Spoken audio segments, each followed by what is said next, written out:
Okay, Abu Isa, shall we start? Okay, I welcome you to the Palestine Institute for Biodiversity and Sustainability. I'm going to make a few introductory remarks about what this particular project is about and where we are, and later I will also introduce our institute, or have Ilyas or Muhammad introduce our institute and what it does. But first we need to make a round of introductions to everybody that's here. So I will start on my left here with Mr. Ilyas. My name is Ilyas Hamdallah. I used to work here at the Institute. I'm now doing a PhD in climate change and natural resource management.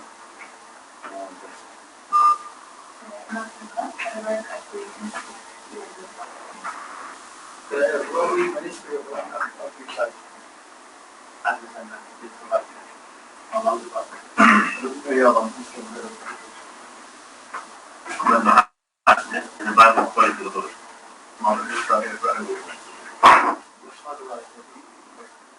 هذا الصواب حاصل دخل بمنا IUCN.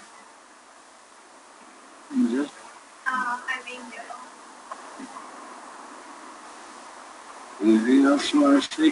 That's it. I'm Ida. I'm now volunteering here. All right, and on the line online is Sarah with us. Sarah Khair works with us on this project to protected areas. Okay, our goal at this particular institute, which again we'll introduce later what we do, but our goal is to preserve biodiversity, human and natural biodiversity, which we think is important for sustainability. We in Palestine, of course, are at an important geographic area. It's an interconnection of continents.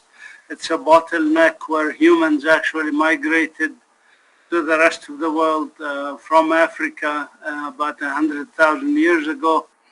And birds still migrate back and forth between Palestine and Eurasia, between Africa and Eurasia through Palestine. And this is introduction. Muhammad Najajra is museum manager, and there's Sarah. Palestine is also the Fertile Crescent, part of the Fertile Crescent where humans first developed agriculture about 10,000 BC or 12,000 years ago. Palestine is also part of a Mediterranean hotspot for biodiversity, and it's important to conserve. Now, when you look at even meta-analysis of some of the data that's available, our region is very important for example, for global ex-situ conservation, for wild crop relatives, again, because of the Fertile Crescent being the source of many of the crops that we have today, like wheat and barley and lentils and chickpeas, hummus, which we had this morning for breakfast. Then this area becomes an important area to conserve as, important richness for plant biodiversity of even medical and medicinal and agricultural use. And there are a lot of data along those lines about human things. Excuse me, just in case I heard someone.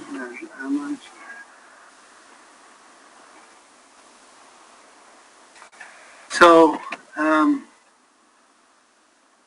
now when we look at the local level in Palestine, we have also corridors of important biodiversity areas. In the West Bank, for example, there are corridors along the Jordan Valley, along the eastern slopes, and in the western slopes, the mountains in the western slopes. So West Bank, Palestine in general, there is a ridge of mountains down the middle of it, and on the eastern part and the western part, there are very, very important areas for endemic plants, for richness of plants, etc. If we just focus on the West Bank itself, we have protected areas, we have important valleys, we have different soil associations, etc. That creates in a very, very small area. I mean, we can literally walk from Bethlehem to the Dead Sea and see 4 vegetation zones to the Dead Sea within a span of only 20 or 30 kilometers. Our interest, of course, is to counter threatening effects for plants and animals and for humans here. And we will talk about threats that we have. And then basically these threats result in a risk of loss of characteristic native biota. And these risks, we can exemplify them, for example, in this area of Bethlehem, Beit Jala, Batir, Hussan, Al-Walaja, those areas that we live in the western part of the Bethlehem district, include, of course, human threats, which are well known, like pollution, habitat destruction, invasive species, etc. But they also include settlement activities. As you see, the blue are Jewish-only colonies that are built on Palestinian land in the district of Bethlehem that have taken over our areas. Now, when we operate, this is kind of a brief background about where we are, mostly for the benefit of our guest. But in terms of why we are part of an international system, which includes basically protections, and this is just a timeline that shows where we are. And Abu Isa, Muhammad Mahasna is involved now in the negotiations on the post-2020 global biodiversity framework. That's where we are today. But there was a long history before that of conventions and treaties and negotiations and guidelines and targets like the Aichi targets, etc., that related to environmental conservation. Unfortunately, most countries did not achieve much in terms of actual protections, or they achieved much less than what they have, even their own projections. In fact, if you look at the Aichi targets, for example, almost no country achieved all Aichi targets. So that's why the post-2020 is becoming more and more important and relevant. And I guess that's why the negotiations are tough. Dr. Isa and Muhammad Mahasna were in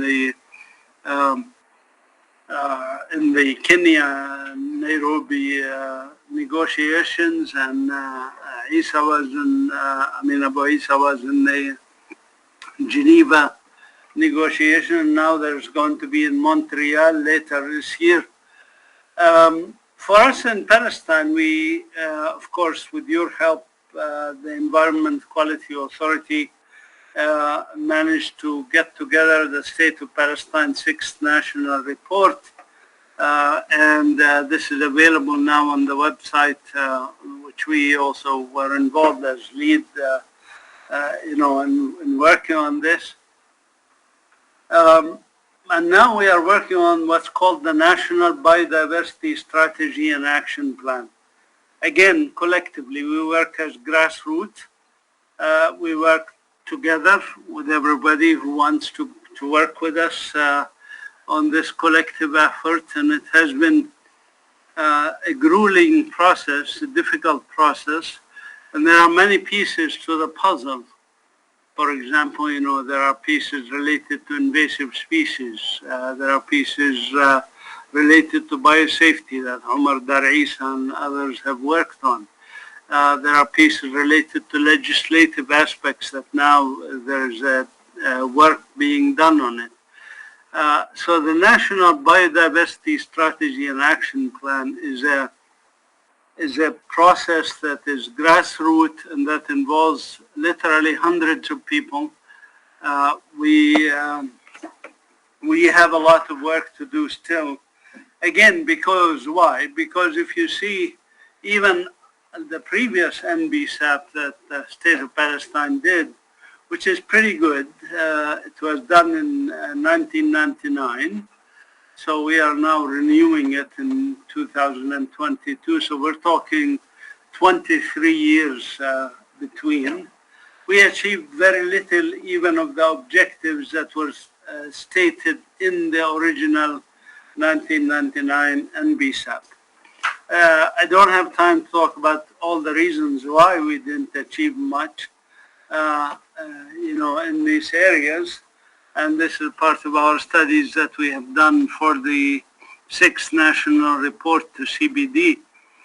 Of course, you know that there are threats that damage the environment, and it's always a balance between what humans do to protect the environment, if they do much, and between those accumulating and accelerating threats, accumulating and accelerating. These are, for example, some of the threats facing Palestine. Per the IUCN CBD threat classification scheme, there are 11 threats that affect Palestine. But we can add, in the case of Palestine, one more, which is colonization or occupation, which of course in our case is actually pretty devastating and worth sometimes many of these other effects. Now, I don't want to spend too much time talking about symptomology and problems and so forth. We want to talk about solutions. So the current status globally, this is a loss of biodiversity jeopardizing human well-being and sustainable development. And our vision to 2050, and this will not change through the negotiations, but this vision is set and it's clear to live in harmony with nature, where humans and plants and animals live in harmony. Between that vision and the current status, there is a big gap. And our role as individuals, as society, as NGOs, as academia, as government officials, as government in general, is to find the pieces within this puzzle to affect this change. And this includes, as I say always, the devil is in the detail. So if you look at the 5 major threats that we face, like land use changes, pollution, unsustainable natural resource use, climate change, and invasive alien species, if I take any one of those things, I could write books about it. Actually, books were written about these things. Even in Palestine, you could write a book about, for example, invasive alien species in Palestine. You could write about climate change in Palestine and what needs to be done. But generally, you need to look at underlying causes, and you need to look at specific components of each one of these things and how you would deal with it. What is our vision? Hi, Dr. Anton Khaliliya. We just had a round of introduction, Anton, and then we start talking about what we are planning to do today. So for Palestine, our vision is that by 2050, biodiversity is valued, conserved, restored, and wisely used, maintaining ecosystem services, sustaining a healthy planet, and delivering benefits essential to all people. Oh, sorry, I didn't know he was there. أبو عيسى موجود أنت؟ أنا ما افتكرتش إنك أبو عيسى، سوري. شو رأيك؟ يعني بتحب أنت تحكي شيء قبل ولا بعدين؟ خلاص. أوكي. ماشي. سوري يعني. أنا لأنه قلة نوم. Okay, so our vision is biodiversity valued, conserved, restored, and wisely used. أنا كنت أعطيك لأنه حسب البرنامج يعني في أن بيجي دور إلك هون في الجزئية الثانية.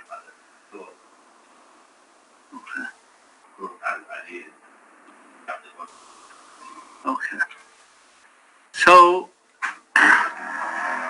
in the NBSAP, which the EQA and us are working on, this vision is achieved through 4 major objectives that we are doing. And these objectives relate to major things, each with a goal and each with milestones. This is not the subject of this workshop, but these are available, and I thought I'd make them available to you here also on the PowerPoint so that you have them.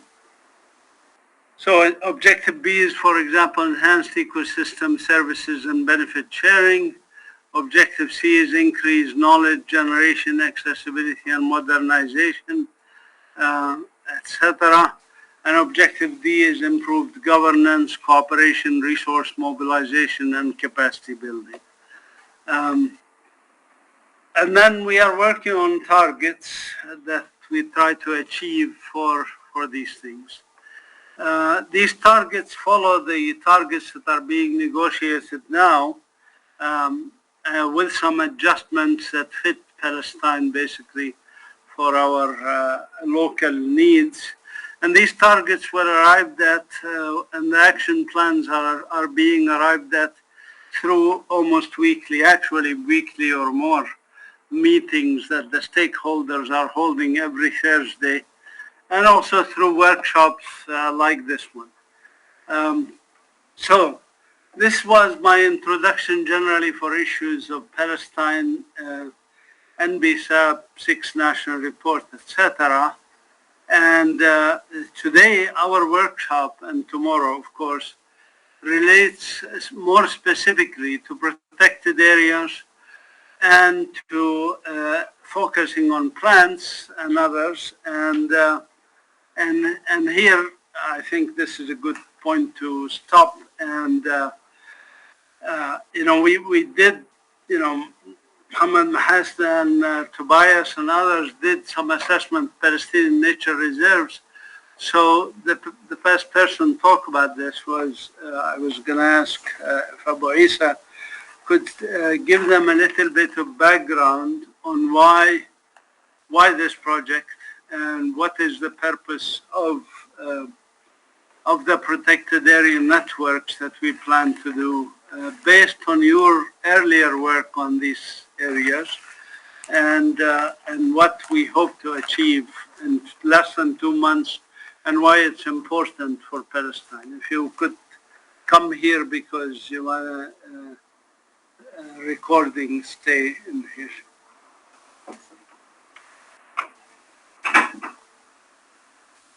يعني ليش الشغل هذا اللي نعمله وشو علاقته مع صوت الدوليات؟ نحكي بالعربي ولا بالانجليزي؟ In English. First of all, good morning everybody. I welcome all of you here in this 29th workshop for the development and updating of the National Biodiversity Strategy and Action Plan. It is a series of national workshops for most of the stakeholders for the preparation of the NBSAP. This workshop is mainly specified for the presentation by Dr. Bernard de Montillon about the flora protected areas and the rich biodiversity areas, mainly of the flora, and also to prepare our national red lists of the flora, including the ecosystem red lists. Dr. Bernard is a member of IUCN, and he is an international expert.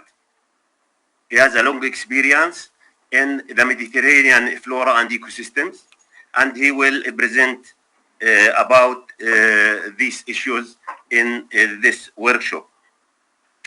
I want to return back to 2010 when we implement a very small project for the assessment of some Palestinian nature reserves in cooperation with my colleague Thair from Ministry of Agriculture and the IUCN international expert, Mr. Dr. Tobias Garstiki. The project is aimed at preliminary assessment of the handed nature reserves to Palestinian side from Israeli side, which are 19 protected areas. But we also add to these 19 protected areas during that time another 7 protected areas located in Area C. So the total is should be 26 protected area, but what we found in the ground from the 19 handed protected areas to Palestinian side, only 15. If I am wrong, correct me, Tahir. And when we add the other 7 from Area C protected areas, the total become 22, not 26, because 4 of the 19 protected areas are engulfed by the Israeli settlements. The assessment of these nature reserves mainly include a preliminary assessment, a quick assessment of the biodiversity on the ground, because the project implemented in winter season, very heavy rain. So we visit most of these sites and prepare our assessment, and depending on literature review published and also what we found on the ground, and prepare this assessment. This assessment was implemented as a preliminary step for preparing our and developing our national protected area system according to the CBD commitment. As a member of the CBD since 2015, we are committed to develop our national system of protected areas. So this step is a preliminary step for the preparation of our national protected area system. And nowadays we have a project with from the CEBF law. It's a critical ecosystem partnership fund to develop our national protected area system.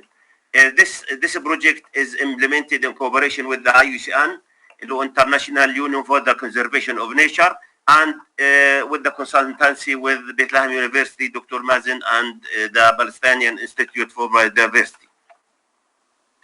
And this project will be finished at the end of August, I think, and we should in the final stage get at least 5% or 4% of the protected areas to be declared officially, and to announce our national protected area system officially as a commitment, as I said, to the CBD. This is in general what we are going to do, and Dr. Mazen and his team implement this project under our supervision in cooperation with IUCN, as I said, and the final stage will be the national system of protected areas for Palestinians. I think that's all, or there is another thing I should say. Thank you.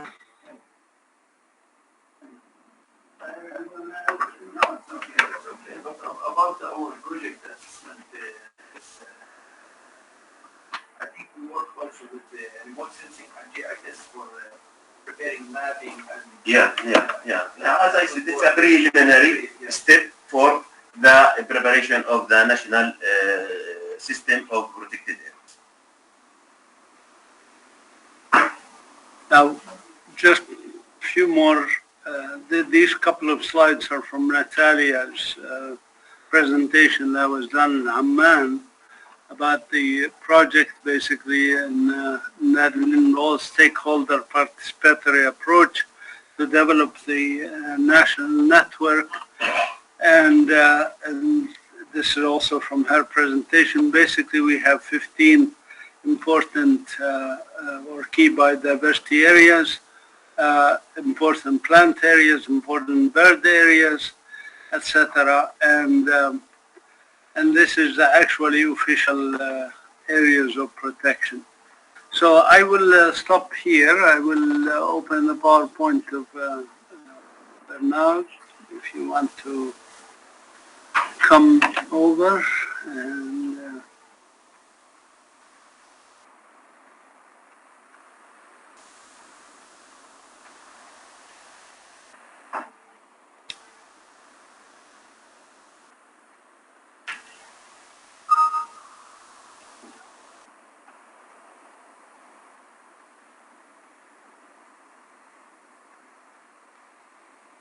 okay, your turn, Dr. Bernard. Thank you.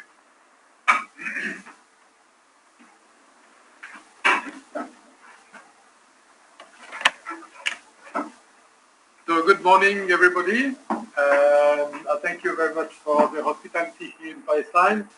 It's the first time I come in a new country, and so I'm not a specialist at all on the Palestinian flora or the regional flora.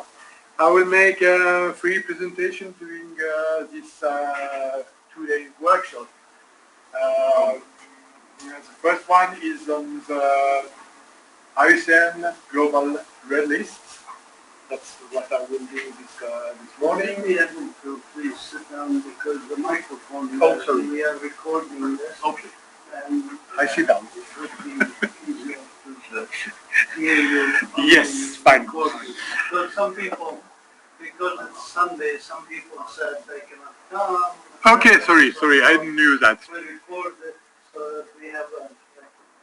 Fine. So, and tomorrow, a brief introduction on red list of ecosystem and also on key biodiversity area.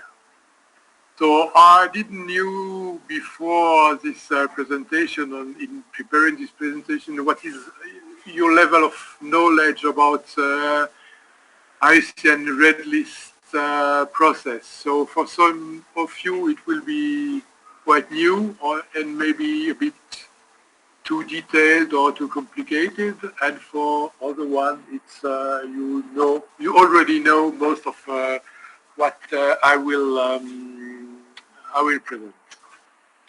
So I know that you already have in Palestine red lists, but very few, at least for the I'm a botanist, so I focus on plants. But very few plants assessed in Palestine are in the IUCN Global Red List.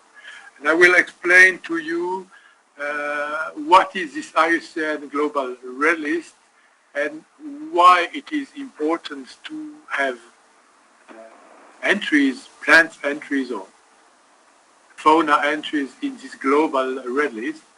But also you will see that it is a really demanding and complicated process, and it needs big efforts in order to have good data in it. So I will start now. Please ask a question either at the end or interrupt me if I speak too fast or if you don't understand something or whatever. So what is this IUCN Red List? It's the most comprehensive information source for the extinction risk of species. It's not only a list of species, but it has many information attached to each species. And it is based on the best scientific information available. All the information that are in the red list must be sounded, proved. It's like a scientific paper.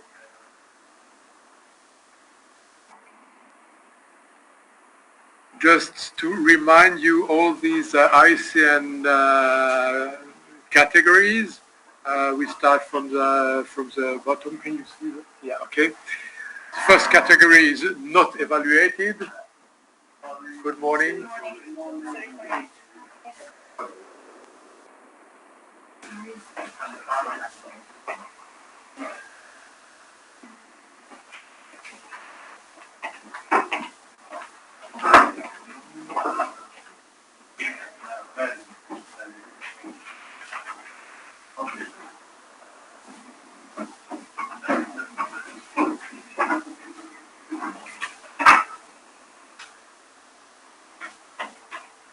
So, make an introduction on the IUCN species registry.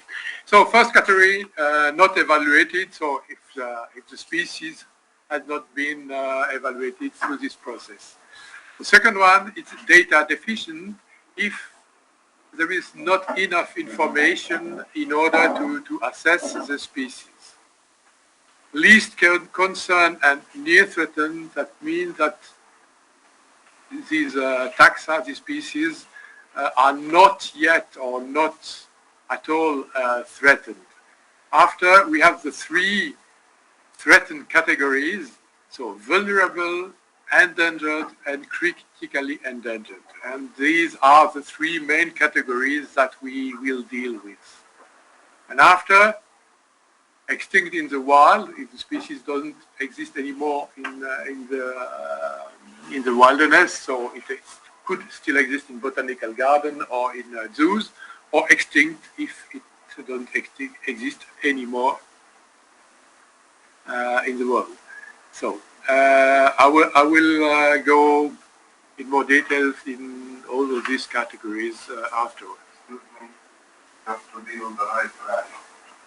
The red list is classified based on the, endangered, based on natural evolutionary trends, or due to human acts. But, we have much more species extensive already than endangered. And this is a natural part of evolution. Yes, so I will go after on the categories and the criteria, and it will show you that, yes, take into account the human effects. So this red list is not only names, but also threat categories, why a species is threatened. There is information on the threat. Professor Mazin just showed us before what are the most important threats in Palestine. And these assessments are reviewing by scientists very regularly. And they are published on an online scientific journal. So it's not only a database, but it's really a publication, a scientific publication. You can use it. So this IUCN release, the IUCN release goal is to provide information and analysis on the status, trends, and threats to species, in order to first to inform, but also after to organize conservation actions to be taken to conserve the biodiversity of a region, a country, or a sub-region. The aims is to establish a baseline from which to monitor the change in status of species. So what is interesting is to have this starting point, saying, oh, yes, this in 2022, the status of the Palestinian flora or of the global flora is so, and after 10 years when you reassess, you can monitor the changes. Is the situation improving, or is it worse than before? And for which species, and for why, and what are the main threats, and what do we have to do to fight against these threats? It's also useful to provide a global context and information for the establishment of conservation priorities at the local level. The red list is not conservation priorities by itself, but it helps to take conservation priorities. And to monitor on a continual basis the status of the evolution of the threat on the selection of species These are the biodiversity indicators that are used to monitor the state of the biodiversity in a country. So as said, this the IUCN Red List assessment is only to monitor the extinction risk. So who is involved? First, IUCN. Briefly, IUCN is one of the largest conservation network in the world. It was created in 1984 in France. His headquarters is in Switzerland, and there are many regional offices in different in all the continents. The one, the nearest one you have is in Amman. So there are about 1,400 members. So IUCN members are NGOs or state agencies. So as an individual, you cannot be individual members. If I remember well, Palestine has 5 members in IUCN. About 1,000 staff employees, which is quite a lot. So also in regional and country office. It has 6 important commissions with experts. The commission where I work is the Species Survival Commission. I will go further on it. And IUCN has the status of observer at the UN General Assembly. Those Species Commission is chaired by Mr. Rodriguez. There is a steering committees, and after there are 100 specialist group. I'm chairing the Mediterranean Plant Specialist Group. And the SSC is supported by the IUCN Global Species Program. The Red List is managed by the IUCN Red List Unit, which is based in Cambridge, and it helps in many ways local authorities, NGOs, or individual members to undertake Red List assessment, and also the Red List Unit provides a lot of information and tutorials on how to assess species. So how can this Red List database be used? Because it's really a database, but you can extract information. It's to analyze and inform, conservation planning and priority setting, which is very important, international conservation policy. Just before we were talking about the IC targets and the CBD commitment, and IUCN Red List is a very important tool for the countries to report towards all these international agreements. And it's also influence funding allocation, and that's very important for many countries, and also, or especially for Palestine. Many important donors like CPF we talked about, but also the GEF and other funders, they focus their grants on the basis of the IUCN Red List of species. So if you have your national or your country species in the IUCN Global Red List, it helps to get funds. And if you don't have them inside, it's very difficult to get these funds because you cannot scientifically prove that you need some money to conserve threatened species.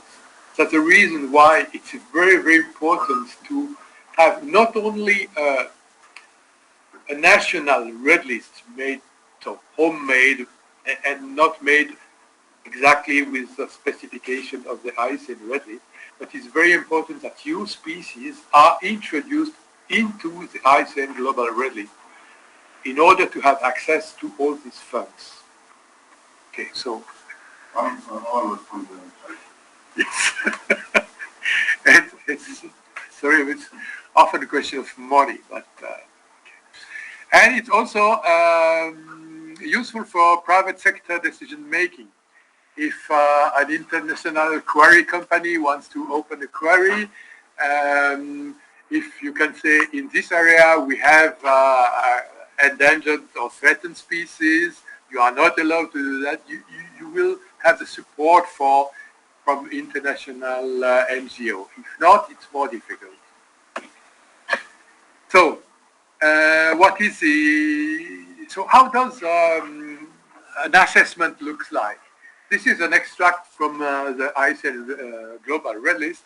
It's a very thorough assessment because it's linked to the African elephant, so that we have many more information on the African elephant than from a small Mediterranean plants.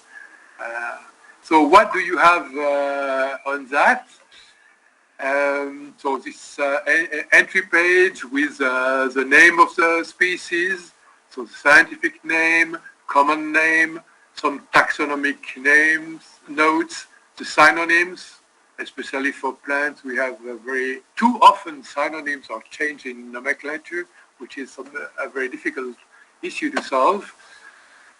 You have the red list category and criteria. I will come back on that.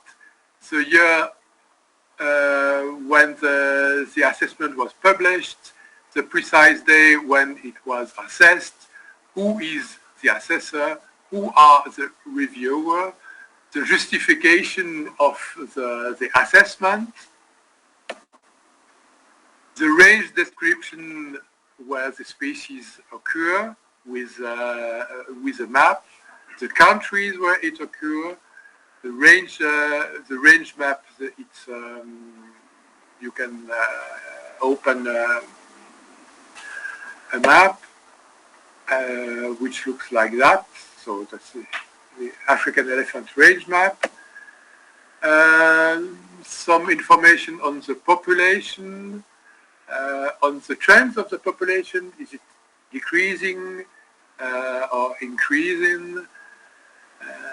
Information on habitat and ecology, and on the major threats. What are the conservation actions that are ongoing or was done in the past, and also information on the habitats, on the threats, on the action in the form of a database. And at the end, you have this this tag. So this species, the African elephant, is considered as vulnerable. And you can download the assessment in a PDF or printed form. So it really looks like a publication. It has its own DOI. So it's an official publication. You can add it to your publication list for each species you assess, which is sometimes important for scientists, so I encourage use it. You can be in a citation index with this kind of, so it's not only a database, as said, it's really a publication with as many as information as possible. So the process of assessment is rigorous, rather difficult, and it needs a lot of work. It's to do it. There are several reasons for that, and it's one of the criticisms we have, or some people have, towards this IUCN Global Red List. It takes too much time. But as it is an important tool for conservation and also for important decisions, just think about red tuna in the Mediterranean or elephant and so.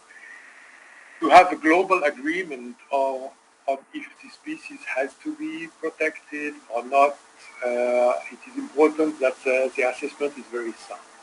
And the methodology is exactly the same for all the species in the world. So it can be birds, mammals, plants, fungi, lichens, etc. And we have exactly the same criteria and the same methodology for all the species. So it looks a bit complicated, but you can apply for any species in the world with exactly the same methodology. So you can compare the results globally.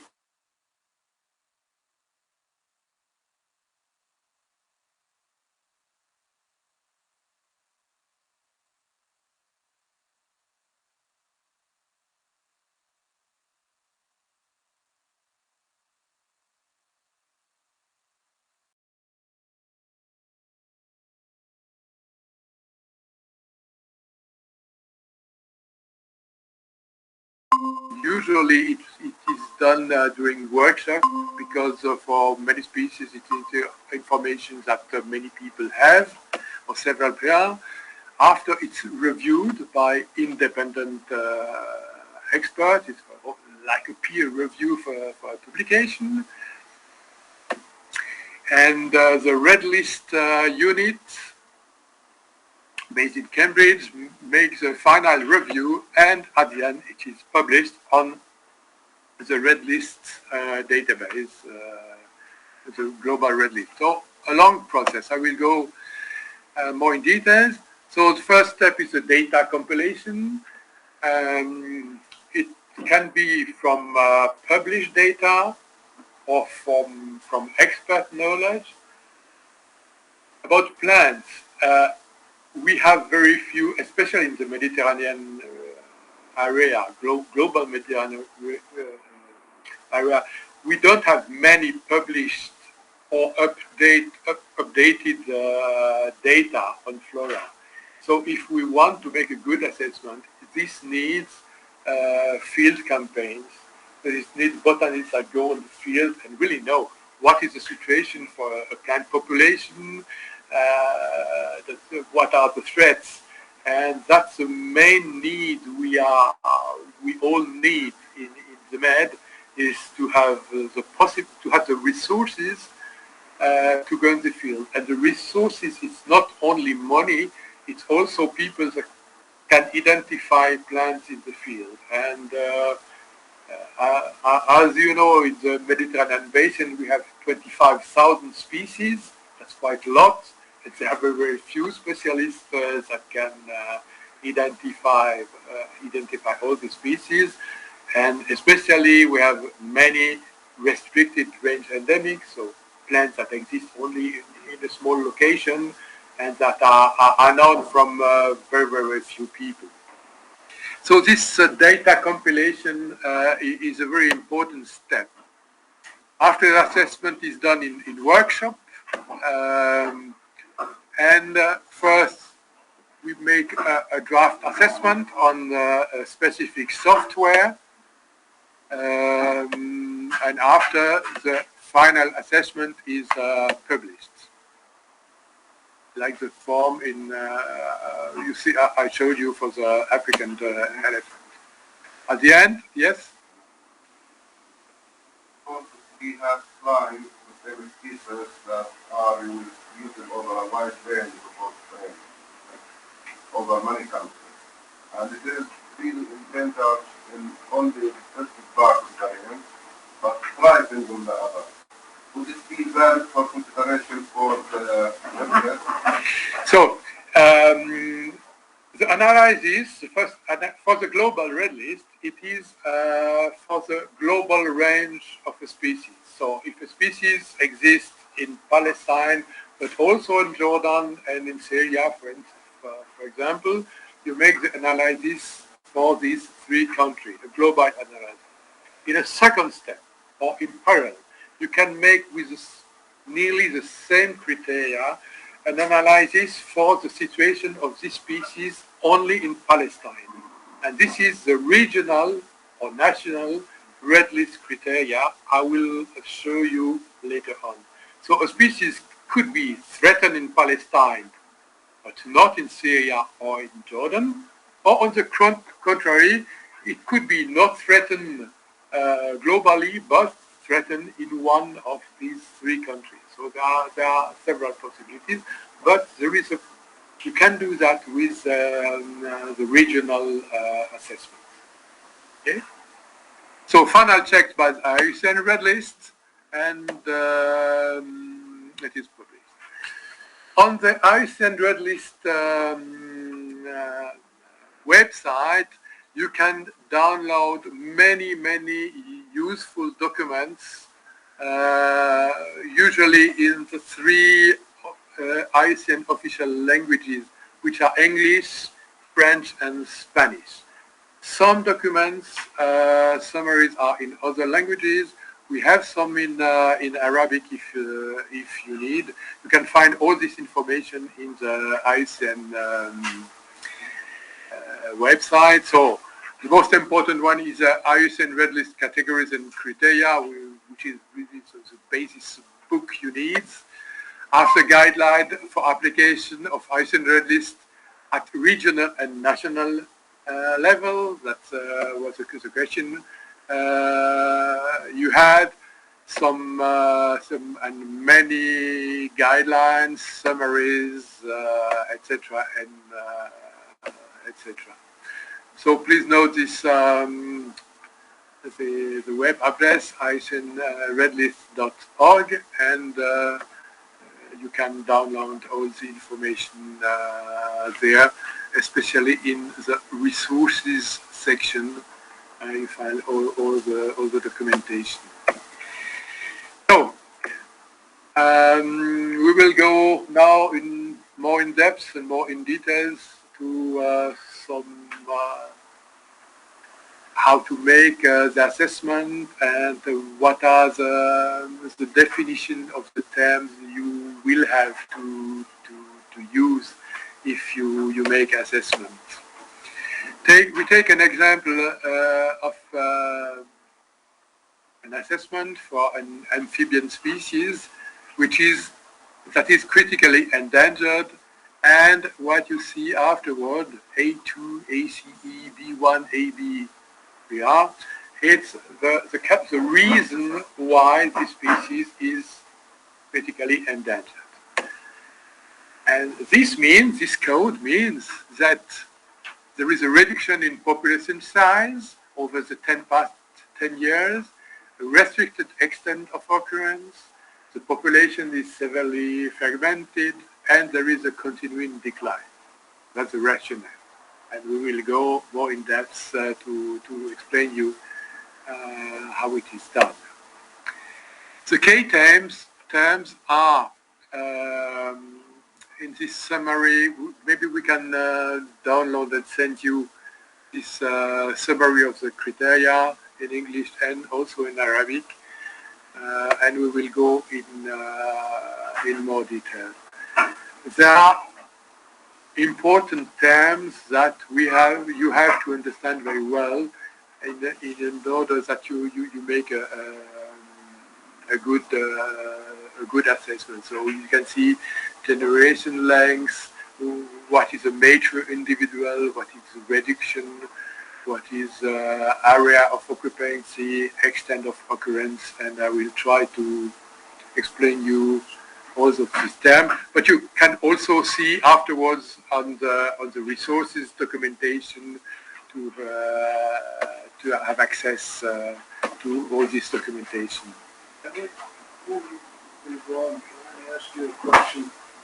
It seems there are two things. One is if we want to go over some species and have them listed on the IUCN Red List globally as something important, then many countries, for example Israel and Jordan, they come up with their own red list with some criteria they come up with. Some of their criteria overlap with IUCN, some of them do not. Their own criteria. In Israel, it's very different than the IUCN. And that local list, local red list, that is not put on the IUCN website. It has nothing to do with the IUCN website other than they use the term red list, correct? Yes, you're right. So many countries have or had national red lists. They used more or less the same criteria. Yeah, there's overlap. Yeah. There is a kind of overlap, but it's very rarely or never exactly the same effort. So these national red lists are used inside the country to define the country priority, but they cannot be used to get funds from international funders, and they cannot be used to report to CBD, for instance. Yeah. So you would recommend, for example, for a small country like ours, even if we just focus on the West Bank and Gaza, to actually try to get some of our species on the IUCN main red list, right? Yes, for sure. So that we can access funds, so that we can protect them. Exactly. It is very important to have. And also, even you assess them only regionally, so only for West Bank and Gaza Strip, and not globally. It's also important if it is done with the IUCN criteria and the same database. We also can have access to these funds, because to assess a multi-country species, it takes more time, and also experts from other countries, and it's time-consuming. It needs resources. But I really encourage you, and we will discuss that afterwards probably. I really encourage you to make assessment of the potentially more threatened species of your country with the IUCN global red list criteria. And can, my second part of this question, can you do targeted? Let's say you know some rare, for example, birds. You don't have to review all the birds. You pick those rare birds or those rare plants. Yes. And you do the assessment for those. And so then you can submit to IUCN, to the unit that reviews. You can submit species. Species by species, yes. Species by yes, species. it's, yes. Not a list. No, you don't have to submit a red list, but a species. So you can make next month 2 species, and after 3 1, and it's completely equal. The evaluation process, consistency check by IUCN Red List Unit is independent. Who submit, and everybody can submit. It's not a national submission. You know, a private or NGO can we submit. don't have to get it through the EQA. No, not at all. Not at all. But I'm sorry for that, but there is no bureaucracy for that. But also this interesting question, because so if somebody make an assessment, submit it to IUCN Red List, this is there is a first publication, and the people of the region are informed. So if another scientist think, oh no, the evaluation is not good, he has the possibility to say that and say, no, it's not well done, or I have other information to add, and after the assessment can change. But the national authorities have nothing to say to the IUCN Global Red List. It's like a scientific publication in a paper. The government has nothing to say. But this situation, as you said, will create a contradictory between the experts and the official organizations and the other organizations. Because everybody, expert, any expert can contact the IUCN and say, this is a nominated... No, because we will see, we will go in more details, but it's a scientific process. Yes, but Sounded. should be endorsed by the officials. Should be No, endorsed. it's not. Because the officials will depend the red list, national red list species. Yes. Without that, they will not adopt this. National red list, that's why I started with that. The national red list is different than Yes. global list suggestion based on data, scientific data. That's what we are Yes. saying. This is my point. Sorry. Yes. How can the national or published scientific paper evaluating the red list according to the IUCN categories to be recognized by the international or the IUCN, then to be amenable or eligible for funding for conservation?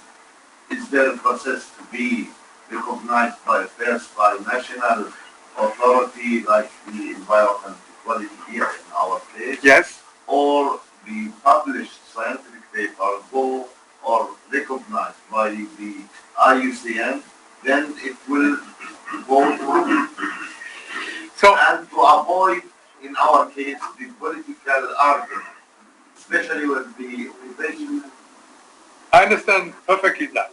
So, on the IUCN Global Red List, it's a scientific publication only. The IUCN consistency check or checking process is just to control that the information is sound, that all the experts were involved. Yes. And, Local experts. It must be local experts, and there is also a petition process. If, for instance, a species is a Palestinian species is assessed by somebody from another country, Palestinian scientists could say, with the petition process, no, the information is not right. I know that this species is threatened by, let's say, a settlement or We have whatever. several cases at the Yes. IUCN, by the way. I don't want to talk about it. And It's crazy what's happening because some people did evaluation for some species, they have nothing to do with it. yes, And it's completely wrong. but it will not be accepted by It is on the IUCN. Global Red List. Yes. No. Yeah, that's there is. I have Sure. a case. I'm going to Wait. recognize that. Yes, I have it. we will We look will at talk this. about it. We The will other look thing, this afternoon. is a red list, species red list at the national level. It doesn't mean that it should be included at the global level, because what we have here is completely different what the real evaluation Exactly. of this species. But the opposite is correct. What there is a red list at the international level is a red list at the national level, international. The opposite is correct. Yes, but the National Palestinian Red List is under the control of the national authority. And the Palestinian Authority Yeah. here So the Palestinian authority has the authority to. are under the control of the national authority. And so far we have nothing called the National Red List for any group. There's nothing that's adopted by the government at the level. That's what they see. But it is very difficult. One of the. Sorry, I will come back to you in a minute. It's very difficult to have a national red list because you can publish it this year, but next year or within 5 years, the situation will have changed for some species. So a national red list it's never finished. It's a process, And so you can say this year it's so, but next year it can be different. Yeah, sorry, it's your turn. Variation in genetic composition of species away to also enlisted in the red list of the IUCN red list. Yes, it's possible. And even into species in, let's say, Jordan, Palestine, Syria, Iraq, etc. But a specific genetic, let's say, composition of plants, that plant in our region is completely different than other regions. Is that a means to enlist it? So, Does that mean it's some species? Yes. This is my question because Yes. we have a case with the gray wolf. The gray wolf, we have different subspecies, but the Arabian gray wolf is critically endangered. We know it's a few couple of hundreds is remaining in the wild, but it's not listed as the IUCN. And if you take As a least, it's considered as a least concern, for example. Yes. So basically, the global red list was done for species, but subspecies or even varieties are, some cases, also accepted. So it is possible to do that. IUCN name list. Yes, subspecies you can, but taxonomy is always a very big problem because the name you have for species here in Palestine may be very different in other countries. So usually the red list unit refer to global database or checklist. The IPBS checklist is important in that. So if, yeah, taxonomy is always a problem. It's better to continue presentation because many answers of many questions will be in the next presentation. After you will continue, we will get answers. I obey to you because you are the authority.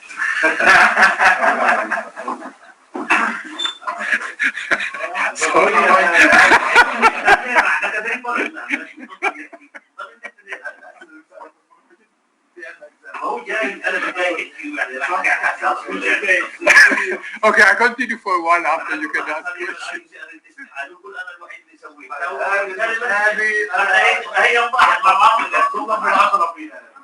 I have no problem with having discussion in between. بدون اعتماد السلطه مش راح تمشي امور يعني نحكي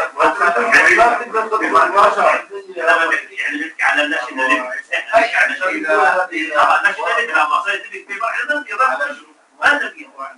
اذا انتشرت في ساينتفك جورنالز الى انتم لمصلحتكم تقبلوها بالعكس تكون الموضوع ولكن اذا ندخل ساينتفك بيبر معتبره انترناشونال مش شخص واحد من الزوايا ايوه مع مش الشخص الوحيد هذا المتوحد ايوه وبعدين بدها تكون موجوده كمان يعني ما لازم واحد يقول لك انا بنشر وكلكم بتعرفوا تسووا ليش المثال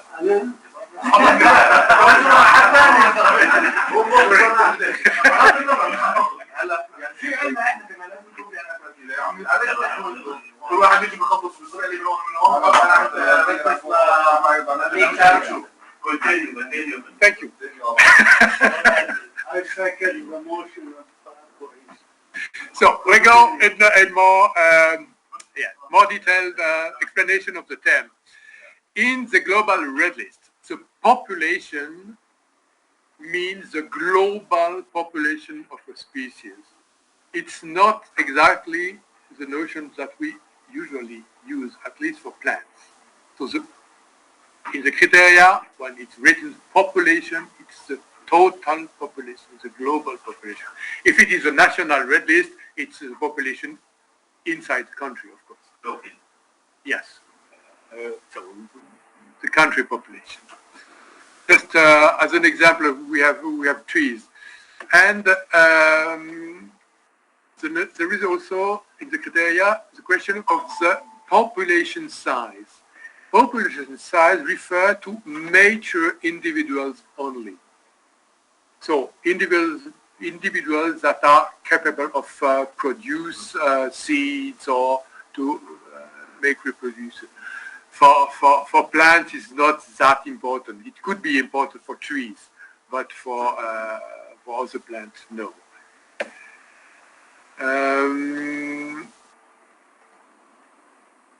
Inside the global population, we have a subpopulation. A subpopulation, we usually for plants, we use the term of population for this subpopulation. It's an homogeneous group of individuals that are interbreeding. So this is a subpopulation, this is also, and this one also, even if they are a bit separated, but as they are close enough, they can exchange genetic materials. So it's considered as subpopulation. Generation length is a term used to evaluate decline of a species. And for for example, one of the criteria is a 50% population decline measured over 3 generations. So it's important to know what is in generation for a species. Of course, for an elephant, it's very different from a bee or for a plant. And sometimes you have to use this information. The reduction is the rate of decline in a population over the time period specified in the criterion.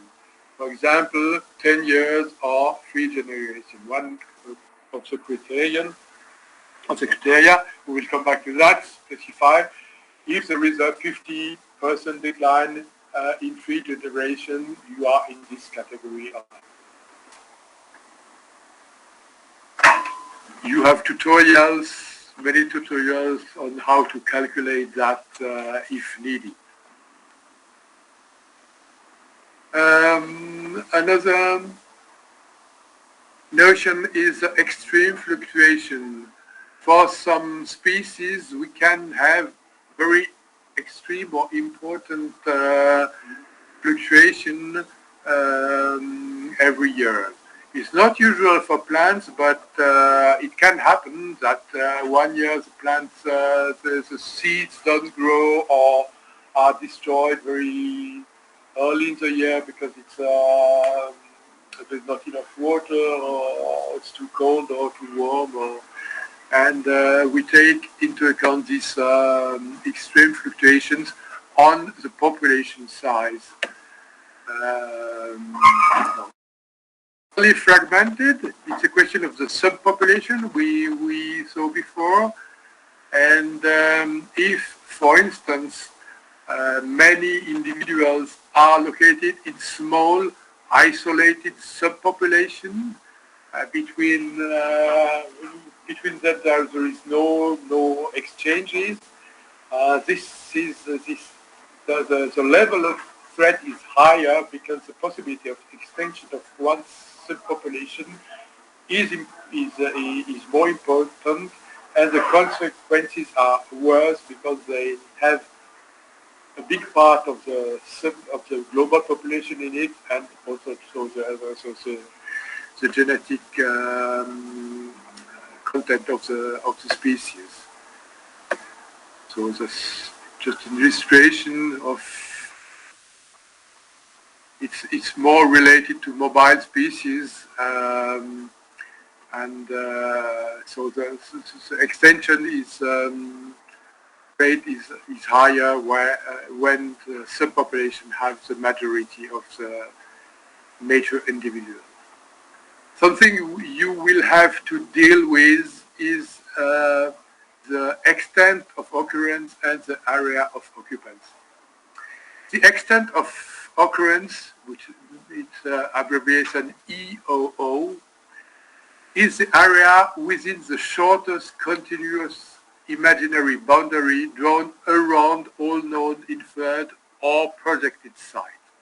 So, if you have all the subpopulation of a species, you make not a circle, but a figure all around, and this is the extent of occurrence of a species. I mean, they still can't breathe. Sorry? They still can't breathe? No. It's a global one. Even if the subpopulation are isolated one from another, you say it's where the species occur. On the contrary, you have the area of occupancy, AOO. This time it's the species repartition on a grid. Usually we use a 2 kilometers by 2 kilometers layer grid, and that's the area of occupancy of a species. Okay, you understand the difference? The extent of occurrence is really the global range, the maximum circle or figure in which you can find the species, and the area of occupancy is the real territory in which you can find the major individuals of the species. And you will have to deal with these two. Location is a geographically or ecologically distinct area. And it is used because for location, a single threat can rapidly affect all individuals of a taxon. So location, if there is a threat, all the individuals of this location can disappear very quickly. Quantitative analysis on the population variability analysis is something very complicated. I will not go in details on that because you probably will never deal with that. It's used for important fishes or mammals, but very rarely for other species. But if you want, you can go in the ICED website and have more information on that. So just to summary, so all the categories not evaluated, evaluated, data deficient, if not enough information. We try to avoid to have data deficient species because it's not a threat category, and of course, the most scientific people from us would say, oh, it's not good enough, I don't have enough data, I wait. But in the meantime, the species is not in a threat category, if it had to, and it's not taken into consideration for conservation. So we always try, even if the assessment is not complete, to make a real assessment. So if the category is concerned, near threatened, so they nearly meet the threshold or the condition to be in a threat category. The three main categories of threats: vulnerable, endangered, and threatened. And in the critically endangered, we have a specific flag. It's not a category or subcategory. It's possibly extinct. Because it's, after we have extinct in the wild and extinct, it's very difficult to prove that the species is extinct. You always can prove that it still exists. But for many species, even if nobody says, if there is only one location with few individuals who can, no, it's extinct. But for many species, they were recovered many years after they were thought to be extinct. So it's difficult to prove that. As I said before, it's red list assessment is a process. Usually, the time frame for reassessment is about 10 to 15 years. The best is every 10 years you have to reassess all your species, or at least the species that are in a threat category. Why should we make reassessment? First, there are non-genuine changes. So there could be new information on the species. We find new subpopulation, or that subpopulation disappear. Another problem is taxonomic changes. You can be sure that at least 10% of your species will have change of name within 10 years. And this is really a problem, because if you have a law with a list of protected species, when the name changes, it's very difficult to, for the authority in charge of the application of this, it's very difficult to implement the fines, for instance. It also can be because incorrect data were used previously. That's a fact we mentioned before. If the assessment has been made by not the best expert, it's important to make a reassessment. And also sometimes the criteria are revised. But Now, they are mature enough, I hope they will not be revised, because after you can change everything. So normally, or if there are changes, there are very minor changes that usually don't happen. And also, the knowledge of the criteria in the country can change. But also, there can be genuine changes of the status. If you take good conservation measures, the species can be in a lower category of threat.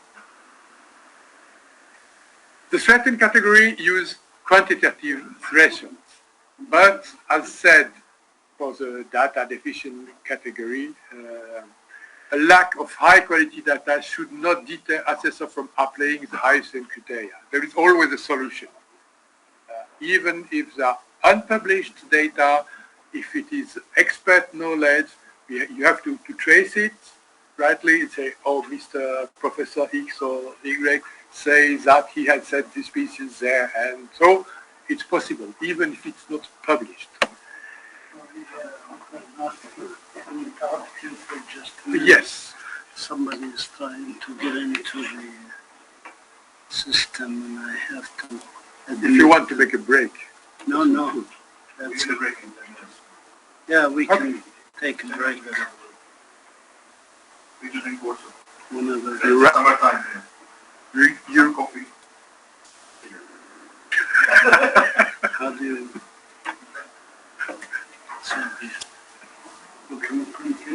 yes, what is the presentation mode? No, sorry.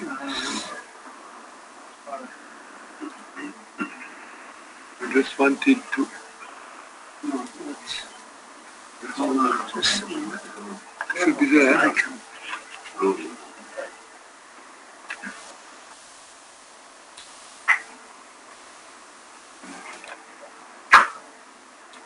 Okay, thanks, sorry.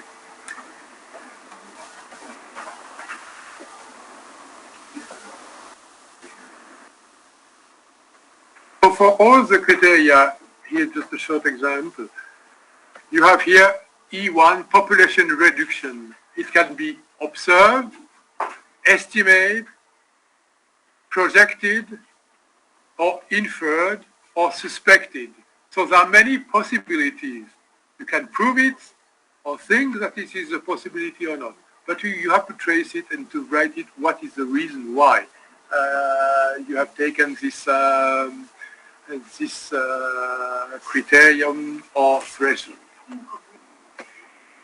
So if we come back to this frog,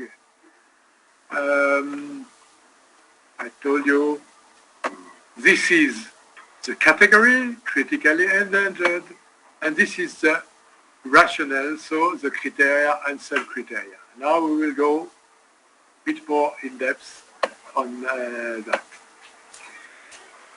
For the three threat category, critically endangered and vulnerable, we have a group of 5 criteria.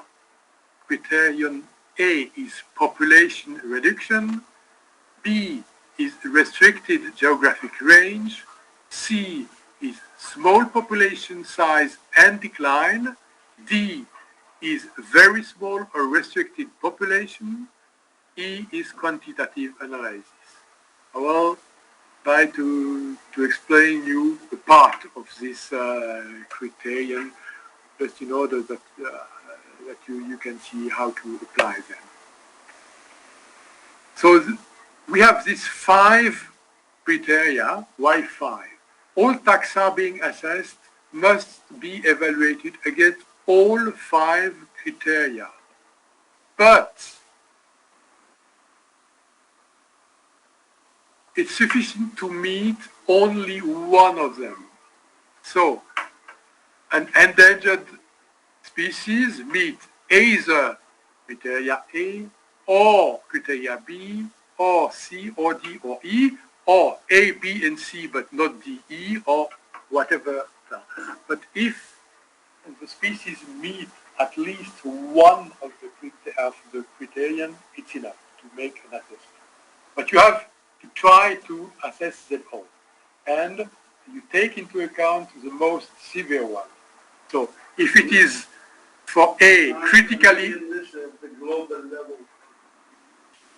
but also for the regional assessment, exactly the same process.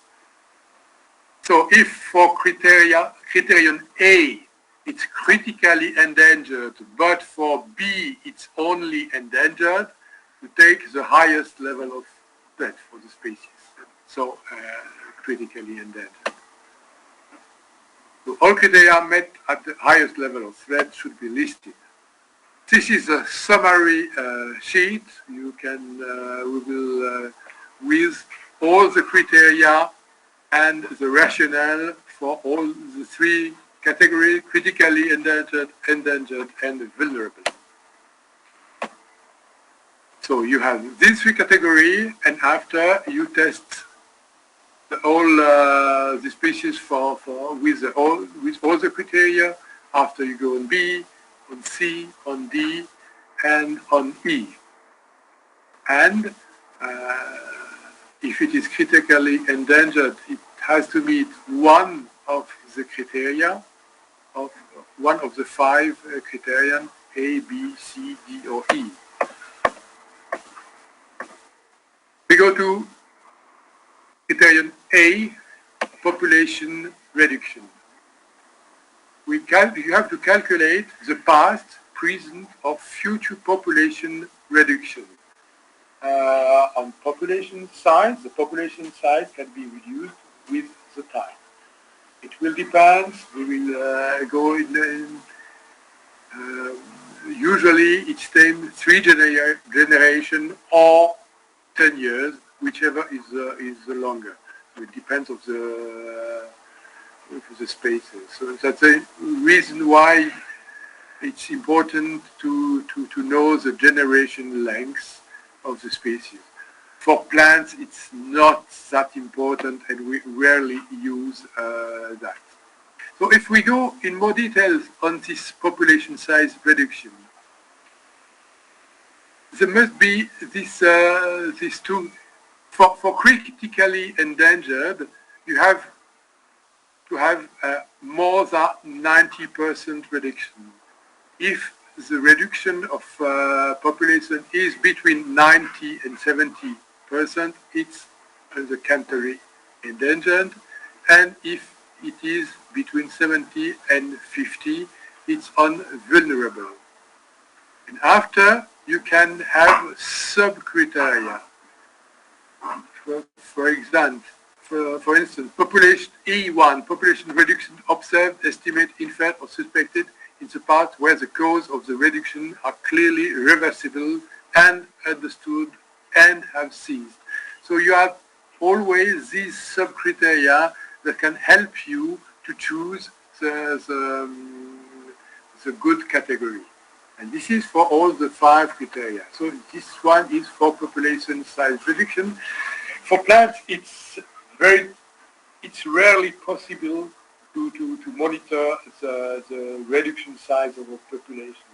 As I said at the beginning, there are usually few botanists, there are little resources to go in the field and to make survey and to prove, scientifically prove that a population size has reduced from 50% or 80% during 10 years. It is often difficult to see. Sometimes it's obvious, but it's a good job. You have to to go to the field of the good season, to see the mature individual. You have to see if there is germination, if it is a specific year with no water or too cold or too hot, and take this into account. So it's a criterion which is difficult to use for plants. We go now to restricted geographic range. It is for plants probably the most used criteria. So why do we use this criterion? If a species have a very large repartition, it is less likely to disappear than if it is only located in a microspot or restricted range endemic. After, you have the sub-criteria, B1 and or B2, and they apply to the area of occupancy and the area of the extent of occurrence. And after, you have condition. There are severe fragmentation or few location, continuing decline, or extreme fluctuation. If we go there, if we apply the B1, it has to correspond to either B1, the B, it has to correspond either to B1 and or B2. B1, extent of occurrence, remember, if it is less than 100 square kilometers, it is endangered, critically endangered. If it is less than 5,000 kilometers, it's endangered, and less than 20,000 square kilometers, it's vulnerable. After, if you choose criterion B2, area of occupancy, the thresholds are different. It's 10 square kilometers, 500 square kilometers, or 2,000 kilometers, and at least 2 of the following 3 conditions: severely fragmented or number of locations, so 1, 5, 10, continuing decline, observed, estimate, inferred, or projected, for extent of occurrence, area of occupancy, area, extent, or quality of habitat, number of locations, number of metro individuals, or extreme fluctuation if extent, occurrence, area of occupancy. It looks a bit complicated. So, to apply, to use this criterion, you can use either B1, only the extent of occurrence, or B2, the area of occupancy, or both. So we can decide which one to choose. It depends on the data you have. You have to check all of them. Yeah. You have to check all of them, but if The data, permitted data, will lead us to choose between B1 and B2. no, not necessarily. You can use both. Normally, you can, and you after the result you take the more severe one. The extent of the area of occupancy is time dependent or not? No, Are we taking no. yearly, for example? No, you take no only the year of the assessment, or the year. What happened? Yes. No. What's happening before or after is the sub-criteria B2, B, continuing decline observed, estimate, infer, or projected. So you can integrate the fact that you think that the 2-day repetition or occurrence of the species is less than 10 years ago. And this is an additional If I sub-criteria. have the data, I can kind of basically on the OOR. Yes. So B1 is really simple to use. But you have to know the EU of the species. But it's simple. Using AOO, it's a bit more difficult. You must have additional data. But it's possible. Last. According to this procedure, all endemic plants would be, certified maybe in the year. Depends. That's what I mean. So, sorry. Depends on what do you mean by endemic. In my point of view, you cannot use endemic without the qualifying term. All species are endemic to Earth. Okay. Endemic to Palestine, for example. Endemic to Palestine is something different. They can be endemic to Mediterranean, they can be endemic to Palestine, they can be endemic to Bethlehem area. Probably there are no, but Yes. And so being an endemic doesn't mean anything. You have European endemic or African endemic. So that's the reason why there are thresholds in square kilometers. Okay. And you can have a very restricted range endemic that is shared between Jordan and Palestine. Because it's endemic as a scientific, yes, regionally it's as a scientific point of view. Restricted range endemic. It exists only here. So it is endemic to this 100 square kilometers or 5,000 square kilometers or 20,000 square kilometers. Okay? We'll go back to that afterwards. Who put these figures? The category, the area, for example, from 100 to... Who decided that? Yeah. Oh, IUCN. IUCN, yes. Based on what? Oh. This is the question. But this is very difficult to be applicable to Palestine situation. No. Sorry, this is the global evaluation. This is all for that. After, we will go this afternoon. For the regional or the national red list assessment, it's different. Of course, you can take other thresholds because it's no sense to have such large areas. This is for the global rating. And why 105? It has to be possible, it was to be possible to apply that to all species in the world. So of course, and sometimes for specific plants or lichen or insects, it's not, I wouldn't have chosen this threshold. But don't forget, this has to be possible for whales, for elephants, for migratory species like birds, and so that's why they are this special.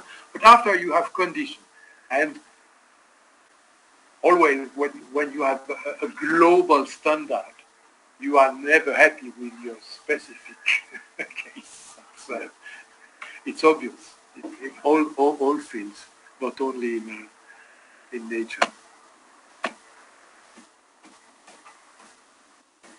Okay. Let's take a break. Yes. We need it. You did it. It was difficult. Can you, may you ask, did you listen well? May you ask some questions on what I teach? There is an examination at 12:30. I think.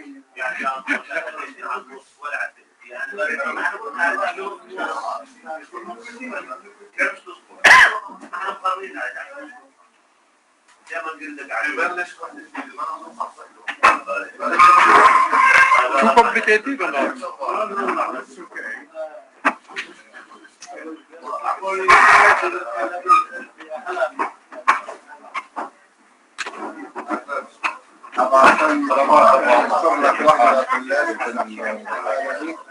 بدك تكلف 10 فلوس وفي الاخير يقولوا لك لازم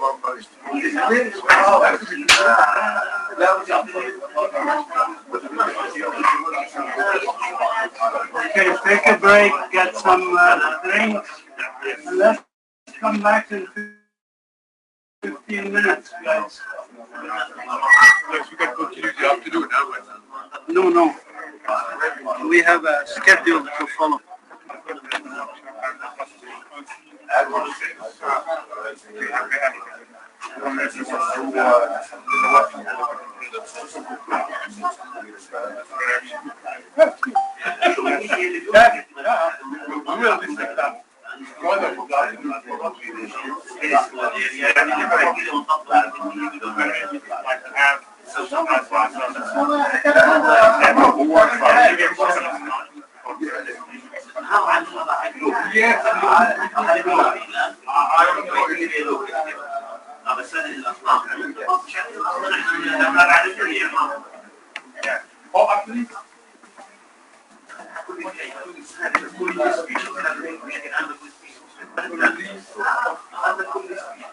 taxa that should be assessed yearly. Because they are it's a huge work to make all of that.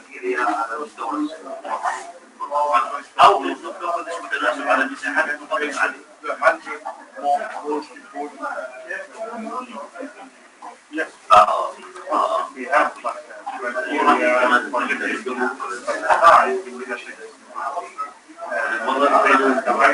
more bacteria, the local needs. So then we can work on the important species of the species of to have this yes. Everything is about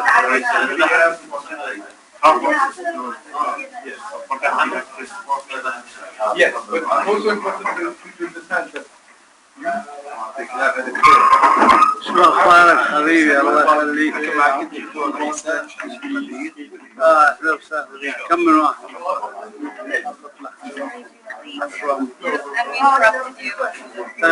دكتور yes, they are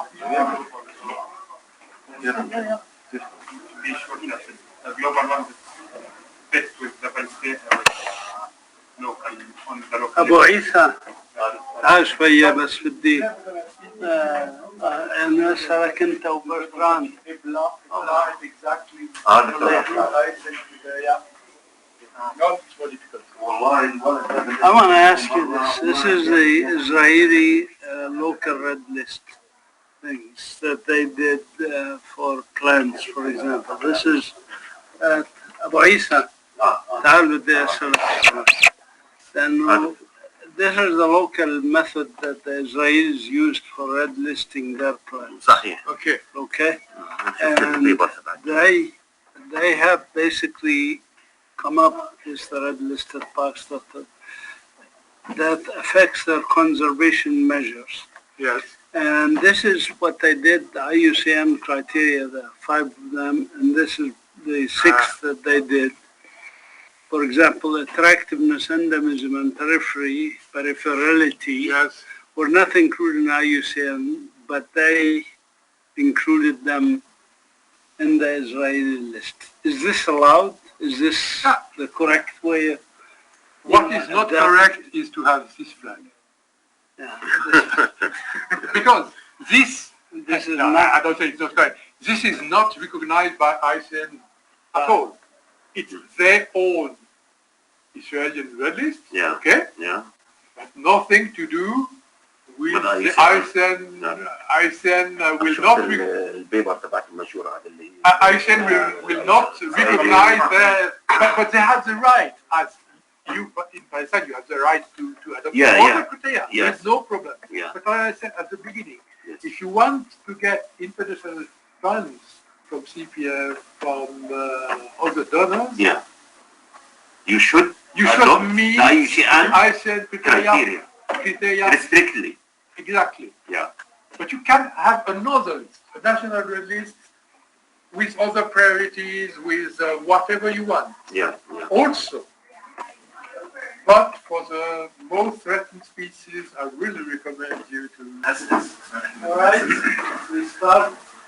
Are you ready? Yeah, we're doing our best to be ready.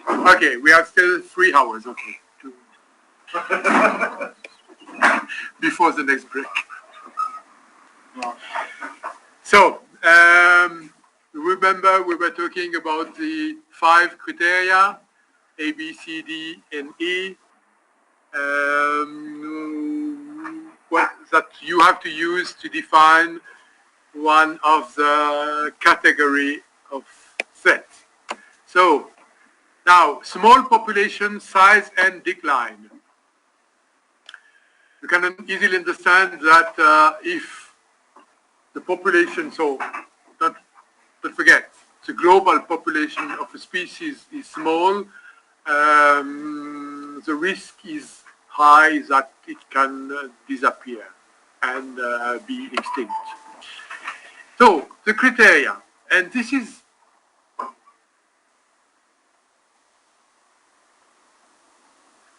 a criterion rather easy to use.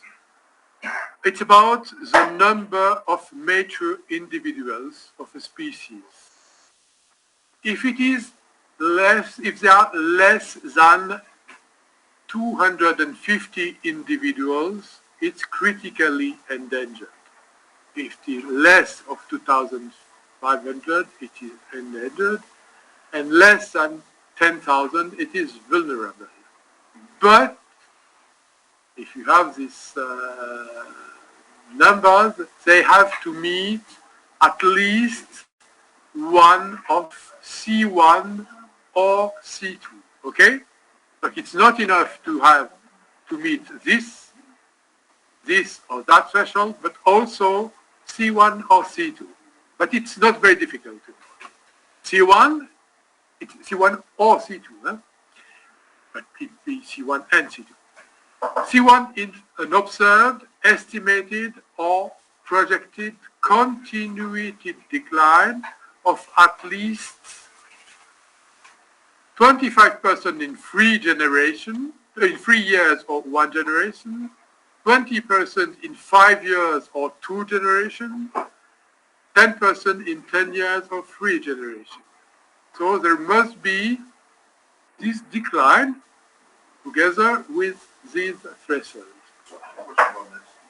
So we have specific tree level, and we have only at the global level 250 of them, and the number is stable, is not declining, so it doesn't come to category C1 or C2. It doesn't make sense to me that it should be as particularly endangered. But there is no decline, it's stable. For the last 100 years, we have these 250 trees, Sure. and they are still there. But in that case, you apply another criteria, another of the 5 criteria. Ah, okay.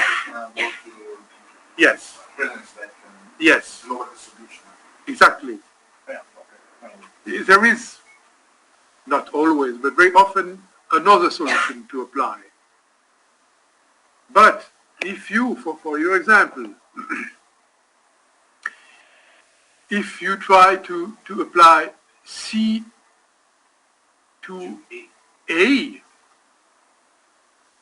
it means that in each subpopulation you have less than 50 trees. It meets the criterion, okay? Even if there is no decline or not proved decline, okay? So normally it's not very difficult to apply this one. Sorry about that. And for your tree, I don't remember the name of the tree, but there is the criterion D. It's a very small population size, okay? And here, it's only based on the number of mature individuals. If they are less than 50, it's critically, less than 250, it's endangered, and less than 1,000, it's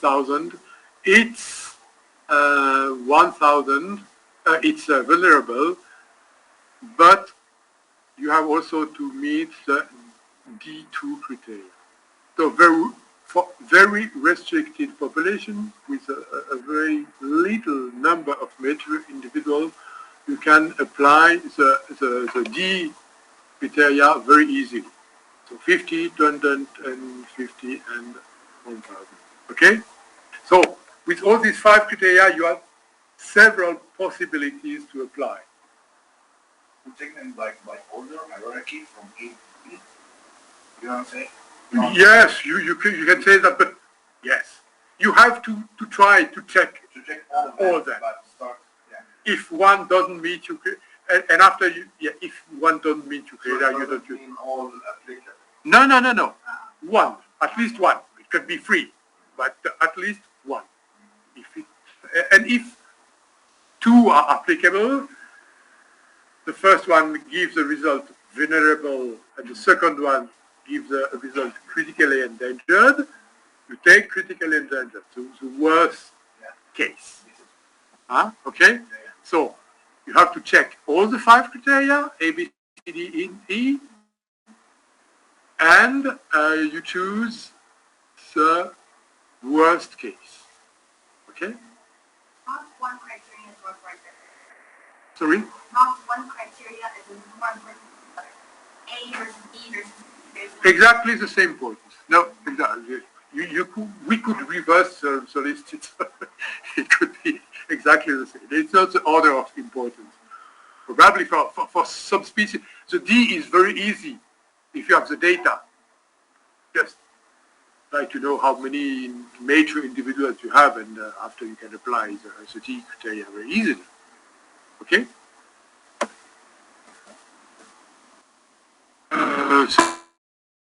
So you can make quantitative analysis, but it's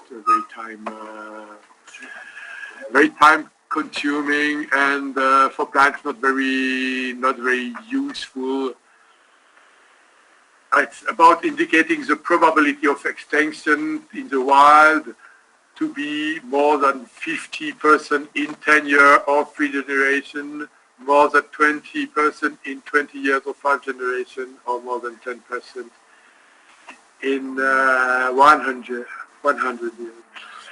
Many assessors tried to use this criteria, saying, we are facing the climate change, so the probability of extension is higher, and we try to use that. But it's very, very difficult to prove it. Nobody knows, in fact. We all know that climate change will most probably affect the population of or the existence of many species. But will that be in 10 years of regeneration? Nobody knows, and it's very difficult. So the question of the entrance of climate change into the red list assessment is not very easy to solve, and it's difficult. So try to avoid to do that, because if your evaluation is considered to be non-consistent by the red list unit, they will just refuse it. They know you didn't prove that there will be a decline. You have to prove it or demonstrate it. And if you don't, they will send your evaluation back, which is not very good. So, again, many documentation. You can make a PhD only by reading all this documentation. And so that was all I wanted to present to you for the global red list. So you have to, what you could keep in mind, that it is a complicated process, very demanding in resources, in knowledge, in publication, and if you want, that is important, to have some or the most threatened species of your flora or of your mammals or birds or species or whatever to be in the IUCN global red list, you have to follow this process. It's a scientifically sound process. It's a scientific publication, you know. It's not a political point of view about we have or somebody has to protect the species in Palestine or in a larger point of view. It's really a scientific process. And this needs knowledge. This needs people that are trained to do that. I will show you afterwards or this afternoon. There are training courses from IUCN. You can ask an expert in red listing to come to make a workshop. I'm not an expert in red listing training, but you can ask one to come here and to teach you in English or in Arabic language if you want. You have webinars, you have courses online on the web. You can have an exam to be certified as an assessor, a proficient assessor for IUCN. So many good possibilities to learn that. But it needs from your part a real investment. On the other hand, needs that we really need in all the world, but especially in the Mediterranean region, people that know the flora, that know the fauna, that can go on the field and make surveys. And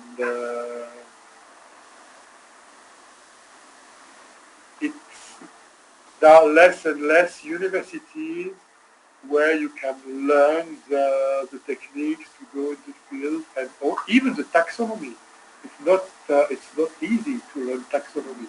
It's not obvious, and probably most of you know that it's difficult to learn plants, to identify it, even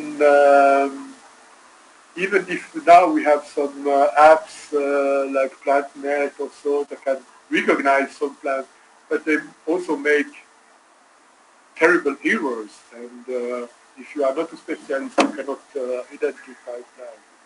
And there is an estimation of the range of the plant, of its ecological requirements. So it's I really hope that in Palestine you can have teach taxonomy and to have the possibility to go in the fields with students, teach them and to show them the biodiversity.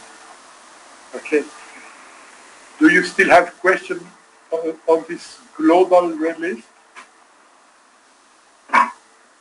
The authority first.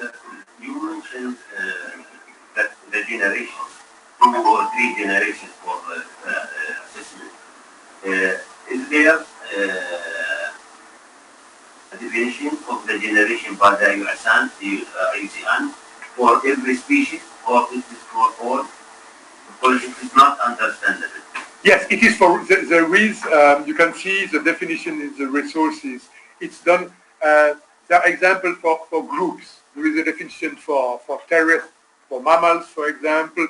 There is a definition for plants, but not for all the species. It's useful. It's usually utilized for mammals and mammals for economic importance.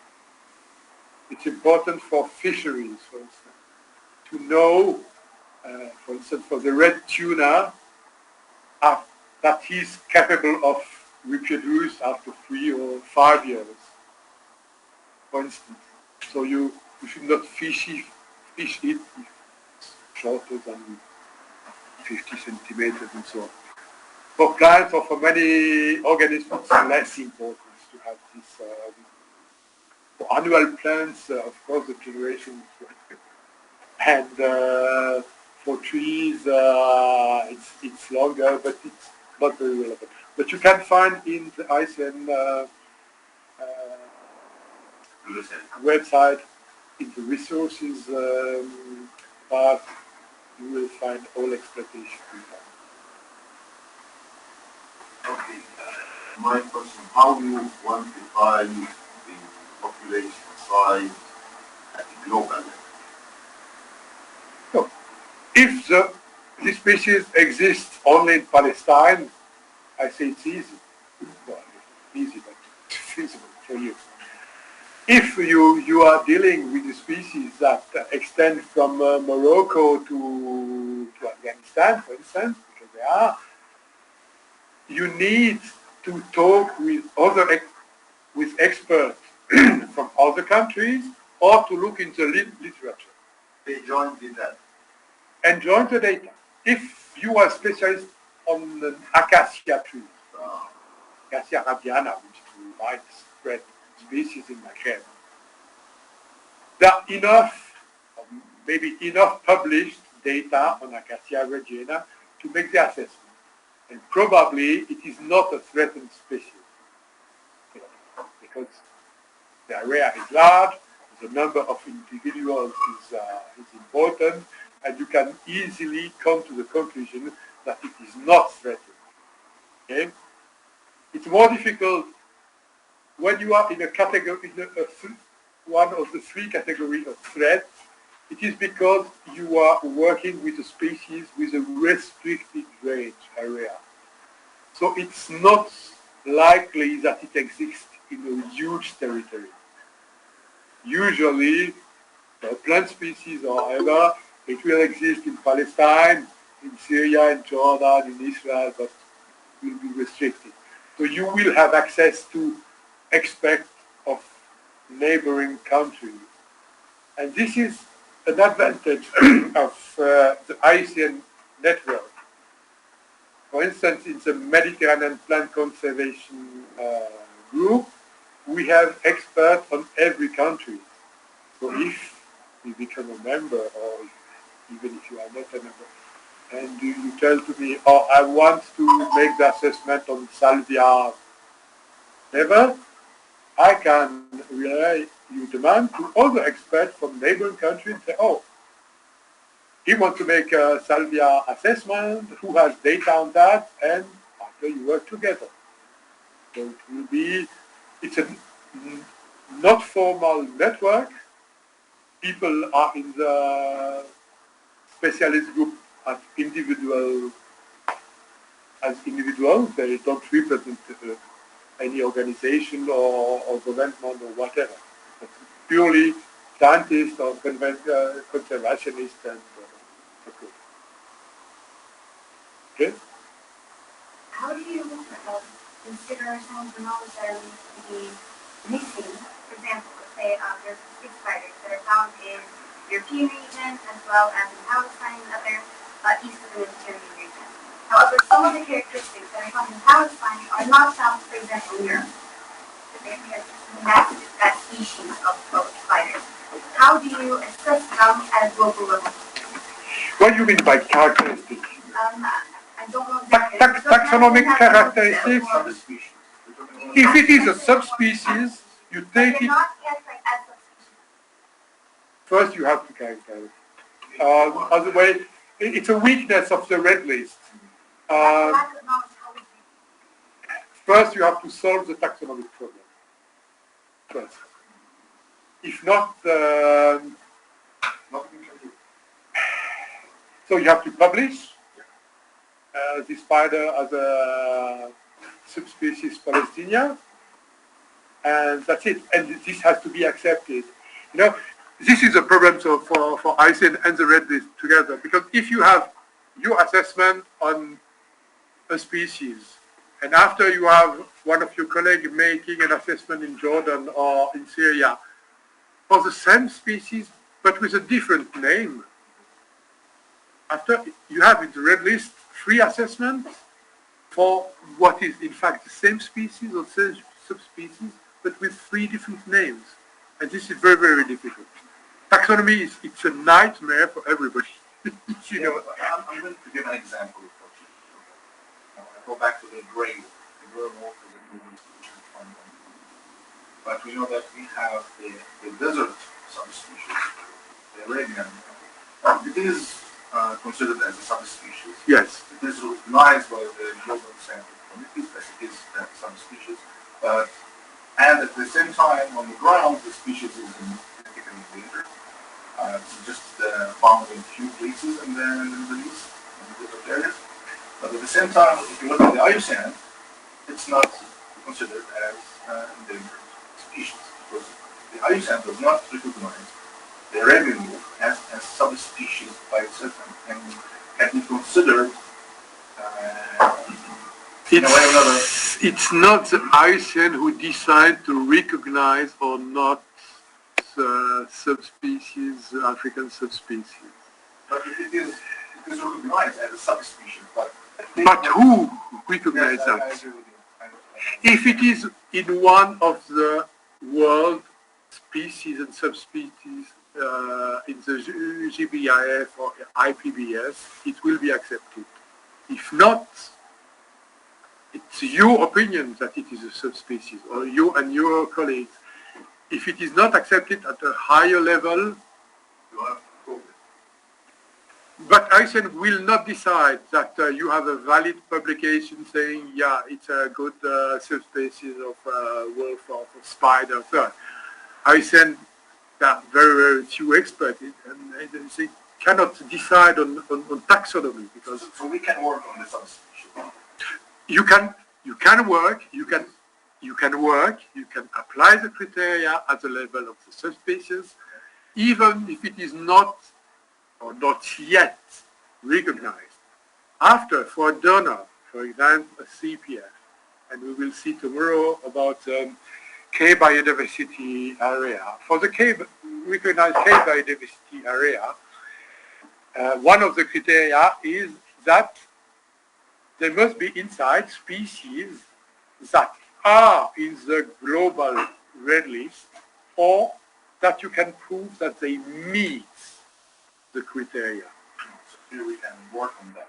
So after you can say they meet all the criteria, I have made the assessment process, here it is, but unfortunately the African wolf subspecies is not yet recognized as valid. But I made the assessment and I can prove you, I made the assessment thoroughly, exactly following the criteria, and I can prove you that it is vulnerable or threatened or whatever. So it's possible.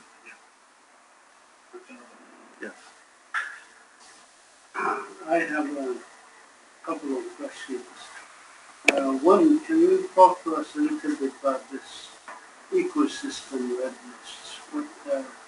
When did they come about, and what's the value of doing ecosystem red lists? Are there criteria for ecosystem red lists? Where there are?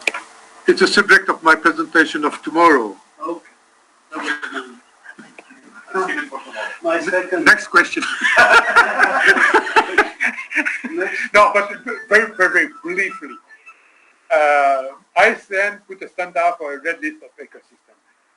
The process is similar to the species red list, more or less.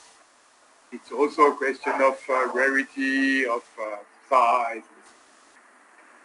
The major problem is also a taxonomic problem. What is the valid name for an ecosystem? What you call an ecosystem here in Jordan probably has a different name, even if it's the same or roughly the same in Morocco. We don't have an homogeneous classification all around the world. So you define your own ecosystem, and you say it is threatened, but you cannot make it global, because you don't know if the same kind of ecosystem exists in other regions of the world. Yeah. And this is really the major problem. But there are progresses in that. But the criteria and the process is more or less the same. And it's useful to do that. Can designating this or ecosystems locally help in protected area network work, designating protected areas? Yes, of course. If you use it regionally, so at the country level or several countries together, yes, it helps. Because if an ecosystem, we all know that in most of the countries of the world, but especially in South Mediterranean, the humid, the wetlands are threatened. Yeah. Don't need to prove it. And so it's in a high level of threat. But if you can to demonstrate that in Palestine, it remains only 3% of wetlands or whatever, it can help. Yes, it's important to conserve them. And there have been a continuous decline in the wetland during 20 years. And we imagine that because use of water by, who knows, the decline will continue. You can use this methodology to demonstrate it. The second question is it's sensitive, maybe. Membership in IUCN, there are some NGOs and others that joined the IUCN. Can you see or tell us what benefit there is for joining IUCN as a member organization in specifically regarding protection of endangered species or red listing? Is there any benefit to this? I mean, there's high fees and stuff like that. I'm wondering if it's really worth our time. Effort and money. Me and Anton. Yeah. I understand you. I understand your question. Is it useful for practically not? It will not help you to protect a part of your region directly. But if you are a member of ISM, not a member of specialist group, which is completely different, but if your institution become a member of ISM, you have the right to go to the members' assembly of ISM, which is great, but no. But you can also depose resolutions that can be voted by the General Assembly of ISM. And this resolution can be very political. It can bring to the general audience a problem, biodiversity problem, let's say. Okay.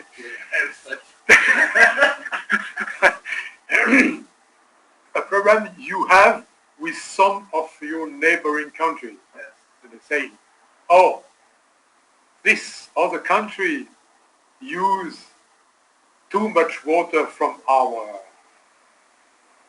region, and this reduce the size of our wetland.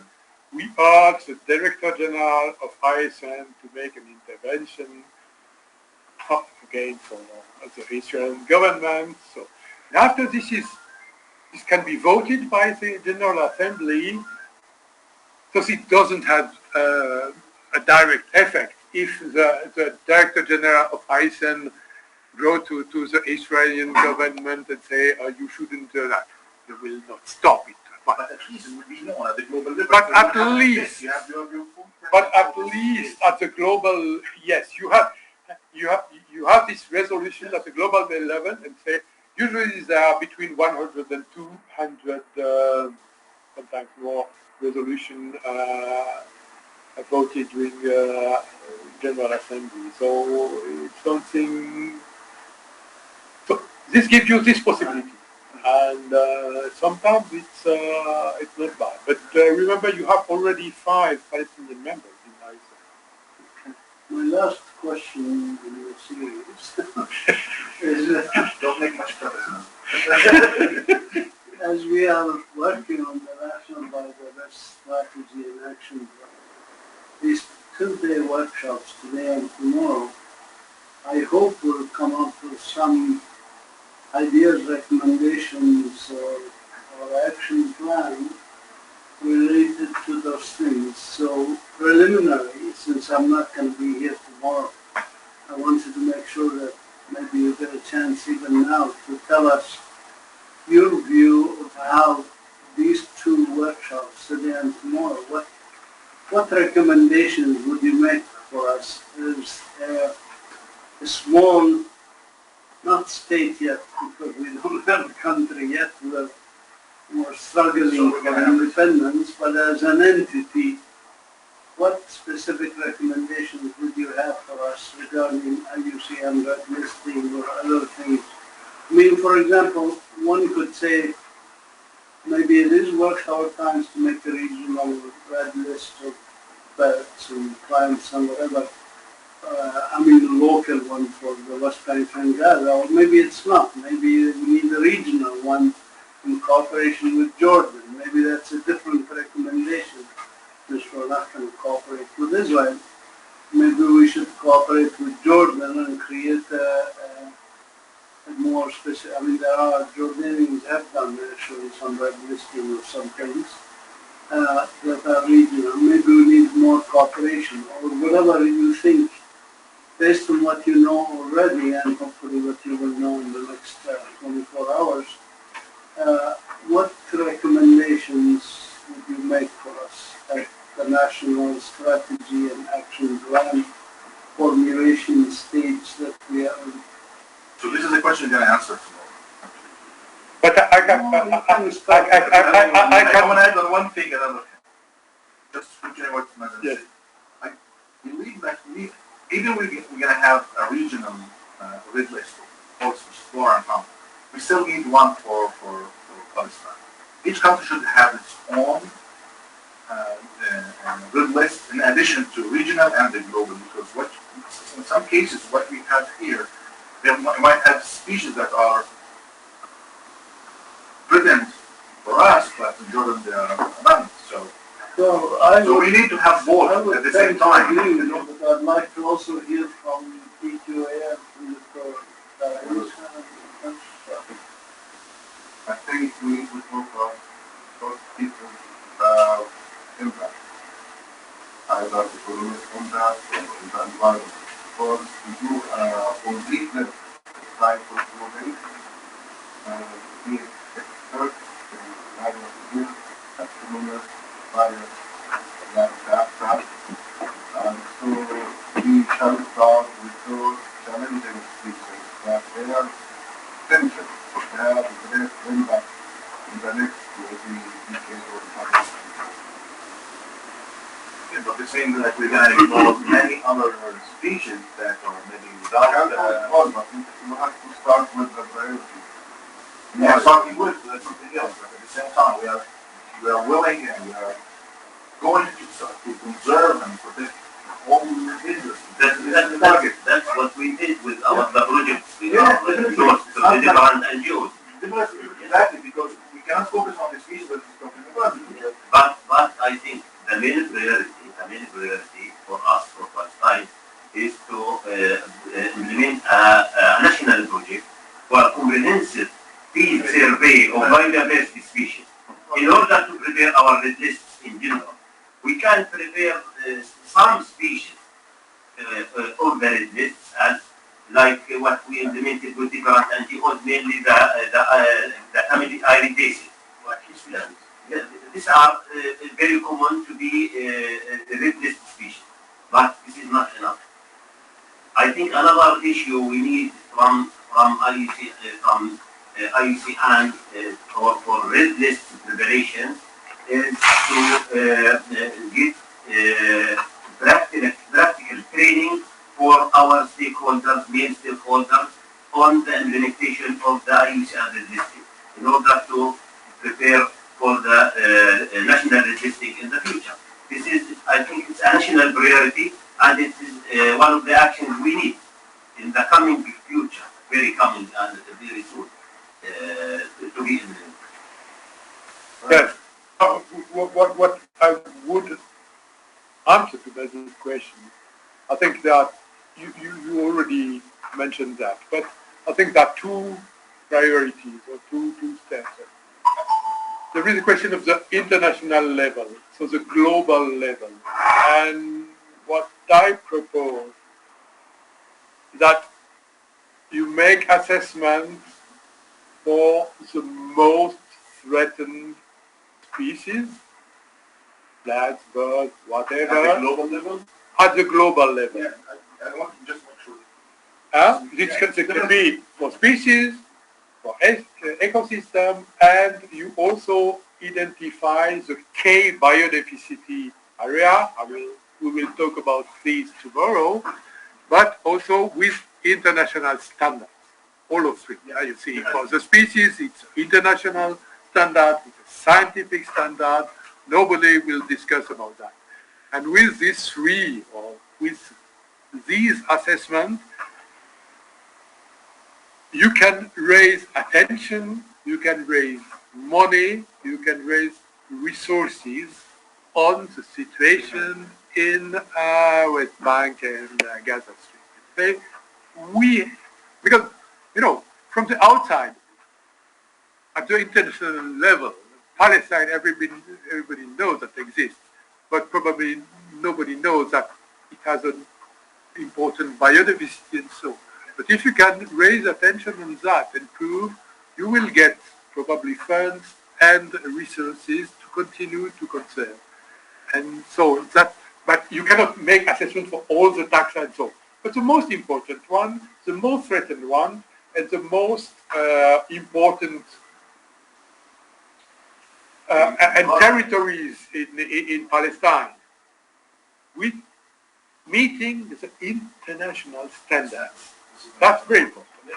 On the other hand, at your national level, you have to define your own priorities that could be different from the global one, and have a strategy to concentrate on what on the priorities for you, which are not only based on biodiversity consideration. You know, a red list of species doesn't set priorities of conservation. It's different. You can have other priorities and say, we want to protect these species because it is of economic interest, or a wild cooperative, or it is a flagship species, or whatever. And the priorities are not the ones, and not directly linked with red list of species of ecosystem.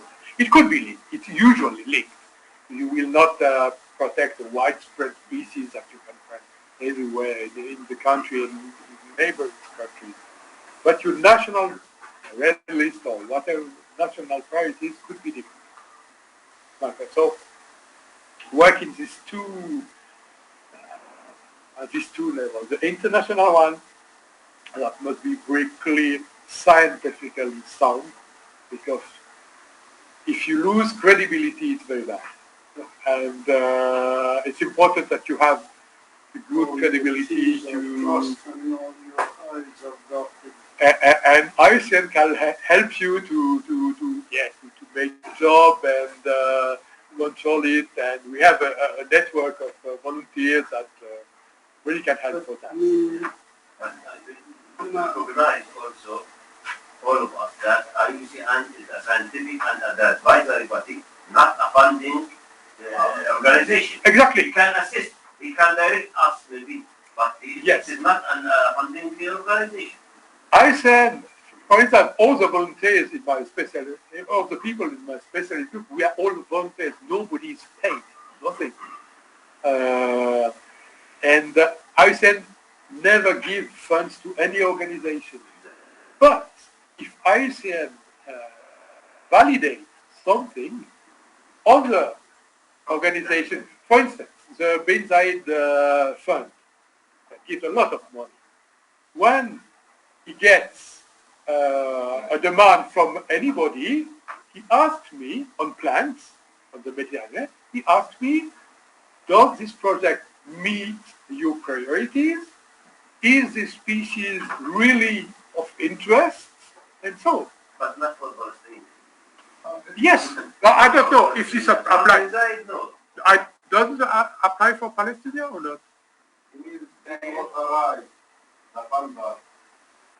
validate this or direct opinion or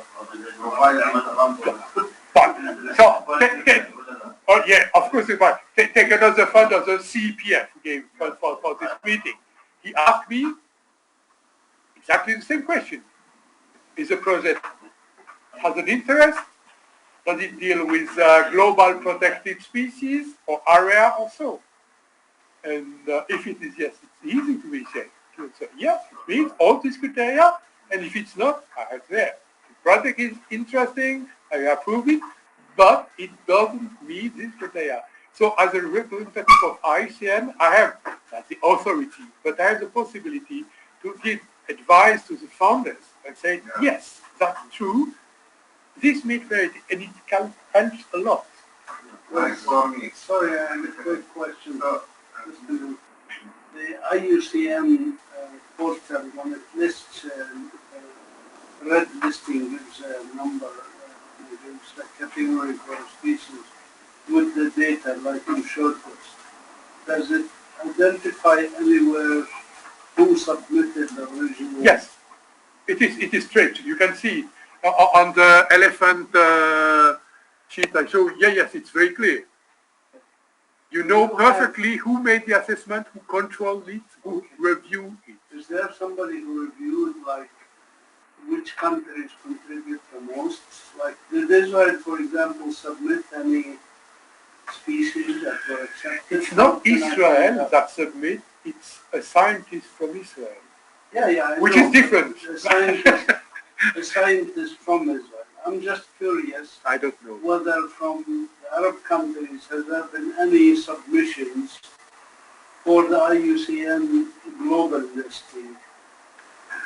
I think it's not possible to track it because you only have the name of the person, not its nationality, possibly his address. But often there are 3 or 4 scientists all together, and there are one from Germany, the second from Israel, the third from I don't know who. So is it bias in the IUCN? Sorry. Bias. How no? There's certain criteria, and then it goes for review committee. No, it's not biased. I think there could be tentative to bias that, and I said those is, but and there is always this petition process. It is published, and if you think it's biased, you can say that. Well, I think that maybe there's bias also in having these more spectacular species, the mammals, the birds, maybe some reptiles. There is a trend, international trend. There's something more visible. There's very little work on invertebrates, for example. Or Yes. No, that's yeah. For instance, in the Mediterranean, only 9% of the flora has been assessed against the IUCN red list criteria. 9%. It's nothing. In the Mediterranean. In the Mediterranean, yes. We have 25,000 species, only roughly 10%, 2,500. That's little. But you have all mammals, all amphibian and reptiles, all birds. I mean, one area, theoretically could, for example, in the Dead Sea, there are 12 kinds of algae.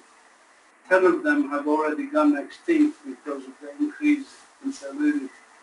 One could theoretically list those, write them up and list them and send them to IUCN for listing.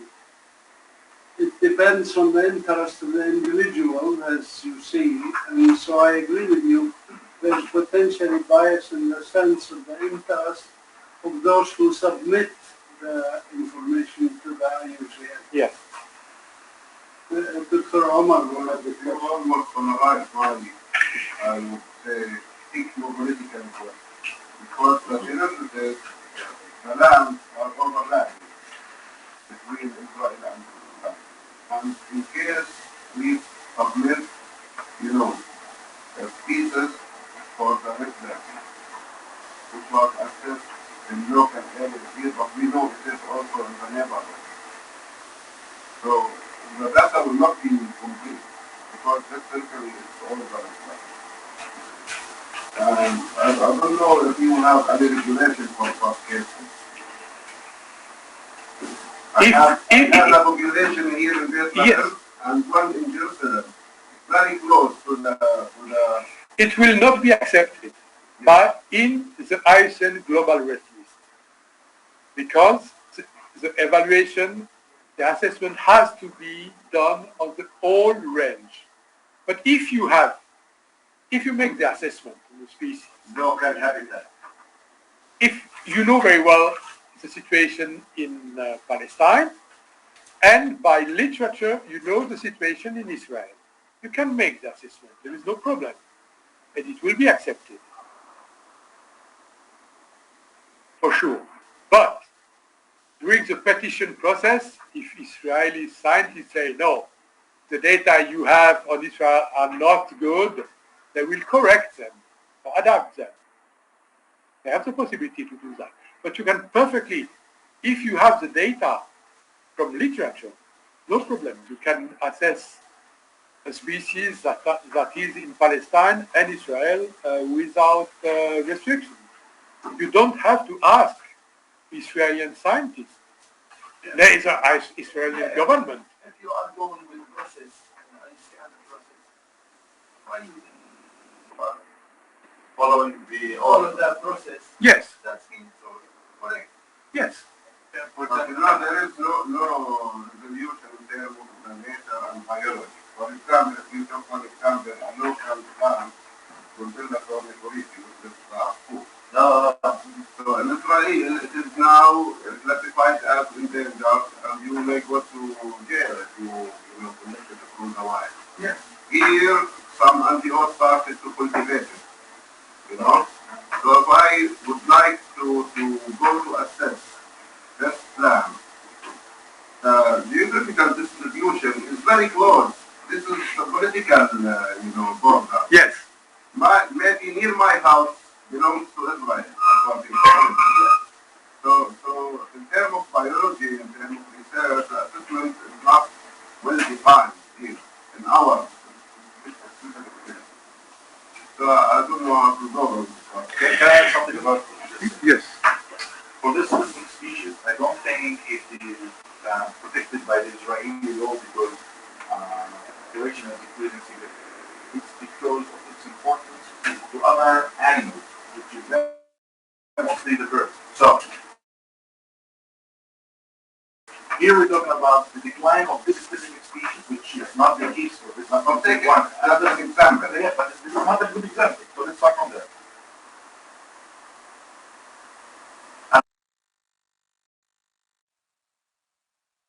Another good example, which is the Irish honey. Irish honey exists in two locations. Actually, now it exists in more than one. And now we know the distribution of this species in our side. So we can do this assessment criteria for the global population of this species based on literature review, what we have from the Israeli side, and based on our research and Yes, easily. evaluation. So this is I will say that the recommendation from the court is that who will decide because the over harvesting from the wild, not because it's from the wild. Because it's over harvesting by local from the wild for trading in the market. So that they prohibited it and protected it. Yes. Try always to keep in mind that ICN Red List assessments, it's a scientific assessment. There are no political boundaries. Nobody cares that if species in Palestine or Israel, nobody cares. Yeah. For the evaluation, let's say. That's the advantage of the global Red List. So everybody can make an assessment if he has access to the information at a global level, and it's perfectly right. I'm based in Switzerland. I have made assessment on plants in Morocco, in Tunisia, and Syria, and it's not a problem. They have been accepted, but I collaborate with a local expert, of course. But it's not a problem. I can do that. So you can assess the plants that are in Jordan, Palestine, and Israel. It's absolutely not a problem. After to undertake conservation measures, this is up to the local or national authorities. Israel can protect the species that you don't, or vice versa. One Completely different. recently, scientists came and started to survey using GIS and some analog technology, the flora and fauna for specific areas, for example, in the ocean and the land. Are these valid data to look for the quantitative analysis over time or for the... For the flora, I don't think. With GIS, you cannot see the species. You cannot. For some trees, yes, but you have to control that in the field, take samples. But for the majority of species, it's only applicable for mainly for large species, bees, and it's only based on remote sensing, and you have to have research on the ground in order to Yes. understand the whole reflection, wavelength reflection of the species, and then we can say, okay, this is what we have for this species. But other than that, for small plants, we will never be able to be. Or never, I don't. In my opinion, Who knows? with the technology so far, it's Okay. kind of impossible because For I our talked to generation. reporters about it. It was really We'll make it smart motors for smart areas. yeah, but this is And wait, we need to look at the cost. We need to For- look at the for- cost benefit for it. For the ecosystem redlist, it is probably possible to take, yes, for wetland which is close to the desert, you can measure the extension and so, but for species, I don't believe it's possible at the moment. Maybe for elephants. Could be.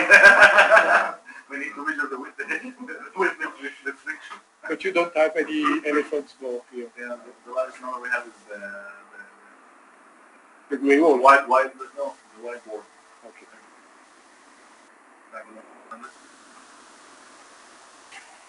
Go ahead. Okay. So we continue with the importance of regional red list. When we talk regional, it is also national red list. Okay. The region can be whatever. So we have red list on at the continent level, at the country, at the state, province, or even smaller level. There are all kinds of so-called regional red list. What are the use? Well, we already spoke quite a lot about that, but I'll come back again. You can have access to my presentation just to remember it after. So first is to monitor the status of biodiversity in the region. So you have a starting point to make the red list this year or next year here. After 10 years, you can monitor is the situation change in bad, in worse, for which species, for which ecosystem, and so on. Identify priority species and habitats. It's a help to identify, but it's not identification, as already said.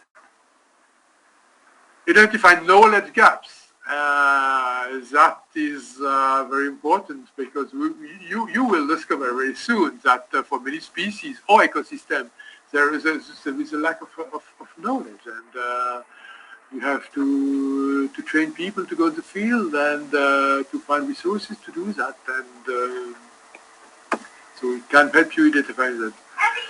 Assist insight-based conservation planning. That's what we discussed all. Communication and awareness raising, mainly at the national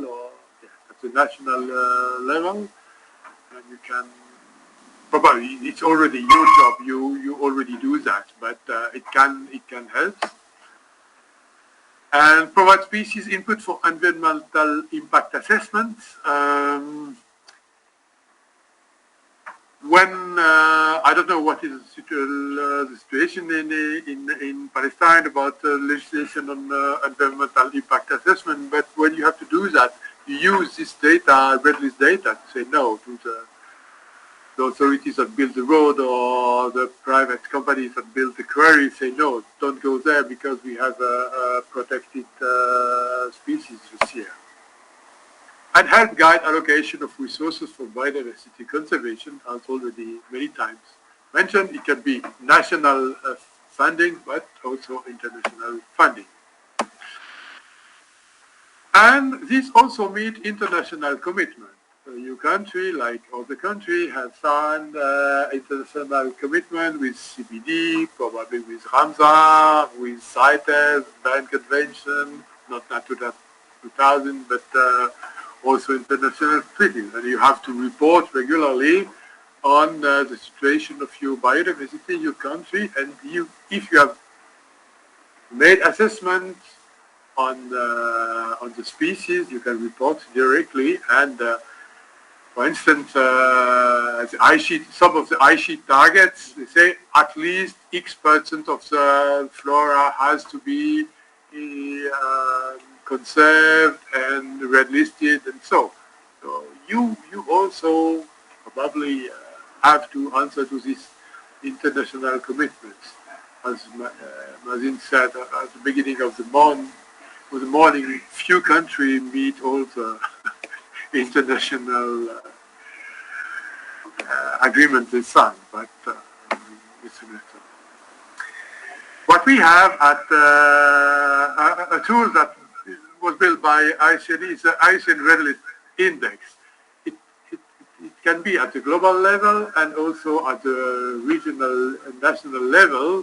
It measures the trends in extinction risk over time. And you can see like here for birds it's stable, for mammals it's stable, for corals it's decreasing, for amphibians it's decreasing. So it's a tool that measures the different assessments made and take and create a tendency. So I come back to this red list criteria. I explained you before the use at the global level, and I will briefly show you the differences with using them at the national level. You have tutorial, you have a guideline for application of IUCN Red List criteria at regional levels. It also exists in Arabic, I've seen on the website. So you can download it and read. It will be very helpful for you to read this documentation before preparing your national red list. So why is it different to apply the criteria at the national level than at the global level?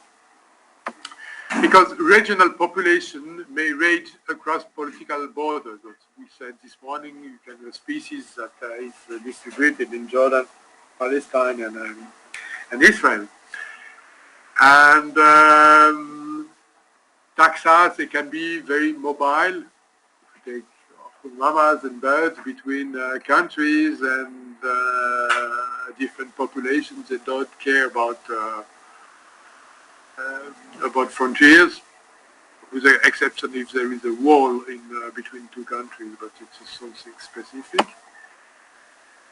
And also you have taxa, especially for birds, that could be an unbreeding seasonal visitor. They can only in summer for nutrition or in winter to breed. And also the region could have a very small part of the global population of species. For widespread species, could be a very only 1% or 0.1% of the global population can be present in Palestine. So that's the reason why you cannot apply exactly of the same criteria. And the survival of a local population in Palestine can depend on the survival of a more important population in neighboring countries. Sorry, can we take a lunch break for the food to get cold? Okay. And we can after, or you have a couple more? I have a couple of more, but we can continue after for me. Yeah. After lunch. After lunch, yes. So it was a short introduction. This is a very early lunch. Yeah, let's go lunch. It's that they prepare the lunch. Outside, so please go outside to have lunch. تفضلوا نكمل بعد الغداء. سارة إذا سامعتنا ممكن تعملي بوز للريكوردينج للغداء وتنزل تغدي معنا.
it's not what we want.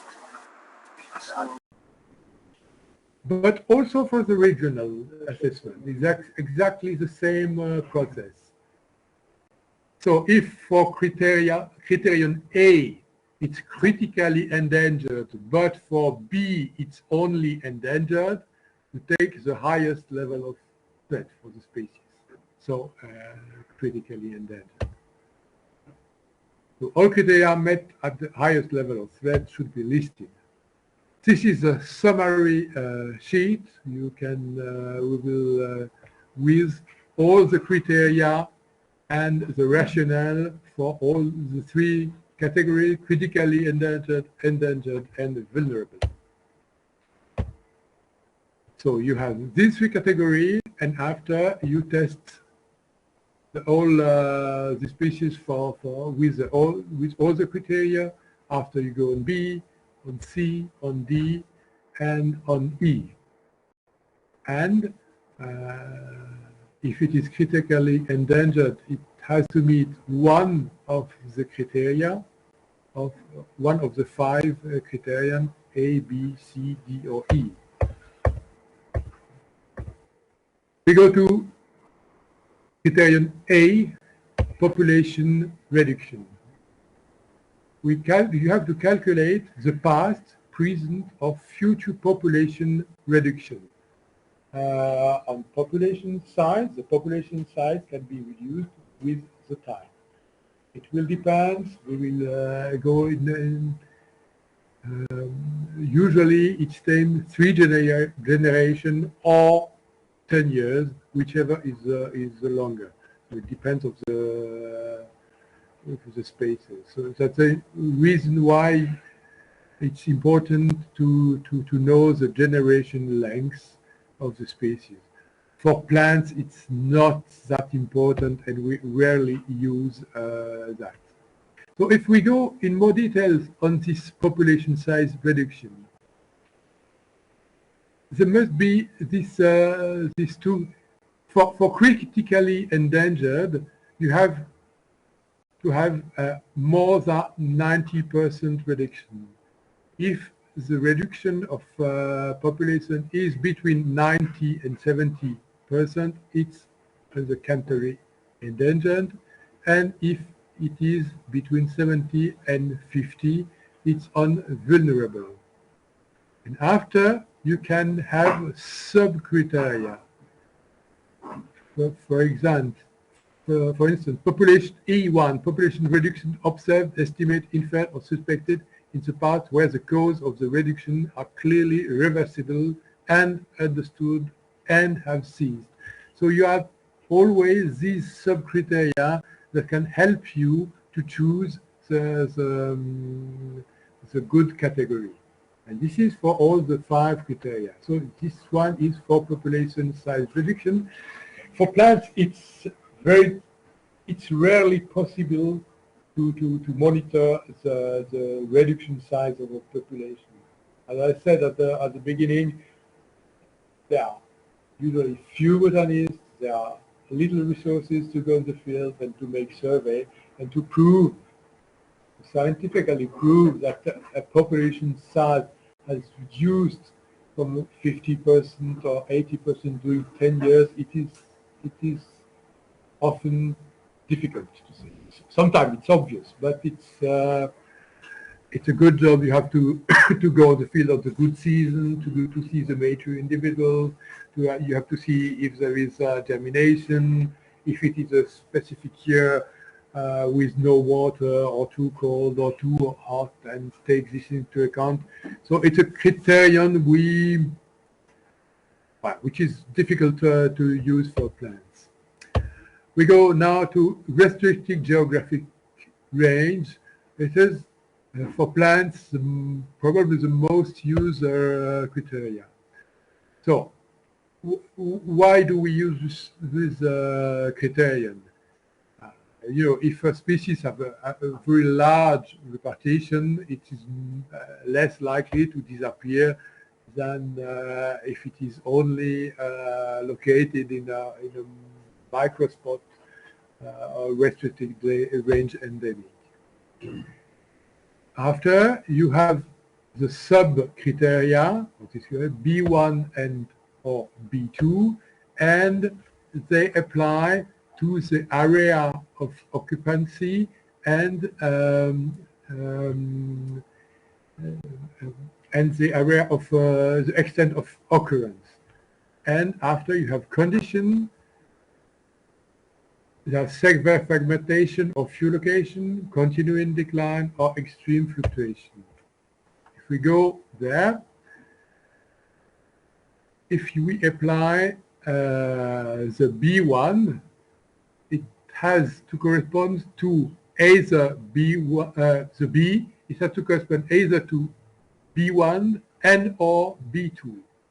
B1, extent of occurrence, you remember, if it is less than 100 square kilometers, it is endangered, critically endangered. If it is less than 5,000 kilometers, it's endangered, and less than 20,000 square kilometers, it's vulnerable.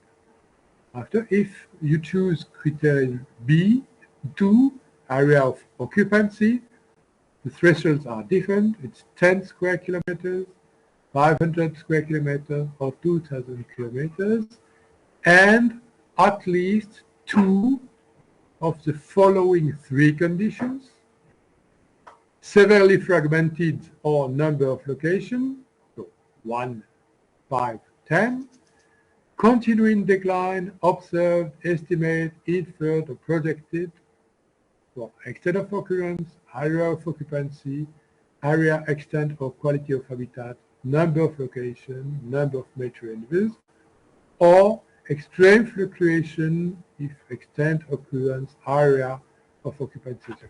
It looks a bit complicated.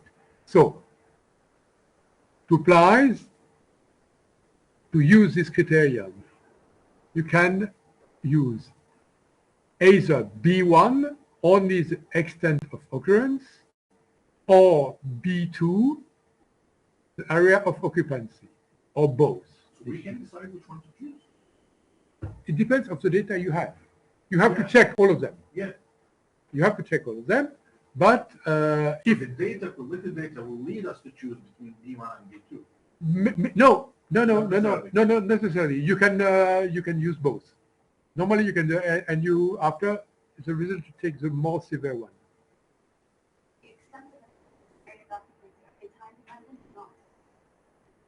No, no. Yearly, for example?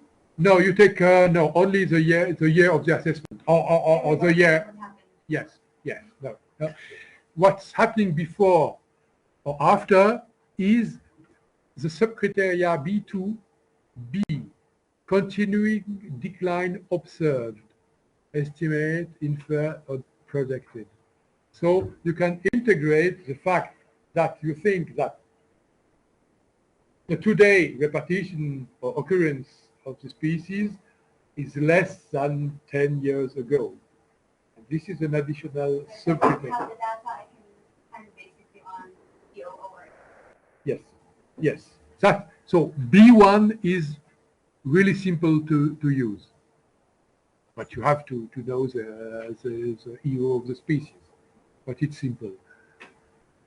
Using AOO, it's a bit more difficult. You must have additional data, but it's possible. Last. According to this procedure, all endemic plants would be, classified maybe in the yellow. Depends. So, sorry. Depends on what do you mean by endemic. In my point of view, you cannot use endemic without the qualifying term. All species are endemic to Earth. Okay. Endemic to Palestine, for example. Endemic to Palestine is something different.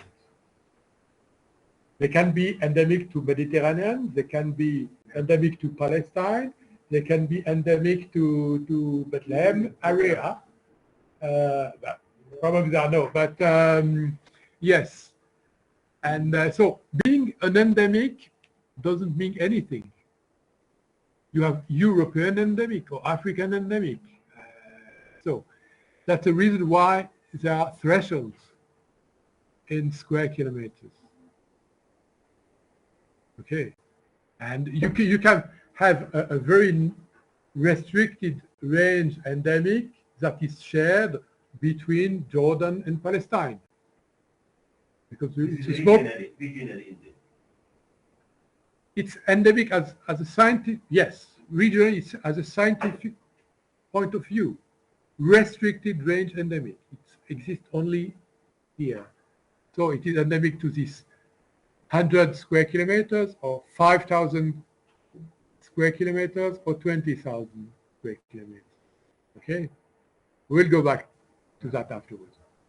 Who put these figures in categories? The area, for example, from 100 to... Who decided that? Yeah. Oh, IUCN. IUCN, yes. Based on what? Oh. This is the question. But this is very difficult to be applicable to Palestine situation. No. Sorry, this is the global evaluation. This is all for that. After, we will go this afternoon. For the regional or the national red list assessment, it's different. Of course, you can take other thresholds because it's no sense to have such large areas. This is for the global rating. And why 105? It has to be possible, it was to be possible to apply that to all species in the world. So of course, and sometimes for specific plants or lichen or insects, it's not, I wouldn't have chosen this threshold. But don't forget, this has to be possible for whales, for elephants, for migratory species like birds, and so that's why they are the threshold. But after you have conditions, and always when you have a global standard, you are never happy with your specific case. So it's obvious in all fields, not only in nature. Okay. Let's take a break. Yes. We need it. You did it. It was difficult. Can you? May you ask? Did you listen well? Will you ask some questions on what I teach? There is an examination at 12:30. I think.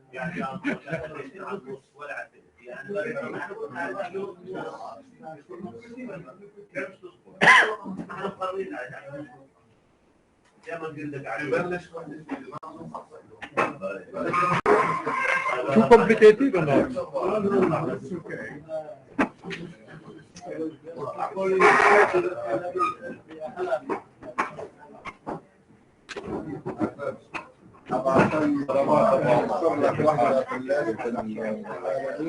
بدك تكلف 10 فلوس ولا ايش بيقولوا لك لازم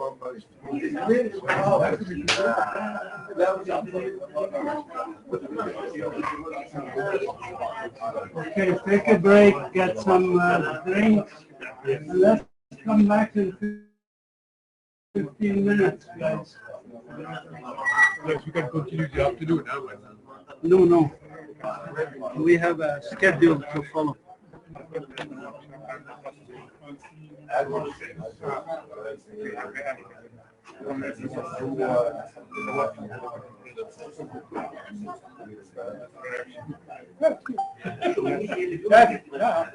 will discuss that.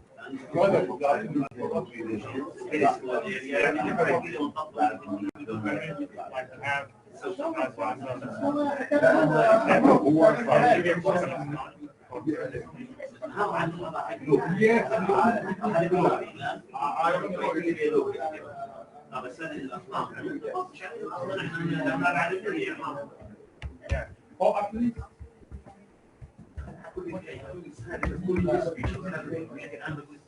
release of other taxa that should be assessed in priority. Because they are it's a huge work to make all of that. The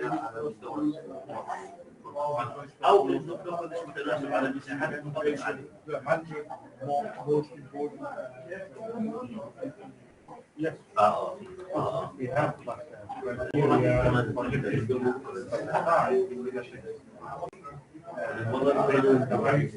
criteria, the local needs.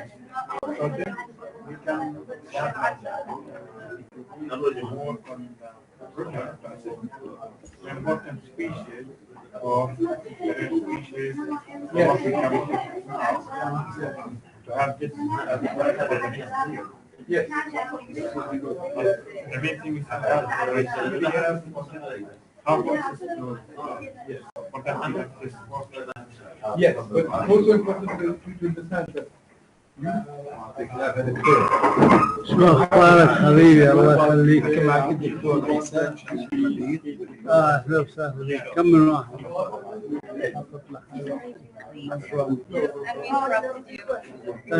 دكتور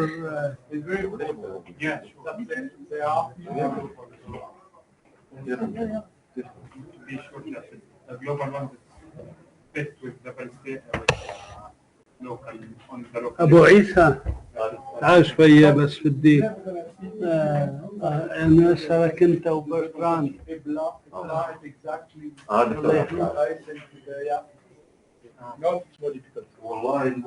I want to ask you this. This is the Israeli local red list things that they did for plants, for example. This is Abu Isa.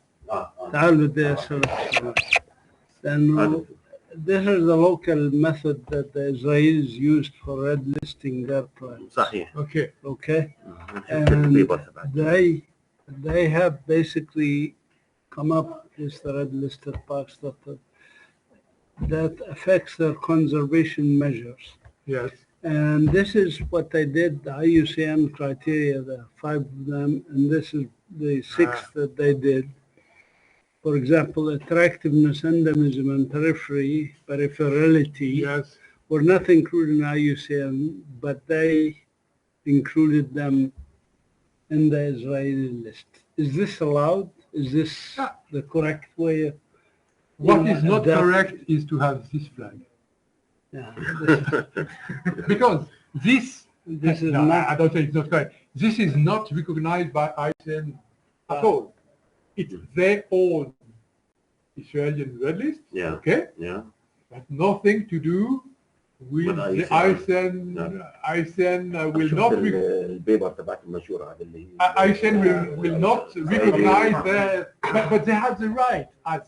You in Pakistan, you have the right to adopt all the criteria. Yes. There's no problem. Yeah. But like I said at the beginning, Yes. if you want to get international funds from CPF, from other donors, you should meet IUCN IUCN criteria strictly. Exactly. Yeah. But you can have another list, a national red list with other priorities, with whatever you want. Yeah. Also. But for the most threatened species, I really recommend you to have. But Israelis have the art of magnifying everything for their benefits and their deserve, and they use what they are imagining this is for their benefit, and they can deal with IUCN according to their. No, because the Israeli assessed species, they are not in the IUCN global red list, I'm sure.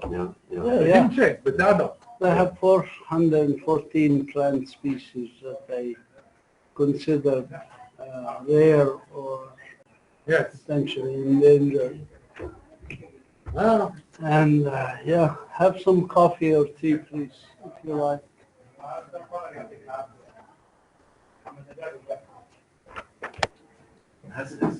All right, we start. Are you ready?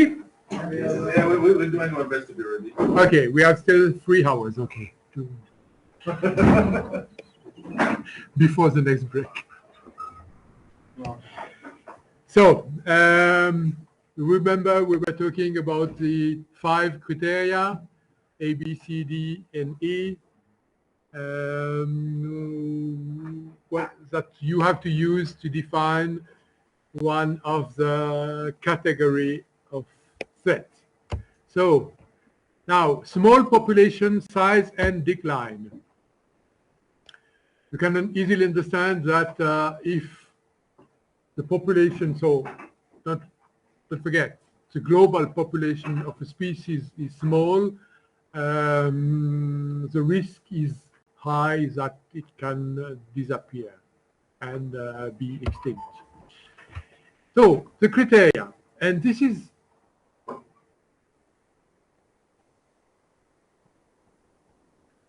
a criterion rather easy to use. It's about the number of mature individuals of a species. If it is less, if there are less than 250 individuals, it's critically endangered.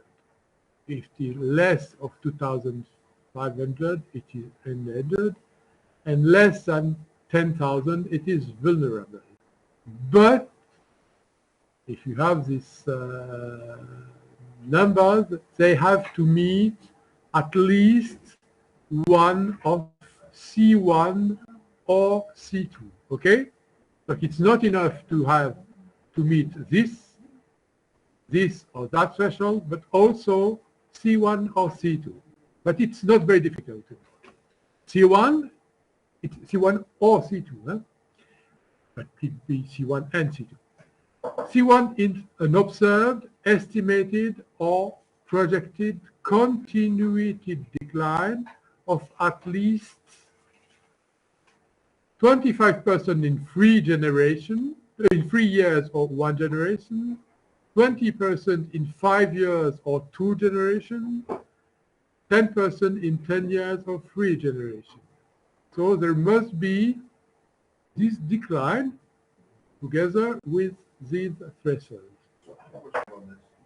So we have a specific tree, and we have only at the global level 250 of them, and the number is stable, is not declining, so it doesn't come to category C1 or C2. It doesn't make sense to me. Like, it should be as critically endangered. But there's no decline. It's stable. For the last 100 years, we have these 250 trees, Sure. and they are still there. But in that case, you apply another criteria, another of the 5 criteria. Ah, okay. So, Yes. presence that Yes, lower distribution. exactly. Yeah, okay. There is, not always, but very often, another solution to apply. But if you, for your example, if you try to apply C2A, it means that in each subpopulation you have less than 50 trees, it meets the criterion, okay? Even if there is no decline or not proved decline, okay? So normally it's not very difficult to apply this one. Sorry about that. And for your tree, I don't remember the name of the tree, but there is the criterion D. It's a very small population size, okay? And here, it's only based on the number of mature individuals. If they are less than 50, it's critically, less than 250, it's endangered, and less than 1,000, it's 1,000, it's vulnerable, but you have also to meet the D2 criteria. So for very restricted population with a very little number of mature individuals, you can apply the D criteria very easily. So 50, 250, and 1,000. Okay? So with all these 5 criteria, you have several possibilities to apply. We take them by order, hierarchy from A to B. You know what I'm saying? Yes, you can say that, but yes, you have to try to check To check all of all them, that. but start, yeah. If one doesn't meet you, and after you, yeah, if one doesn't meet you, So it you don't doesn't use. mean all applicable. No. One, at least one. It could be 3, but at least one. And if 2 are applicable, the first one gives a result vulnerable, and the second one gives a result critically endangered. You take critically endangered, so the worst case. Okay? So you have to check all the 5 criteria, A, B, C, D, E, and you choose the worst case. Okay? Not one criteria is more important. Sorry? Not one criteria is more important. A versus B versus C. Exactly the same importance. No, exactly. We could reverse the list. It could be exactly the same. It's not the order of importance. Probably for some species, the D is very easy if you have the data. Just try to know how many major individuals you have, and after you can apply the D criteria very easily. Okay?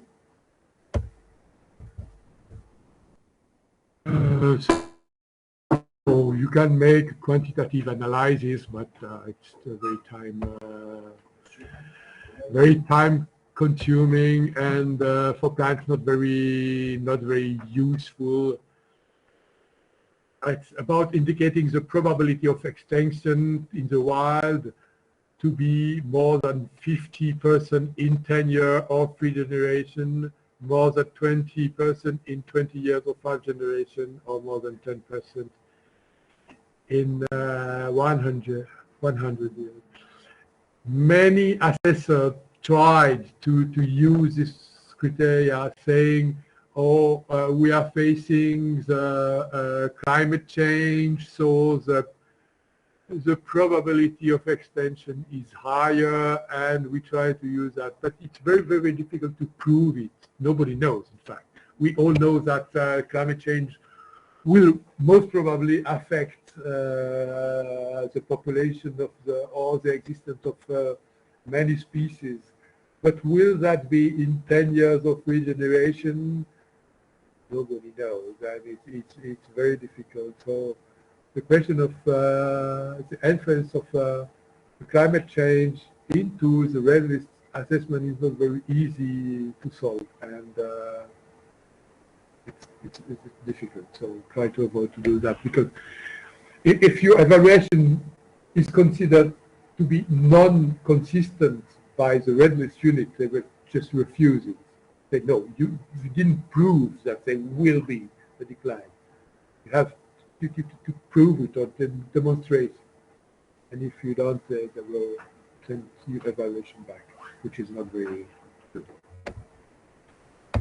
So, again, many documentation.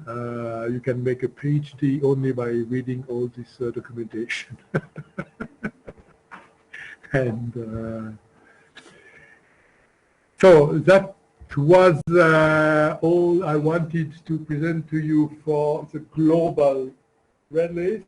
So you have to, what you could keep in mind, that it is a complicated process, very demanding in resources, in knowledge, in publication, and if you want, that is important, to have some or the most threatened species of your flora or of your mammals or birds or species or whatever to be in the IUCN Global Red List, you have to follow this process.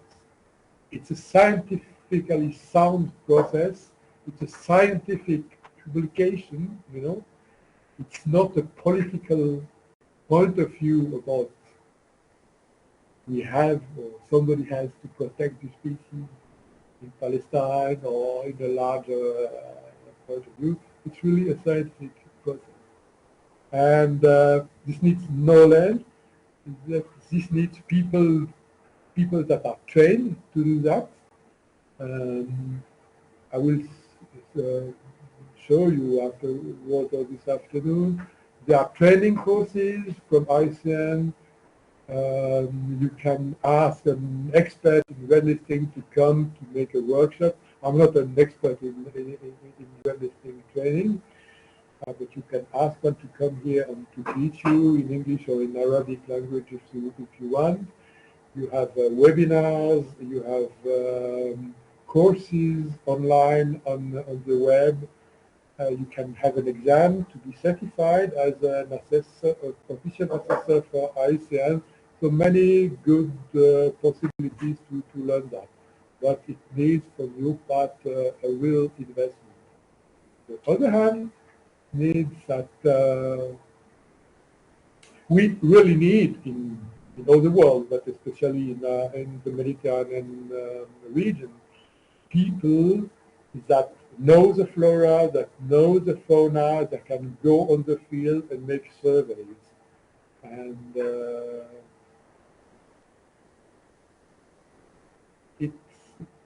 there are less and less universities where you can learn the techniques to go in the field, and or even the taxonomy. It's not easy to learn taxonomy. It's not obvious, and probably most of you know that it's difficult to work plants, to identify it, even if now we have some apps like PlantNet or so that can recognize some plants, but they also make terrible errors. And if you are not a specialist, you cannot identify plants. And laser have an estimation of the range of the plant, of its ecological requirements. So it's I really hope that in Palestine you can have you can teach taxonomy and to have the possibilities to go in the fields with students, to teach them and to show them the biodiversity. Okay. Do you still have questions on this global red list? The authority first. You mentioned that the generations, 2 or 3 generations for assessment. Is there a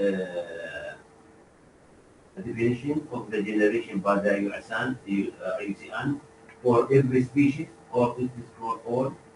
Because it is not understandable. Yes, it is for there is.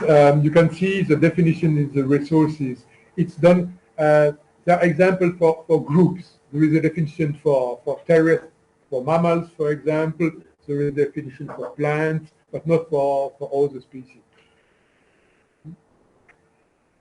It's useful. It's usually utilized for mammals and mammals for economic importance. It's important for fisheries, for instance, to know. For instance, for the red tuna, that he's capable of reproduce after 3 or 5 years, for instance. So you should not fish it if it's shorter than 50 centimeters and so on. For plants or for many organisms, it's less important to have this. For annual plants, of course, the generations and for trees, it's longer, but it's not very relevant. But you can find in the IUCN website, in the resources part, you will find all exploitation. Okay. My question, how you quantify the population size at global level? So, if this species exists only in Palestine, I say it's easy. Well, it's easy, but it's feasible for you. if you are dealing with a species that extend from Morocco to Afghanistan, for instance, because they are, you need to talk with with experts from other countries, or to look into literature. They joined the data. And join the data.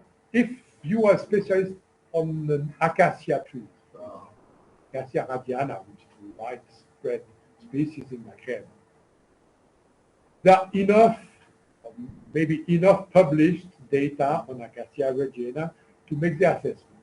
And probably it is not a threatened species, because the area is large, the number of individuals is important, and you can easily come to the conclusion that it is not threatened. Okay? It's more difficult when you are in a category, one of the three categories of threat. It is because you are working with a species with a restricted range area. So it's not likely that it exists in a huge territory. Usually, plant species, however, it will exist in Palestine, in Syria, in Jordan, in Israel, but will be restricted. So you will have access to experts of neighboring countries. And this is an advantage of the IUCN network. For instance, in the Mediterranean Plant Conservation Group, we have experts on every country. So if you become a member, or even if you are not a member, and you tell to me, oh, I want to make the assessment on salvia level, I can relay your demand to other experts from neighboring countries and say, oh, he wants to make a salvia assessment, who has data on that, and after you work together. So it will be, it's a not formal network. People are in the specialist group as individuals. They don't represent any organization or government or whatever. It's purely scientists or conservationists and okay. How do you consider some of the knowledge that are to be missing? For example, let's say there's big spiders that are found in the European region as well as in Palestine and other east of the Mediterranean region. However, some of the characteristics that are found in Palestine are not found, for example, in Europe. That species of spiders. How do you assess them at a global level? What do you mean by characteristics? I don't know taxonomic characteristics. Subspecies. If it is a subspecies, you take it. Not yet like as subspecies. First, you have to characterize. Otherwise, it's a weakness of the red list. First, you have to solve the taxonomic problem. First.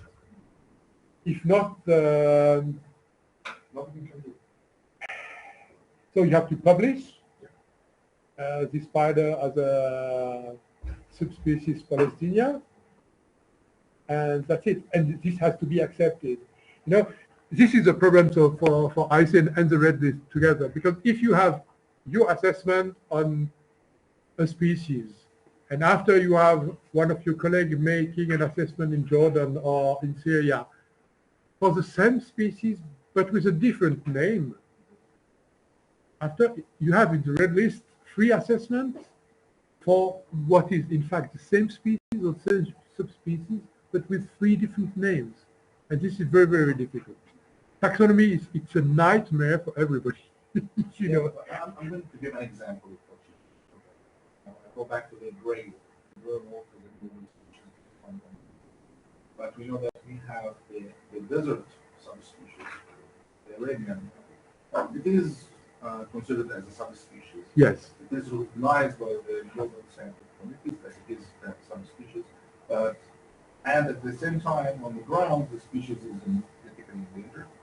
It's just found in a few places in the Middle East, in the desert areas.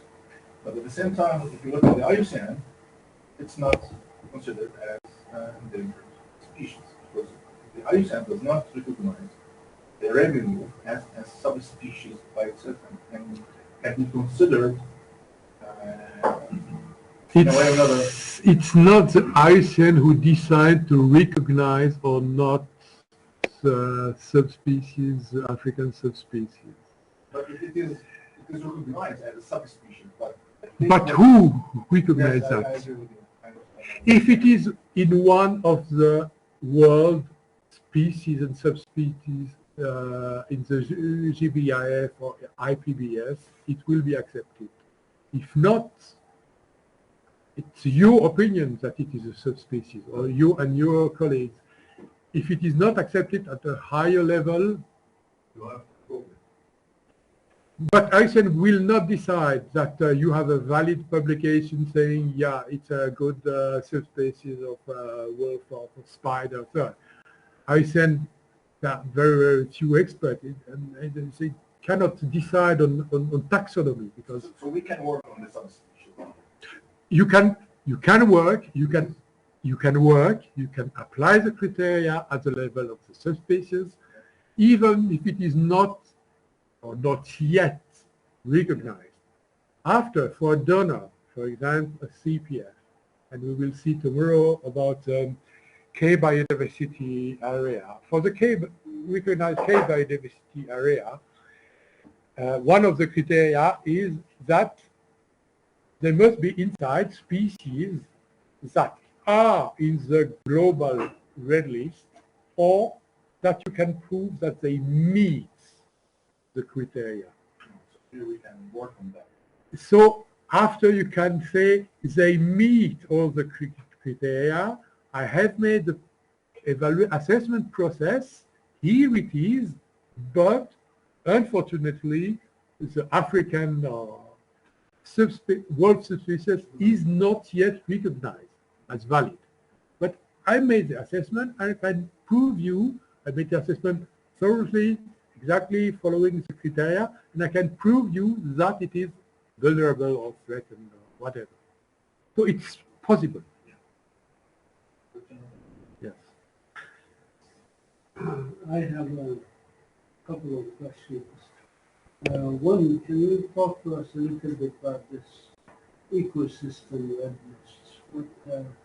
When did they come about, and what's the value of doing ecosystem red lists? Are there criteria for ecosystem red lists?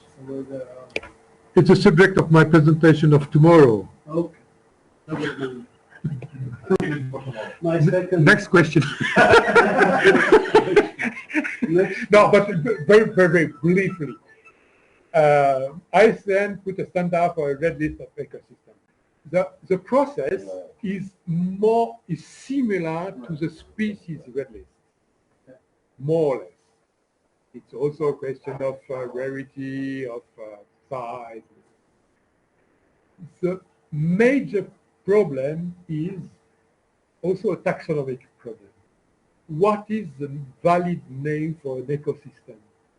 What you call an ecosystem here in Jordan probably has a different name, even if it's the same or roughly the same in Morocco. We don't have an homogeneous classification all around the world.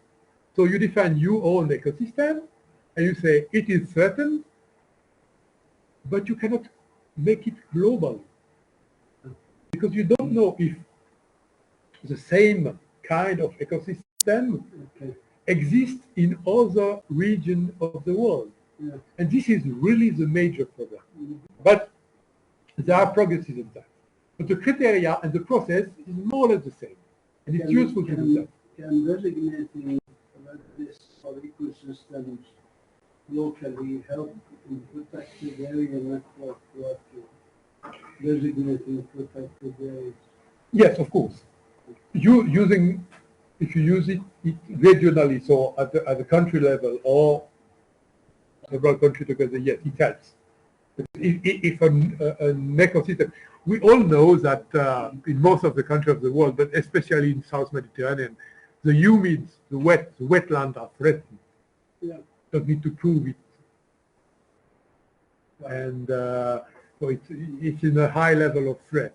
But if you can to demonstrate that in Palestine, it remains only 3% of wetlands or whatever, it can help. Yes, it's important to conserve them, and there have been a continuous decline in the wetland during 20 years, and we imagine that because use of water by who knows, the decline will continue.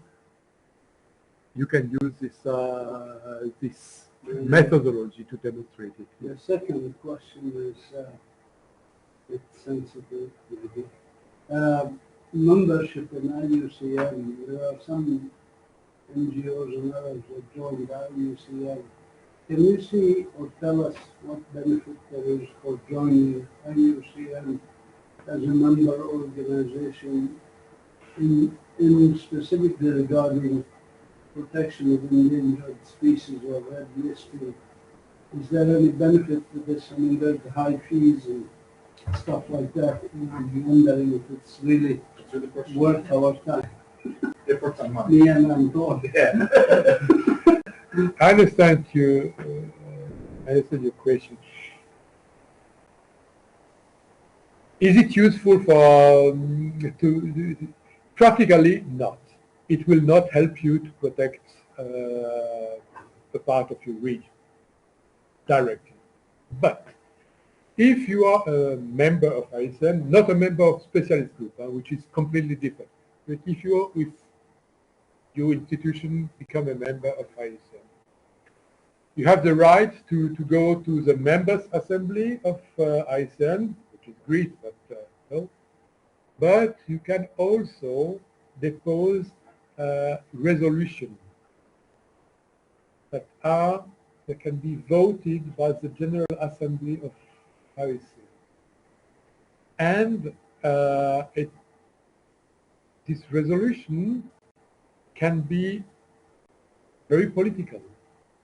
You can bring to the general audience a problem,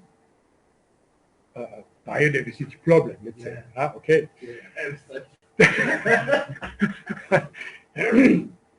A problem you have with some of your neighboring countries. So they say, oh, this other country use too much water from our region, and this reduce the size of our wetland.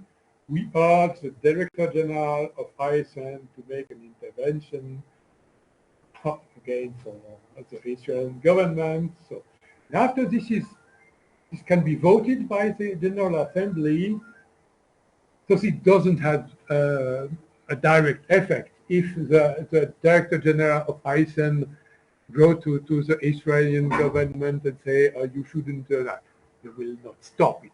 But at least it would be known at the global level. But at least, at the global, yes, you have this resolution at the global level, and say usually there are between 100 and 200, sometimes more, resolution voted during General Assembly. So it's something. So this gives you this possibility, and sometimes it's not bad. But remember, you have already 5 Palestinian members in IUCN. My last question in the series is, don't make much trouble.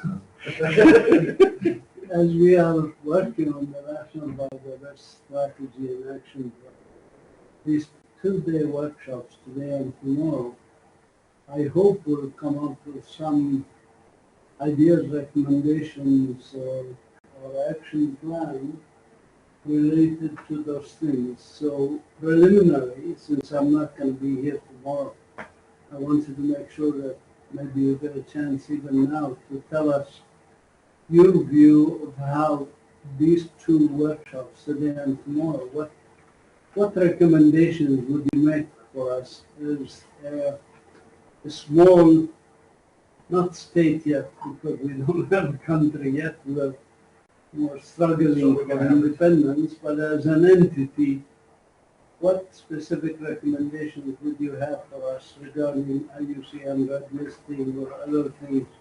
I mean, for example, one could say maybe it is worth our times to make a regional red list of birds and plants and whatever.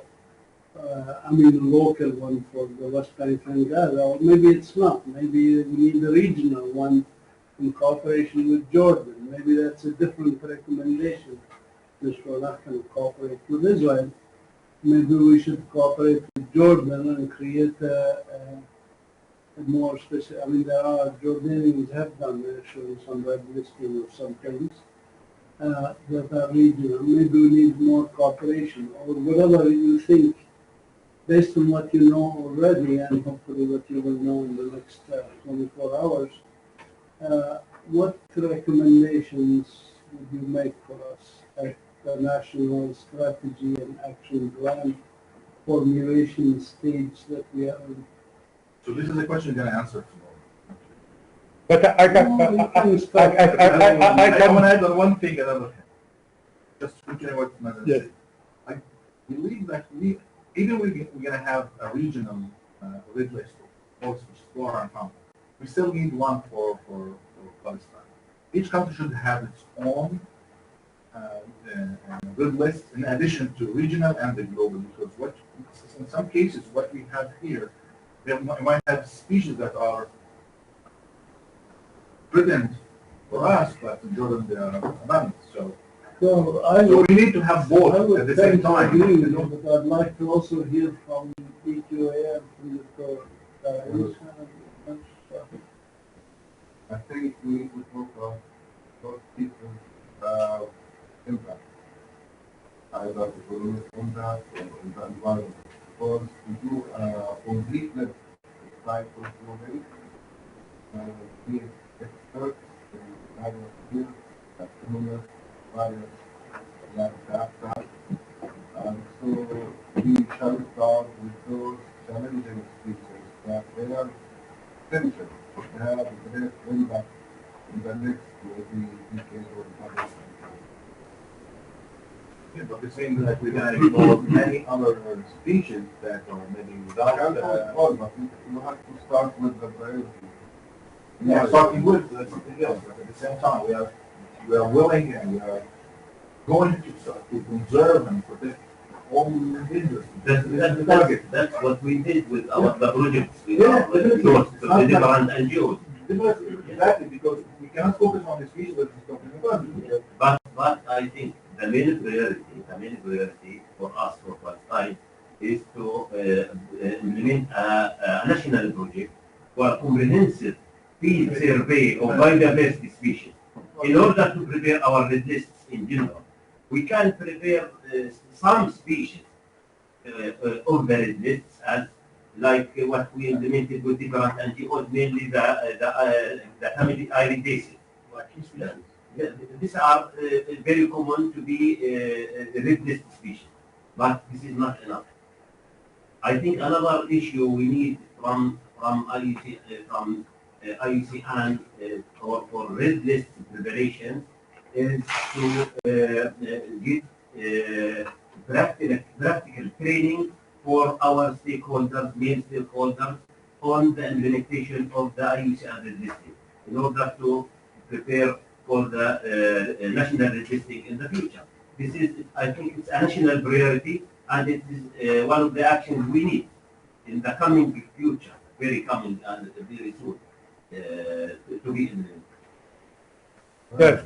What I would answer to that is question, I think that you already mentioned that, but I think there are two priorities or two steps.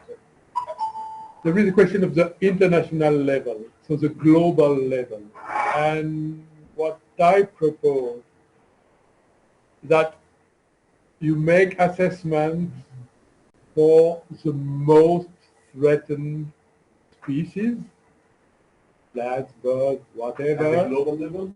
At the global level. Yeah, I want to just make sure. This can be for species, for ecosystem, and you also identify the K biodiversity area. We will talk about these tomorrow, but also with international standards. All of three. Yeah, you see, for the species, it's international standard, it's a scientific standard. Nobody will discuss about that. And with these three, or with these assessments, you can raise attention, you can raise money, you can raise resources on the situation in West Bank and Gaza Strip. Because, from the outside, at the international level, Palestine, everybody knows that exists, but probably nobody knows that it has an important biodiversity and so. But if you can raise attention on that and prove, you will get probably funds and resources to continue to conserve. And so that, but you cannot make assessment for all the taxa and so. But the most important one, the most threatened one, and the most important and territories in Palestine, with meeting the international standards. That's very important. On the other hand, at your national level, you have to define your own priorities that could be different from the global one, and have a strategy to concentrate on what on the priorities for you, which are not only based on biodiversity consideration. A red list of species doesn't set priorities of conservation. It's different. You can have other priorities and say, we want to protect these species because if it is of economic interest, or a wild cooperative, or it is a flagship species, or whatever. And the priorities are not the ones, and not directly linked with the red list of species of ecosystem. It could be linked. It's usually linked. You will not protect a widespread species that you can find everywhere in the country and neighboring countries. But your national red list or whatever national priorities could be different. Okay, so work in these two levels. The international one that must be very clear, scientifically sound, because if you lose credibility, it's very bad. And it's important that you have good credibility to. And IUCN can help you to make the job and control it. And we have a network of volunteers that really can help for that. We recognize also, all of us, that IUCN is a scientific and an advisory body, not a funding organization. Exactly. He can assist, he can direct us maybe, but he is not a funding organization. I said, for instance, all the volunteers in my specialty, all the people in my specialty group, we are all volunteers. Nobody is paid, nothing. And I said, never give funds to any organization. But if IUCN validates something, other organizations, for instance, the Bin Zayed Fund, gives a lot of money. When he gets a demand from anybody, he asked me on plants, on the Mediterranean, he asked me, does this project meet your priorities? Is this species really of interest? And so. But not for Palestinians. Yes. I don't know if this applies. No. Doesn't apply for Palestinians or not?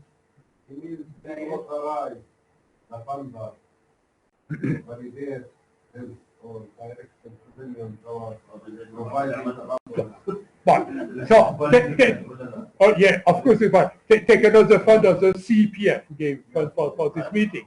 He asked me exactly the same question. Is a project has an interest Does it deal with global protected species or area or so? And if it is yes, it's easy to be said. To say, yeah, it meets all these criteria, and if it's not, I there. The project is interesting, I approve it, but it doesn't meet this criteria. So as a representative of IUCN, I have the authority, but I have the possibility to give advice to the founders and say, yes, that's true, this meets criteria, and it can help a lot. Sorry, I have a quick question.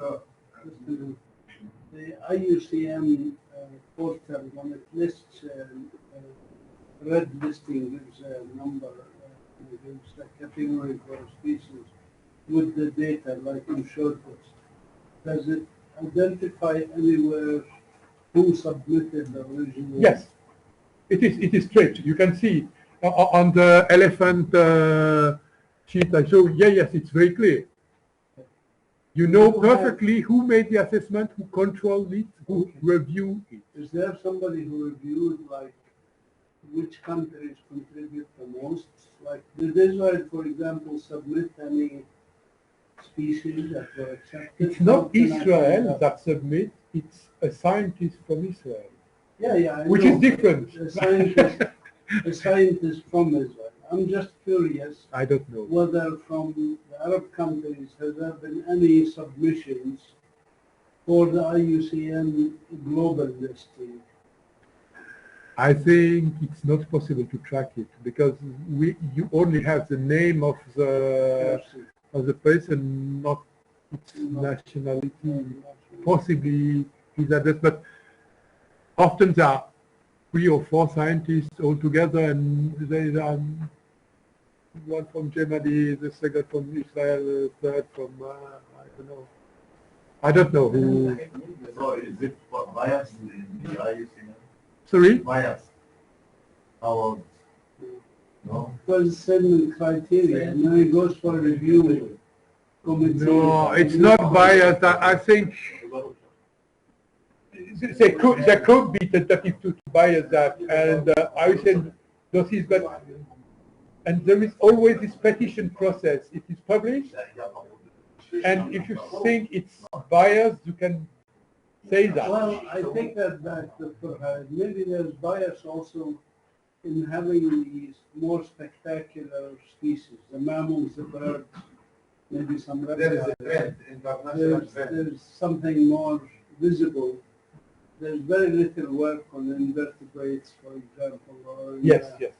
No, that's a yeah. For instance, in the Mediterranean, only 9% of the flora has been assessed against the IUCN red list criteria. 9%. It's nothing. In the Mediterranean. In the Mediterranean, yes. We have 25,000 species, only roughly 10%, 2,500. That's little. But you have all mammals, all amphibian and reptiles, all birds. I mean, one area, theoretically could, for example, in the Dead Sea, there are 12 kinds of algae. 10 of them have already gone extinct because of the increase in salinity. One could theoretically list those, write them up and list them and send them to IUCN for listing. It depends on the interest of the individual, as you see, and so I agree with you. There's potentially bias in the sense of the interest of those who submit the information to the IUCN. Yes. Dr. Omar will have the question. Almost on the right, I would say, techno-political question. Because at the end of the day, the lands are overlapping between Israel and Palestine. And in case we submit, pieces for the reflection, which was assessed in local areas here, but we know it is also in the neighborhood. So the data will not be complete because this circle is all over the place. And I don't know if you have any regulation for such cases. I have a population here in Vietnam, yes. and one in Jerusalem, very close to the It will not be accepted in the IUCN Global Red List because the evaluation, the assessment has to be done on the whole range. But if you make the assessment of the species, local habitat. if you know very well the situation in Palestine, and by literature you know the situation in Israel, you can make the assessment. There is no problem, and it will be accepted for sure. But during the petition process, if Israeli scientists say no, the data you have on Israel are not good, they will correct them or adapt them. They have the possibility to do that. But you can perfectly, if you have the data from literature, no problem. You can assess a species that is in Palestine and Israel without restriction. You don't have to ask Israeli scientists, neither Israeli government. If you are going with the process, IUCN process, why you are following all of that process? Yes, That seems so correct. yes. But you know, there is no resolution in terms of nature and biology. For example, if you take, for example, a local plant within the cornicoriti, which is food. No. So in Israel, it is now classified as endangered, and you may go to jail if you commit it through the wild. Yeah. Here, some NGOs started to cultivate it, you know. So if I would like to go to assess this plan, the geographical distribution is very close. This is the political, border. Yes. Maybe near my house belongs to Israel, according to So in terms of biology, in terms of research, the assessment is not well defined here in our specific. So I don't know how to go about this. Can I add something about this? Yes. For this specific species, I don't think it is protected by the Israeli law because duration of equivalence. It's because of its importance to other animals, which is mostly the birds. So here we're talking about the decline of this specific species, which is not the case for this. I'll take one as an example. Yeah, but this is not a good example. So let's start from there.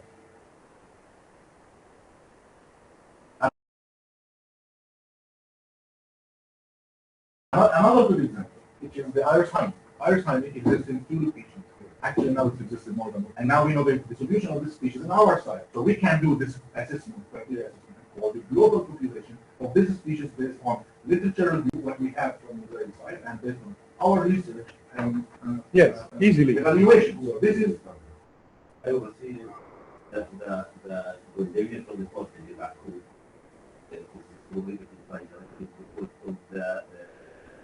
over harvesting from the wild, not because it's from the wild. Because it is over harvesting by local from the wild for trading in the market, so that they prohibited it and protected it. Yes. Try always to keep in mind that IUCN Red List assessments, it's a scientific assessment. There are no political boundaries. Nobody cares that if species in Palestine or Israel, nobody cares. Yeah. For the evaluation, let's say. That's the advantage of the global Red List. So everybody can make an assessment if he has access to the information at the global level, and it's perfectly right. I'm based in Switzerland. I have made assessment on plants in Morocco, in Tunisia, in Syria, and it's not a problem. They have been accepted, but I collaborate with a local expert, of course. But it's not a problem. I can do that. So you can assess the plants that are in Jordan, Palestine, and Israel. It's absolutely not a problem. After to undertake conservation measures, this is up to the local or national authorities. Israel can protect the species that you don't, or vice versa. It's completely different. Recently, scientists came and start to say, hey, using GIS and some analytic technology, the flora and fauna for specific areas, for example, in the ocean and the land. Are these valid data for the quantitative analysis over time or for the... For the flora, I don't think. With GIS, you cannot see the species. You cannot. For some trees, yes, but you have to control that in the field, take samples. But for the majority of species, It's only applicable for mainly for large species, bees, and it's only based on remote sensing, and you have to have research on the ground in order to yes, understand the whole reflection, wavelength reflection of the species, and then we can say, okay, this is what we have for these trees. But other than that, for small plants, since we'll never be able to be. or never. I don't. In my opinion, but who knows? With the technology so far, it's kind of impossible because our generation about it. And it was really not. It can make it smart models for small areas. Yeah, but this is and we need to look at the cost. Benefits for it. For the ecosystem readiness, it is probably possible to take yes, for wetland which is close to the desert, you can measure the extension and so. But for species, I don't believe it's possible. At all. Maybe for elephants. Could be. We need to measure the friction. But you don't have any elephants more here. Yeah, the largest number we have is the grey wall. the white wall. Okay.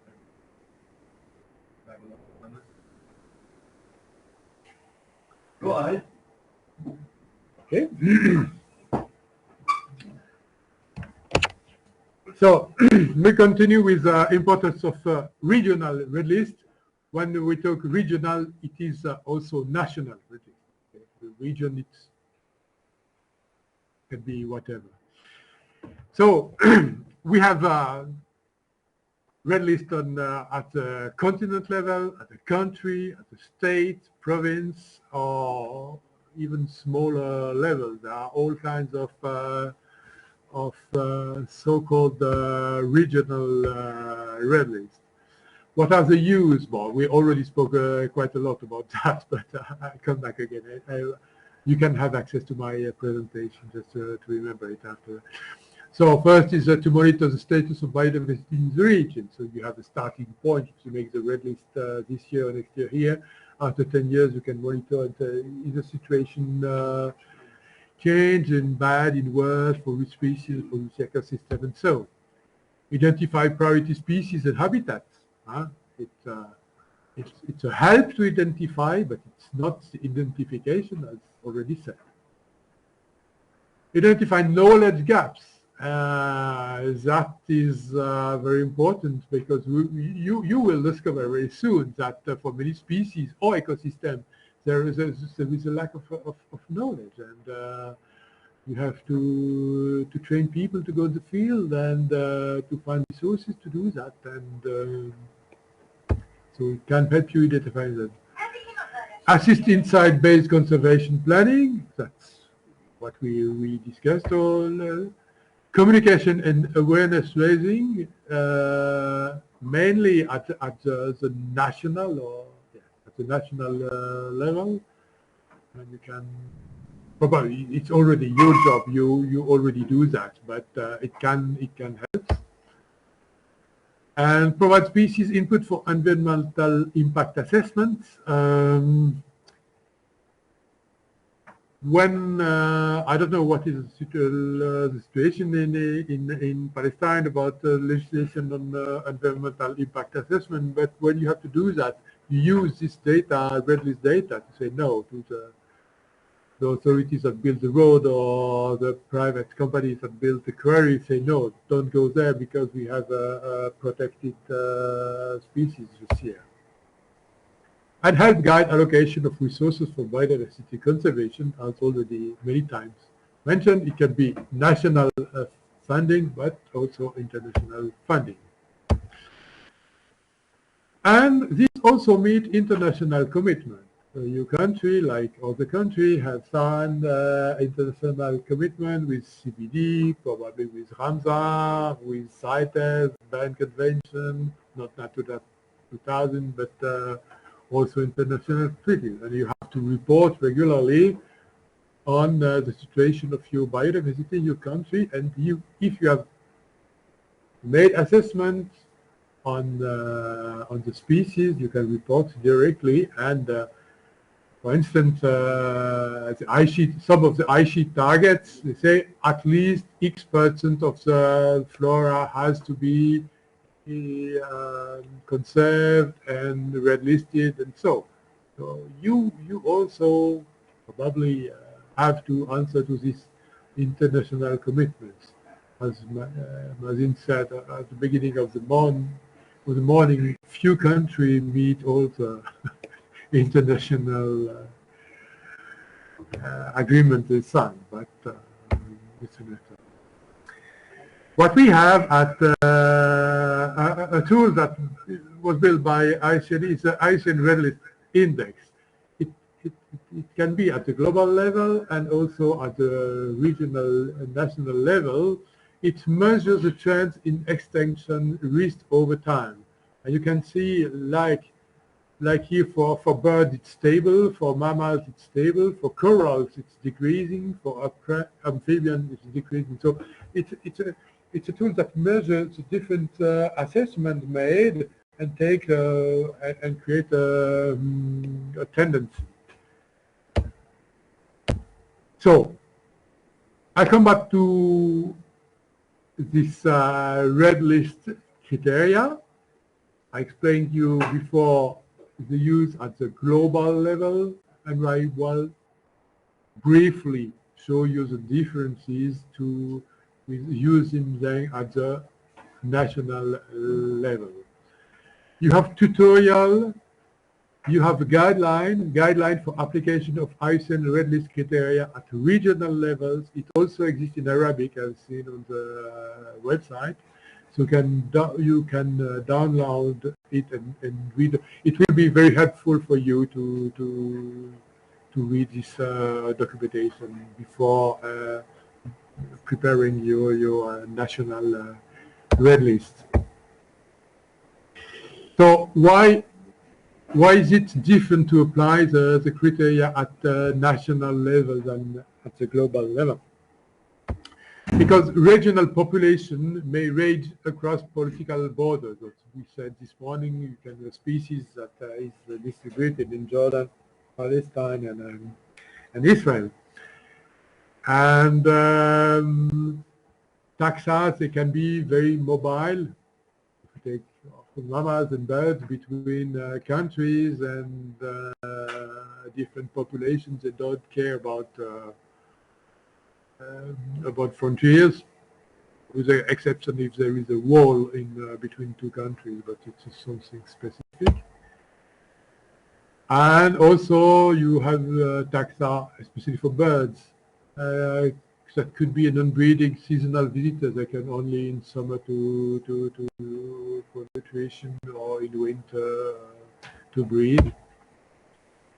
And also the region could have a very small part of the global population of species. Of a widespread species could be only 1% or 0.1% of the global population can be present in Palestine. So that's the reason why you cannot apply exactly of the same criteria. And the survival of a local population in Palestine can depend on the survival of a more important population in neighboring countries. Sorry, can we take a lunch break for the food to get warm? Okay. And we can do after, or you have a couple more? I have a couple of more, but we can continue after for me. Yeah. After lunch. After lunch, yes. So it was a short introduction. This is a very early lunch. Yeah, let me go lunch. It's that they prepare the lunch. Outside, so please go outside to have lunch. نكمل بعد الغداء. سارة إذا سمعتنا ممكن تعملي بوز للريكوردينج للغداء وتنزل تغدي معانا.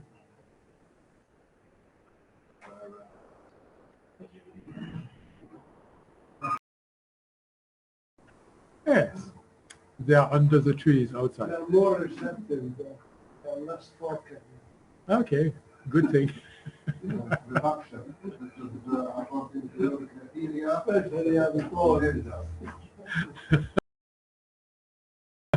Yes, rapid decline in one generation. That's a practical example of how it is. And less than 50 mature individuals. We have one child. Okay, so we will continue to talk about the regional, so national red list. So what are the differences with global assessment? First, a regional population may range across political borders. We already spoke about this problematic. Taxa may be highly mobile, and individuals may move between population within and outside the region. That's one of the difficulty to make a national assessment. Taxa may be a non-breeding seasonal visitor, especially for birds, but it could also be the case for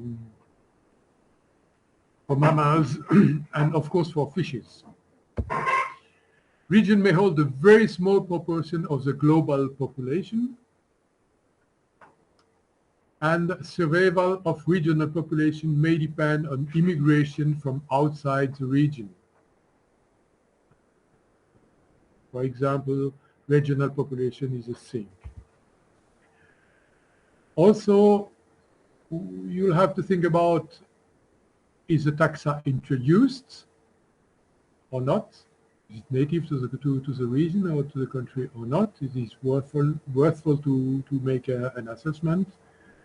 And is it regionally extinct, and it does exist only in the area? Show you just two examples about what are the difference.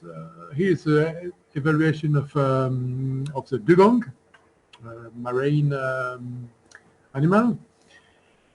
You can see here that globally it's stated as vulnerable for some reason, the decline of the population and mainly, but at the regional level, when they made the assessment for Australia, it's not threatened. So you can have a species that is globally vulnerable and in a region or in a country that it's not threatened at all. On the contrary, if you see an opossum,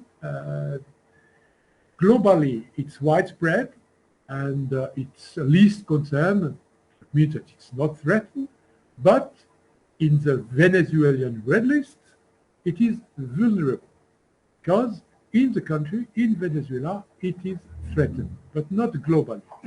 Show you the differences that can occur if you make the assessment at the global level or at the regional level.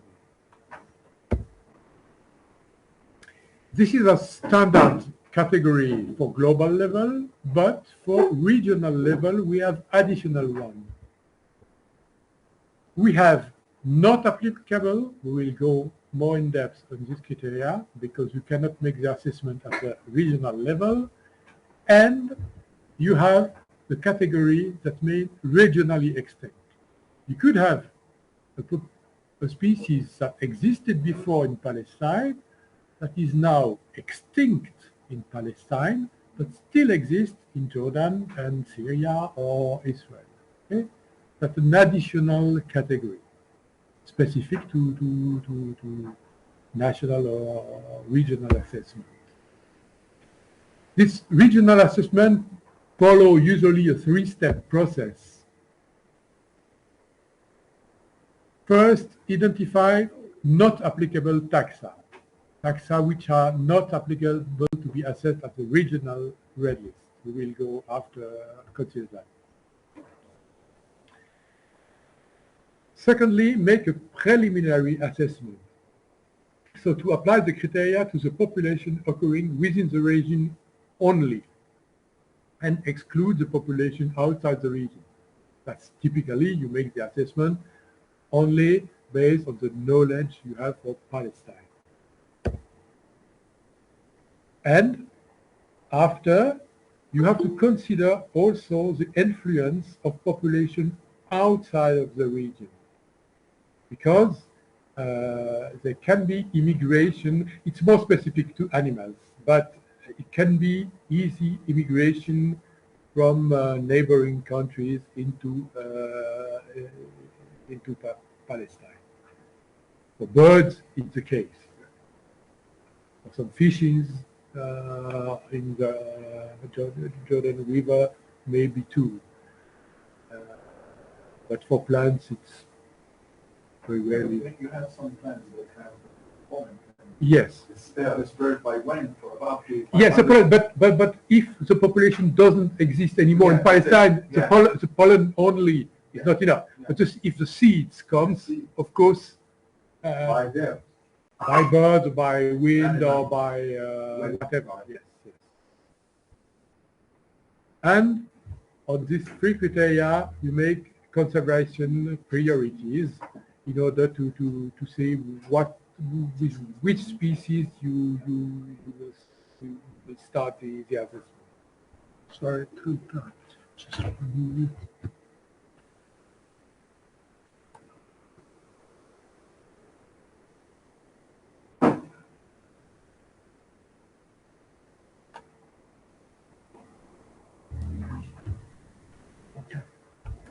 I don't start again. Repeat again. No. So which are the taxa not eligible for regional assessments? First, the introduced taxa, not indigenous to the region and introduced for reasons other than conservation. And so it's the case for cultivated plants or ornamental plants that are not native for Palestine. In the Mediterranean region, you know that we have quite a lot of plants that have been introduced once in the past. Vagrant taxa, that these are taxa that occurs occasionally and irregularly. It's rarely the case for plants, but it's more for animals, for mammals or birds. It's not often, but it can happen.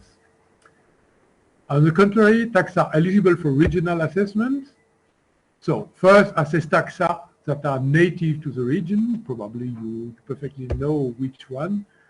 So indigenous taxa breeding within the region. Naturally recolonizing taxa. It could happen, but it's not very frequent. Reintroduced taxa.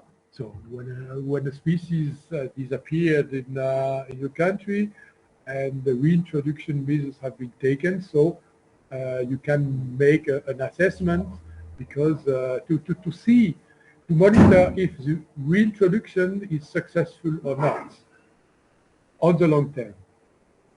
We all know that to reintroduce the disappeared taxa is very difficult because if the causes that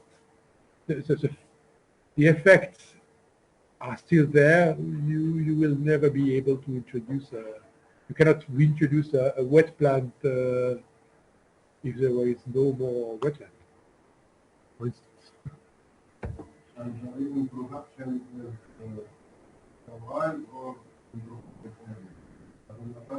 Doesn't matter. Protected area is considered as a wild. Yeah. Not in a botanical garden, of course, but in a protected area, yes, of course. Yes. Natural habitat. Yes, natural. Yes, in natural habitats, but it's very hard to reintroduce a species in a not natural habitat. And marginal taxa are species that have only a small subpopulation inside the country, but you can, if the majority of the area, extent of area is in another country and small population in Palestine, you can anyway take it for the regional assessment. Visiting non-breeding taxa, these are for birds and some mammals.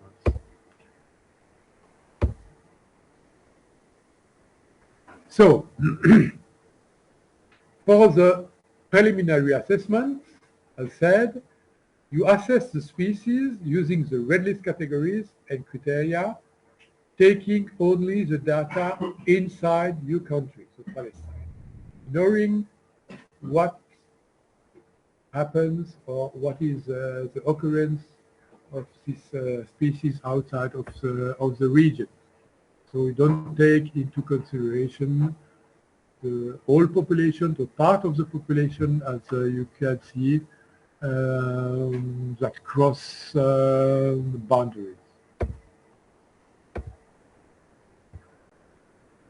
After, you make a regional assessment.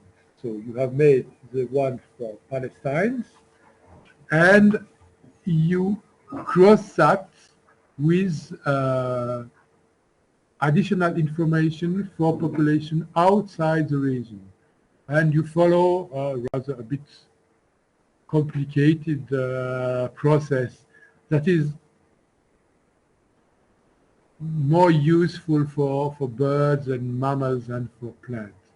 When you're talking about immigration for plants, it's not really a good term. But for those of you who will make assessment for other groups than plants, this could be useful.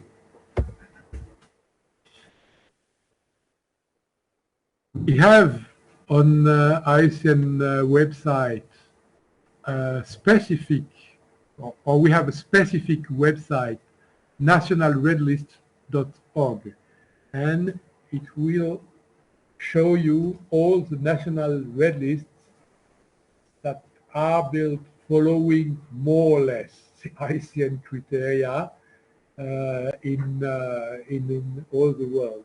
And it's interesting to have a look to see what other countries have done and in which form and which criteria they did adopt.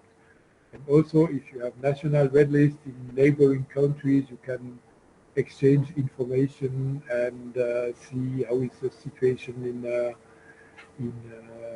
in different countries. And I think that at least one of you should become a member of the SSC National Red List Working Group. This is a working group for specialists who undertake regional red list, and there you can exchange information, ask other people how do you deal with this kind of situation, and you will get an answer. You don't have all of you to become a member of that, but I suggest that yes, some of you will do that. And after, although you can also, or you should also contact your regional IUCN office, which is Amman office for Middle East. You have the addresses on the IUCN website, and to tell them we intend to do that, and maybe they could provide you some help, so then you can tell you, oh, another country in the region is undertaking the same work, please contact them. And it's always useful to have contact with other countries that make more or less the same job. And thirdly, you can also contact a specialist group, like my specialist group, the Mediterranean Plant Specialist Group, for the plants, but you have the same kind of group for different mammals, for birds, for whatever, fishing, and you can find all the addresses on the website.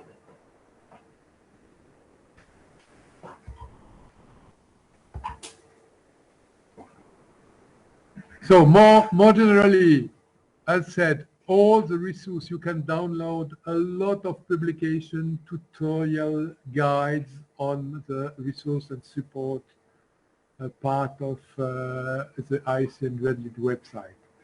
Take a while, if interested, of course. When I say a while, it's almost one day to just check on what exists. I think, I'm quite sure there are solutions to all of your questions on these resources and support website. And it was, you can download booklets or tutorials or software to make maps, for instance. You have access to free software to map the extent of occurrence and area of occupancy of tax sites. Rather user-friendly, not always, but it tends to be user-friendly. So here the category K documents, categories and criteria, publication, classification, data, red list training, and so on. What you have also is, what is important is the red list training page. You have training workshops. If you click on it, you will see what are the next training workshops and where they are. You can also ask to have a special workshop organized for you. The list of the red list trainers, they are really specifically prepared to make training, practical training with specific cases. You have training courses, the Iron Species Information Service, which is a software you can use to make your assessment. You have the translation in various languages of IUCN Red List documents, and mapping of all resources. So have a look on that. Are these training courses and workshops available every time? You can record it available for people to attend, or do they have specific times that they are given and you have to register? They are both. They are both. The online training, you can follow it anytime. It's and after you have an exam, and if you give the good answer, you are officially labeled as an assessor. That's how you can train anytime when you want. But when there are workshop or training courses, they are usually regionally organized, depends of the demand. If there are sufficient many people asking, oh, we want to have a regional workshop organized at at the regional office of Amman, they will probably organize one for you and other colleagues. So that's possible. You have webinars. The last one was yesterday for the regional red list, 2 days ago. The next one, there will be in late July, so you can register. The 27th of July. Probably it's important for you because the title is How to Apply the IUCN Red List Criteria for National Red List Assessment. So it's directly for you. Wow. So I really recommend you. You can register. It's free of charge. I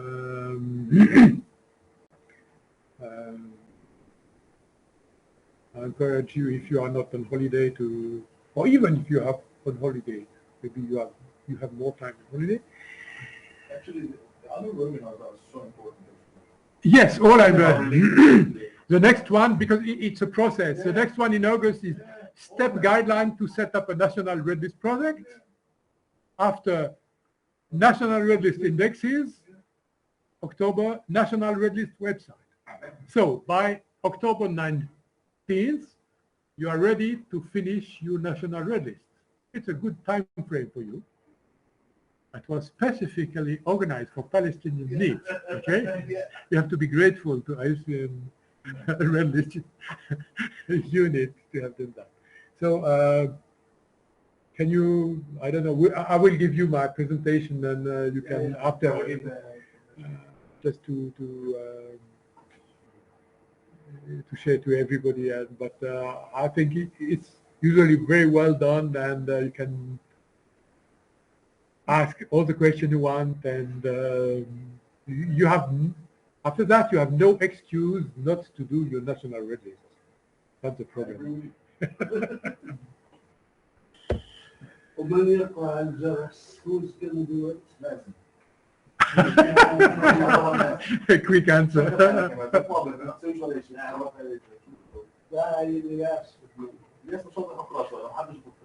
Yes, but also younger people.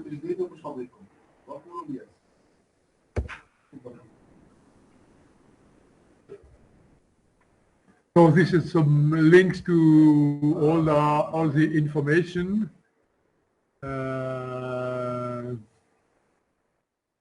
Yes, I've already said everything about that. Some more information about Mediterranean within IUCN and also CPF. Mediterranean is a global priority for conservation inside IUCN.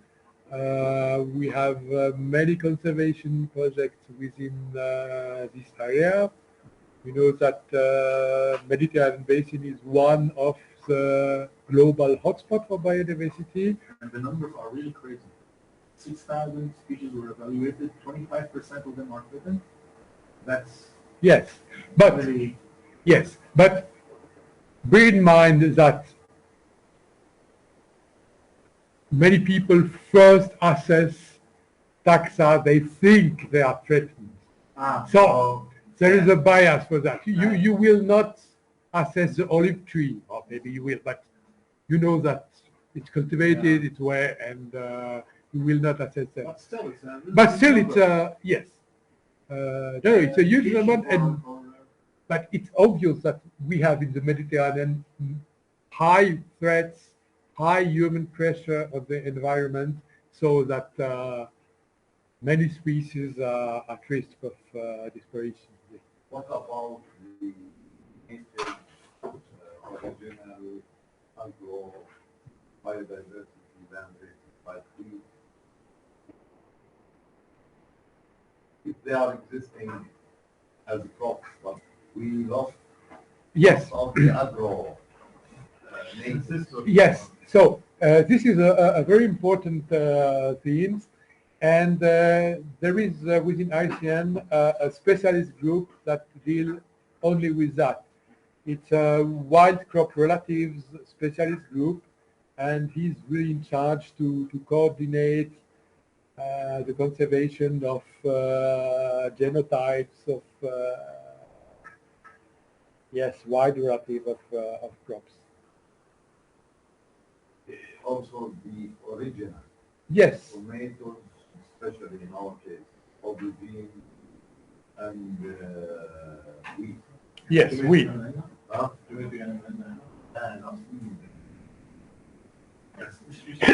But don't.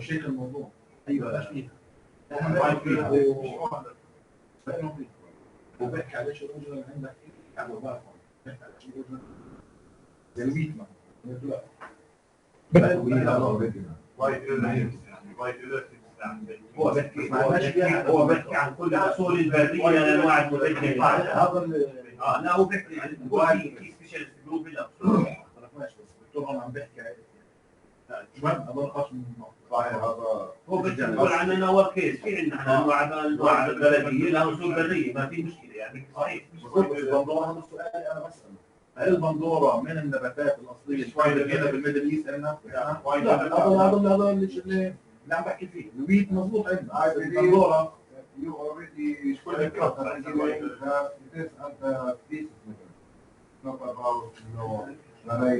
not about species or subspecies also. But talking about plant races Yes. or varieties, locals that are cultivars. Yes, cultivars. With the commercial IUCN is not working really on that. It's more the agronomical institutes that. So wild varieties, yes, that are one. Okay, and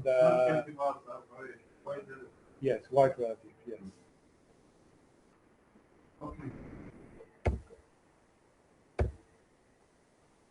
So, yes, as said, it's a global biodiversity hotspot with 34 states, including Palestine.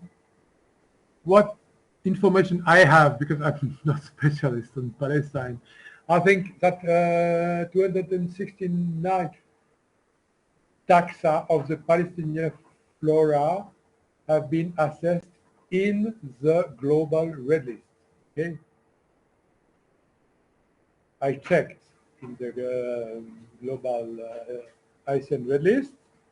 That means maybe the assessment have been made by somebody from Jordan, from Israel, from Morocco, I don't know. But 265 assessed, and 61, sorry, taxa assessed have a subpopulation, at least a subpopulation in Palestine. It could be olive tree, whatever. That means it's species, yes. Possibly subspecies, but mainly species. It means 16% of the total flora of Palestine, according to Banan checklist. There is one critically endangered. It's Lathyrus gleosperma. I don't know where it occurs in Palestine. If any of you know this species. 6 that are endangered: Belevalia warburgii, Ornithogalon fuscens, Lathyrus hirticarpus, Lathyrus libani, Lathyrus tenolobus, and Iris lofteltii. 4 are vulnerable: Iris hainei, Iris vartanei, Aegilops sharonensis, and Cousinia libanotica. And 4 are near threatened: Tamarix jordanis, Leopoldia bicolor, Aromigrophyllum, Aegilops bicornis. So, if you want more information, that you just go on the IUCN Red List website, you type the species name, and you will have the assessment and the map, and understand more and know who made the assessment first, and know what is the repartition map of the species, and why it is globally threatened. Are they based on scientific? Yes. If it is published, yes, it is published on the IUCN website. So Published scientific. it's the full assessment according to what I showed you before. According without scientific. Yeah. No. But we can find other sources. You can find. I don't know if I have access to. ما دام مشهور على البيست معناها مصادر معتمده. ممكن تكون هذا يمكن تلك المراجع تعالى. لانه هذه انتقادنا الكبير. نعم. نكون صريحين. بس لا مو الآيوسن ما بيعتمدوها الا بناء على سبع عنصر دراسات لنا او لا.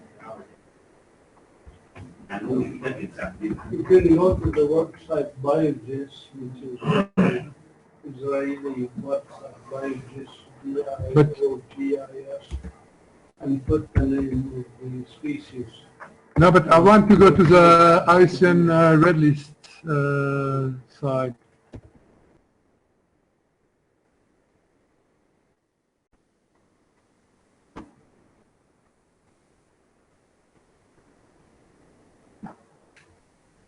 So here you can type, it was Latius. That's not the same.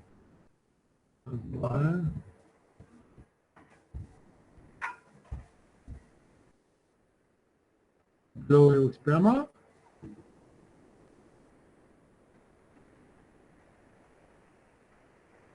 And so you have the assessment, it is critically endangered. You have the map, it exists here in Syria,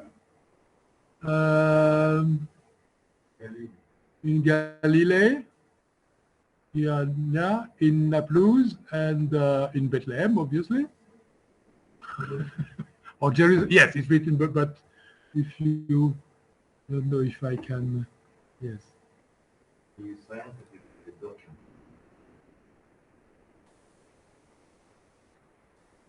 No, it's Jerusalem, yeah.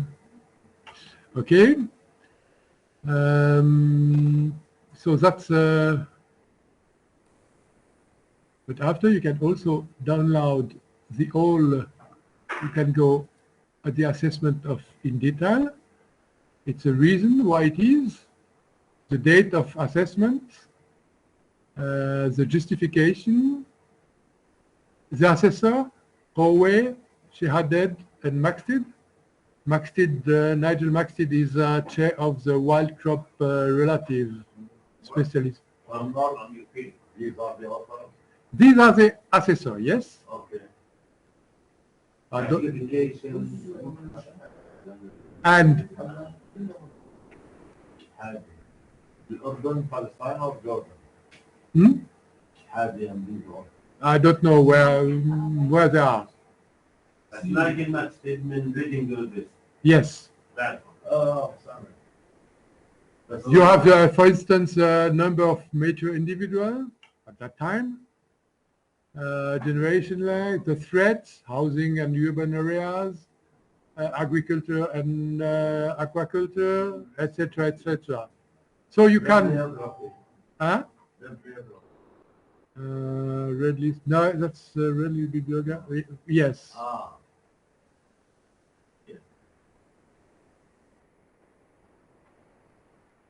ايش حاجه وين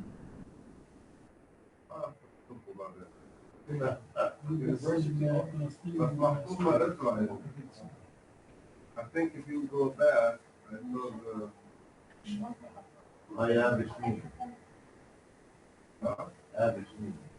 Yes, Havishmina was here. Here. Tapir. هذه 2011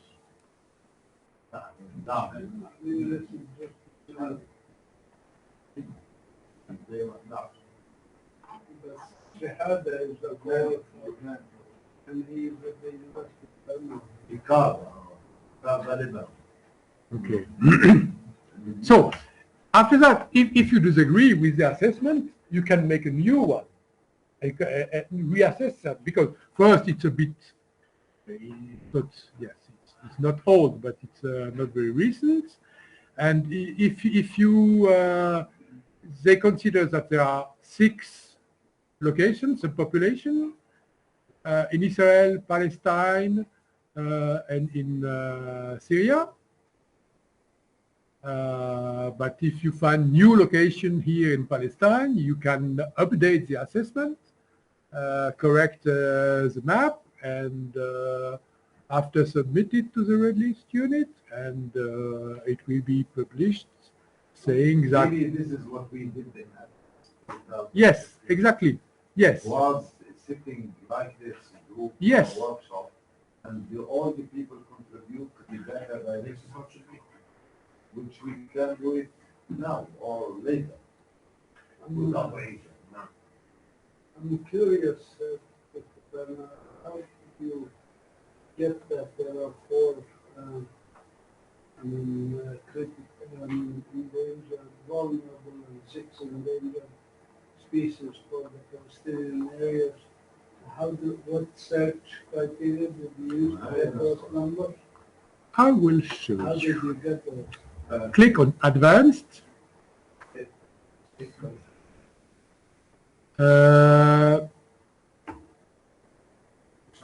Taxonomy, You chose plants, plants, and then you geographically. country regions, no, land regions. Where is Middle East? No, Western Central Asia, I think. Western Central Asia. And that's it.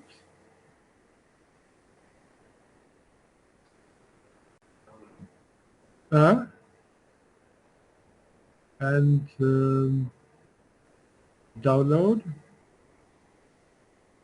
search within. Yeah, I get it. It's okay. It's okay.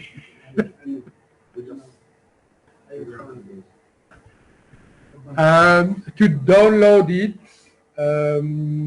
you can search species by species, but if you want to download it, you have to be registered to the IUCN portal. It's not difficult to do that, but they want to know who. But in this case, we didn't go directly to Palestine in a way. So we checked several categories, but if you want to know just what is in Palestine, there is nothing to say East Mediterranean and Palestine. Yeah? Yes, it's a case. All the species. Yeah. Of what? All, Yes. all the species for Palestine. Oh yes, yes. What we have here is. But I took plenty, Yeah, but let's keep it like. Let's go down a bit. okay. Let's go down. No, keep everything as it is with for the planter. Yes. Let's go down for more categories. You select. I select only Okay, Palestine. That's it, yeah. But yes, here. Yeah. So I can take all country or only Palestine. No, not except Palestine. But I can choose or to have 2 countries or so. But it's a list of, it's only the list, it's a plan of only the plants that have been assessed in the global IUCN red list, nothing more. And the author of this assessment, they suppose or they prove that this plant exists also in Palestine. Sometimes there are mistakes. There are some mistakes. For example, those species stated that they are in Palestine, but there is no evidence and nobody supported the in the case of pellets. Of course, there are mistakes. So who decides if this species is Palestine? Nobody decides. The author did propose. If you don't agree with that fish, you can write to the IUCN Red List unit and say, no, I can prove that this fish doesn't exist or never existed or doesn't exist anymore Or in Palestine. the location, or Yes. adding the new. You can always add something, so but you make a reassessment. And after, it's like in Wikipedia. You know, nobody has the authority to say what is written in Wikipedia, it's right or false. But other scientific, it's like a scientific publication. If I publish something and after another scientist say, oh no, Momona is wrong, you make another paper in the website, because it's absolutely impossible for the red list unit to control all the data, because you are the specialist on the fish species, or you are 3 specialists in the world on this species, and nobody can. We have in all specialist group a red list authority for the group, and he look on the evaluation to see if it is well done and if it is plausible or not. But it's not, he's not specialist in all taxa, all plant taxa of the Mediterranean. It's not possible. But he's a very good botanist. He has broad knowledge, and if he has some doubts, he can ask other colleagues, do you think this species really exists in Palestine or not? If you are a member of the specialist group, if somebody asks me a question about a Palestinian plant, I will address the specialist in Palestine. Until now, there is Banan is member of our specialist group, but it's open to all of you if you want. But really, it's an informal process, a scientific process, and it's up to you to correct and to provide additional information if you want.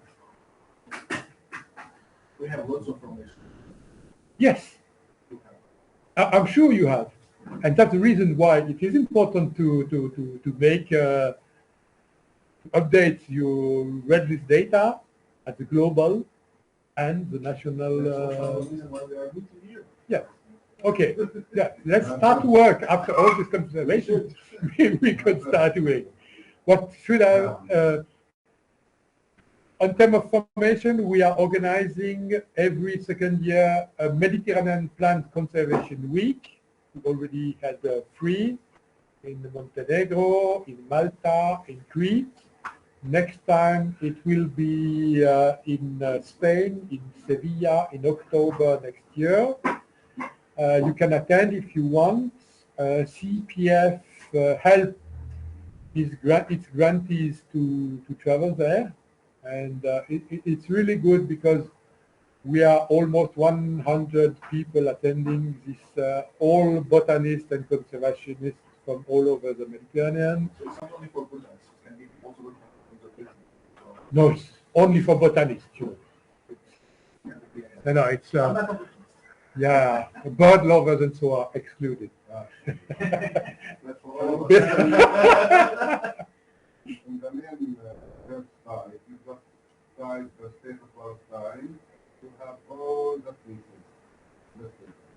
777. Yes, okay. Yes, you did. Okay. Yes, that's good. So I will transmit you send you also the program is not fixed and when we will have the date, but we encourage you some of you to come to this conservation week because it's an excellent network and we realize that many countries face the same problems and it's important to share solutions and so. Okay, that's it for this morning. Can we go to your presentation? Yes, we can. Have one book. لا هذا شيء خاطئ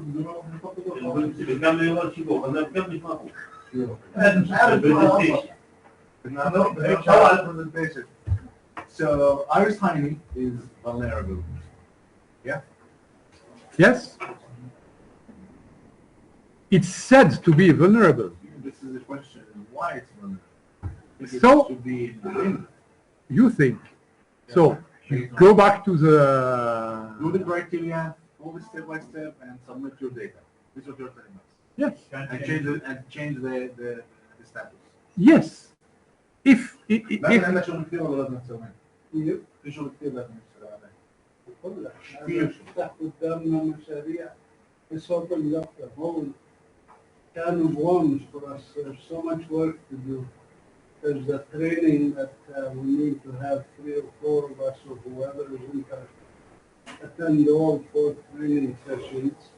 Second, we have to start collecting data on some of these, reevaluate some things. And we have a lot of work. I noticed on the agenda, by the way, we have the thing about the lists of plants in Palestine. Banan is not here today, so I would suggest to delay that till tomorrow. There was, will come tomorrow? Yeah, he will come tomorrow. And then there's the practical assessment exercises. What were you thinking about practical assessment Yeah. exercises? For example, what could be done, you can make with us the reassessment of Iris henei, or if you have another species, you want to, That's a very good example to use. yes, you So we need that also talk tomorrow. but to make this assessment, you need to have data, precise data, and after you can make the assessment or reassessment. So between now and tomorrow, you guys get the data. Data and the authorities. The authorities have the data. But they sell the data, no? No, that's very sad. Data is free and available for everybody from the EQA. So do you have anything else you want to present? No, not on species. I Then think, maybe I take 10, 15 minutes. yes, you have the floor. Because I'm not going to be here tomorrow.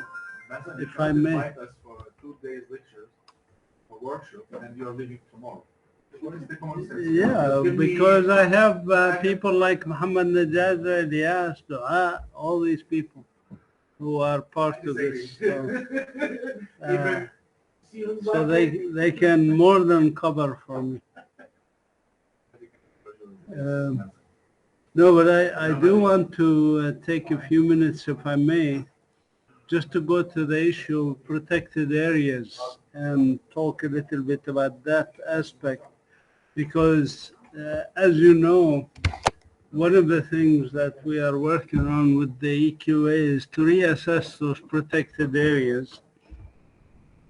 And I noticed an interesting phenomenon. I was looking at all the protected areas that are declared by Israel, including, of course, most of the protected areas in the West Bank were declared by Israel. And the reason they declare protected areas, I was trying to find the criteria they decide on protected areas. It turns out that their major criteria is, you know what it is. How does it exclude Palestinians from this area that we have our eyes on? So that's why, for example, all these areas in the Negev are declared not for real biological reasons or fauna and flora. They're mostly for political decisions. And a good example of this is this one here. This is, what is the regulation associated with protected area? I'm sorry? What is the rules? What are you allowed to do in a protected area? What is forbidden? Well, huh? By Israel. No, well, yes. I mean, I'll give you an But example. when What say they have this is a done, protected area, Bertrand. what does it mean for, Yeah. for people? I mean, what they do is this, they say this is nature reserve. They don't use the term protected area. They use the term nature reserve. This is the latest nature reserve they declared, which is an area between the north of the Dead Sea and those settlements here.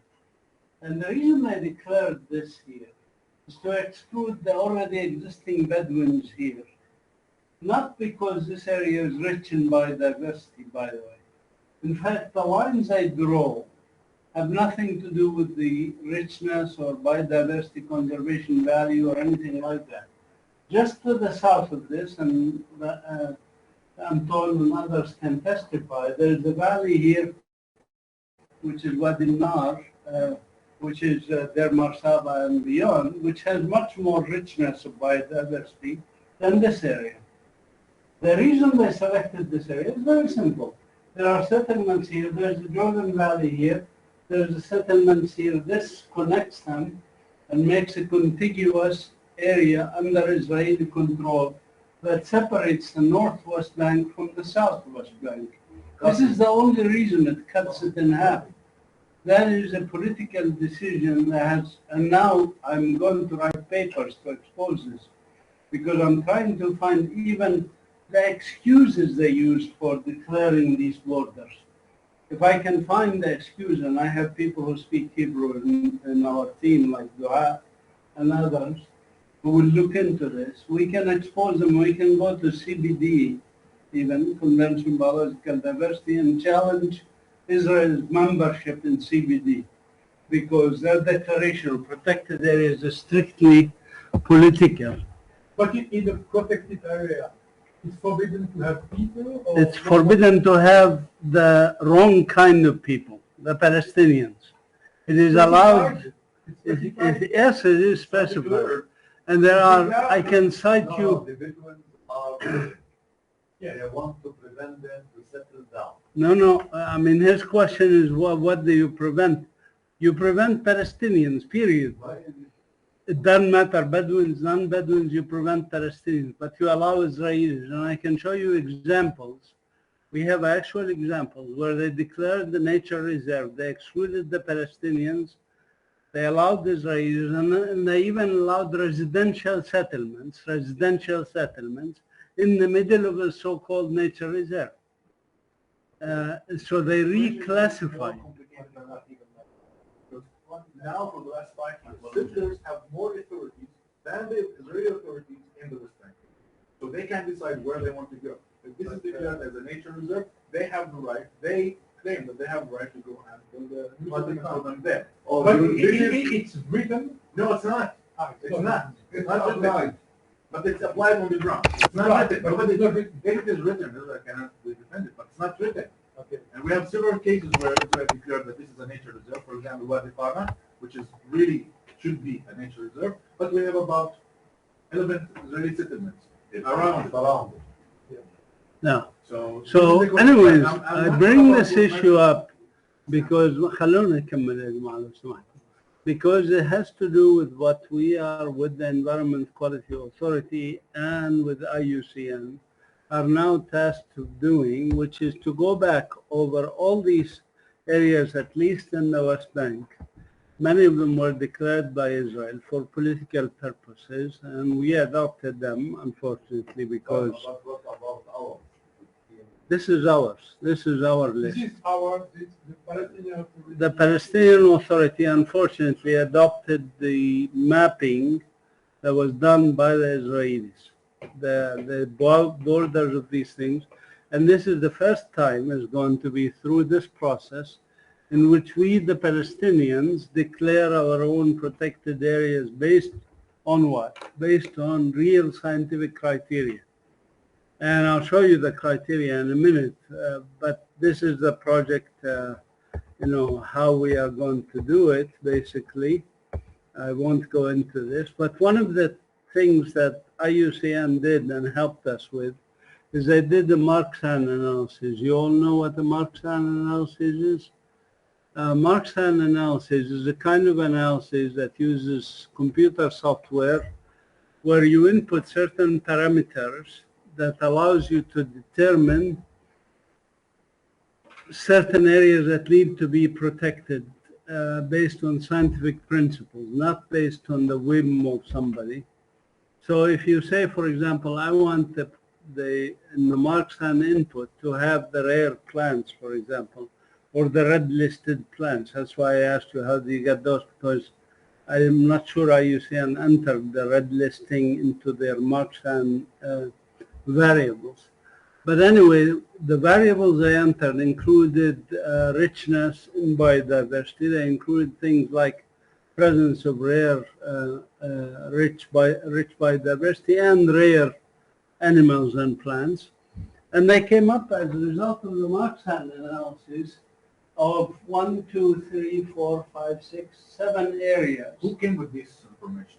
IUCN. I sent the one in the Bangalore.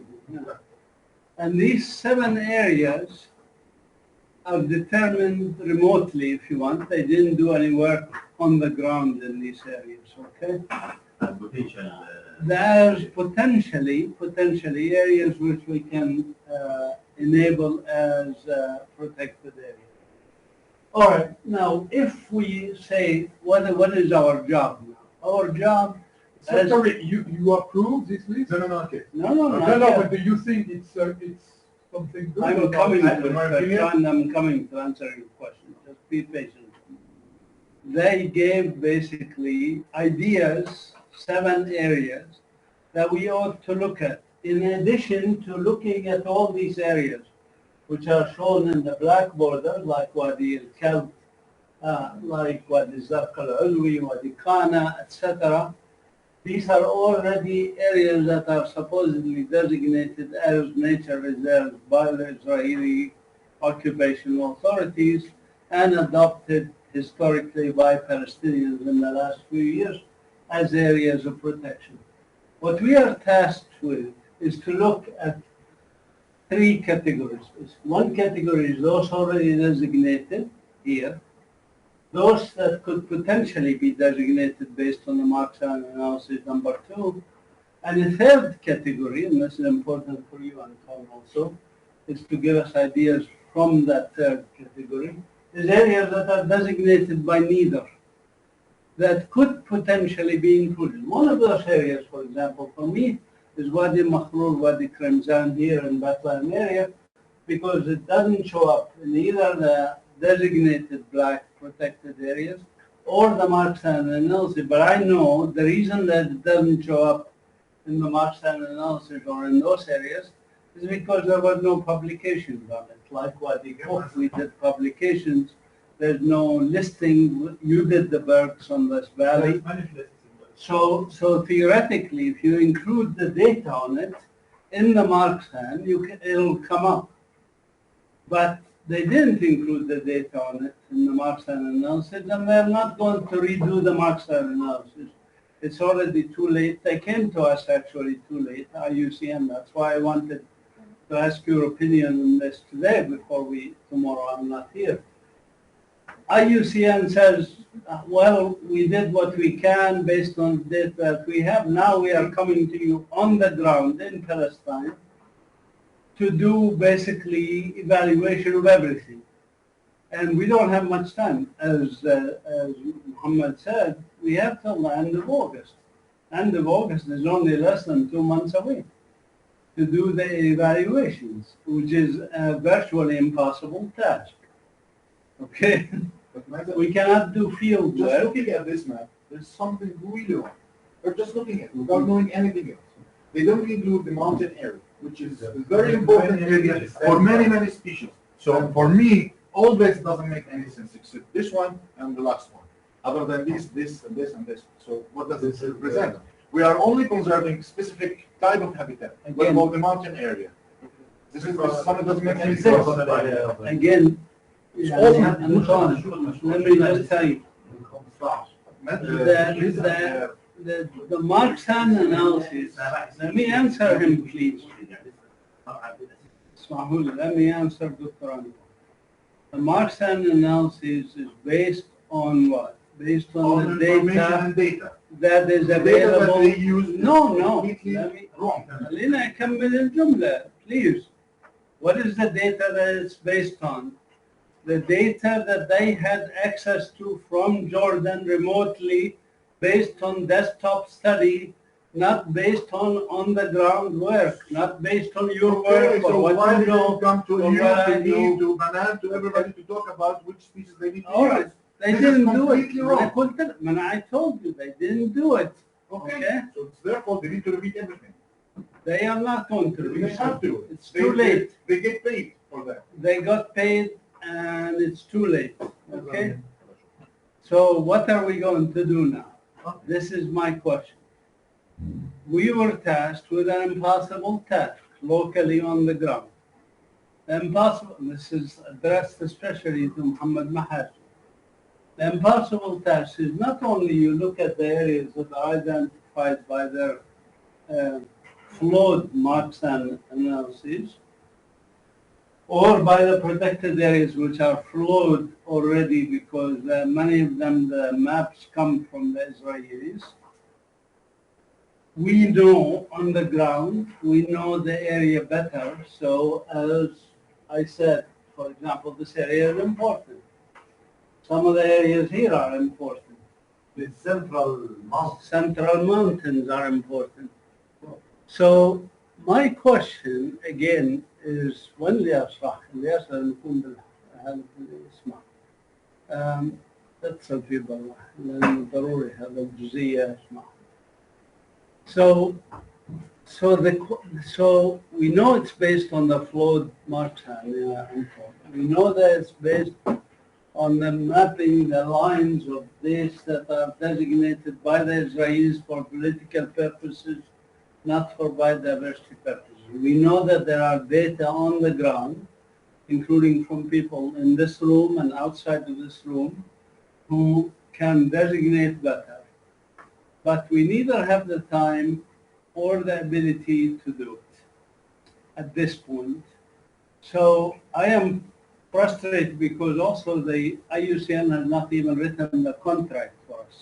They keep every week or two, they keep coming back with the additional paper requirements. So I'm thinking, telling them, sorry, I can't do it, even though I've already done 50% of the work.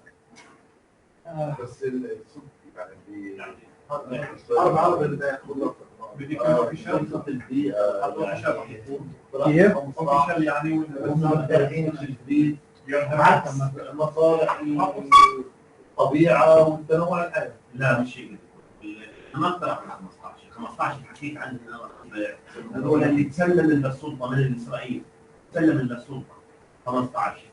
الان في عندنا احنا الموجودات بالضفه الغربيه المحميات كلها 50 محميه. 50 محميه هذول احنا اخذنا البوليجونز تاعتهم زي ما هي موجودات عندك كان هذول اخذنا البوليجونز فقط بدون داتا من الاسرائيليين. والمخطط ووزاره التخطيط لما كانت وزاره التخطيط اعتمدتهم واحنا اخذناها من وزاره التخطيط. الان ما فيش دراسه فلسطينيه حقيقيه الا الاسسمنت لهذه المواقع 50. عملنا لا 15 حكينا عن اللي سلمت السلطه وضفنا اليه كمان 7 22 هذول عملناهم بريلي من الاسسمنت في 2010 مش بناء على الاي يو سي ان كرايتيريا. هذا شيء وطني. شيء وطني. صحيح. الان في الورشه اللي صارت بعمان على اساس المشروع هذا مشروع اعاده تقييم المحميه الطبيعيه وانشاء الشبكه الوطنيه للمحميه الطبيعيه. تم التقييم بناء على تطبيق الماركسان. تطبيق الماركسان زي ما حكى الدكتور هو موجود فيه داتا محدوده مش بناء على ارض الواقع شو موجود عندنا.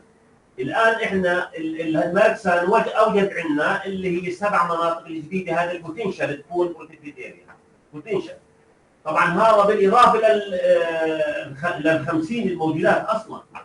اللي احنا بناء على التحليل النهائي راح اما نعتمد جزء من هذول السبعه اي شيء ممكن ندخلوه في الشبكه او شيء ما ندخلوش، وبال 50 الموجودات في شيء راح يطلع من الشبكه.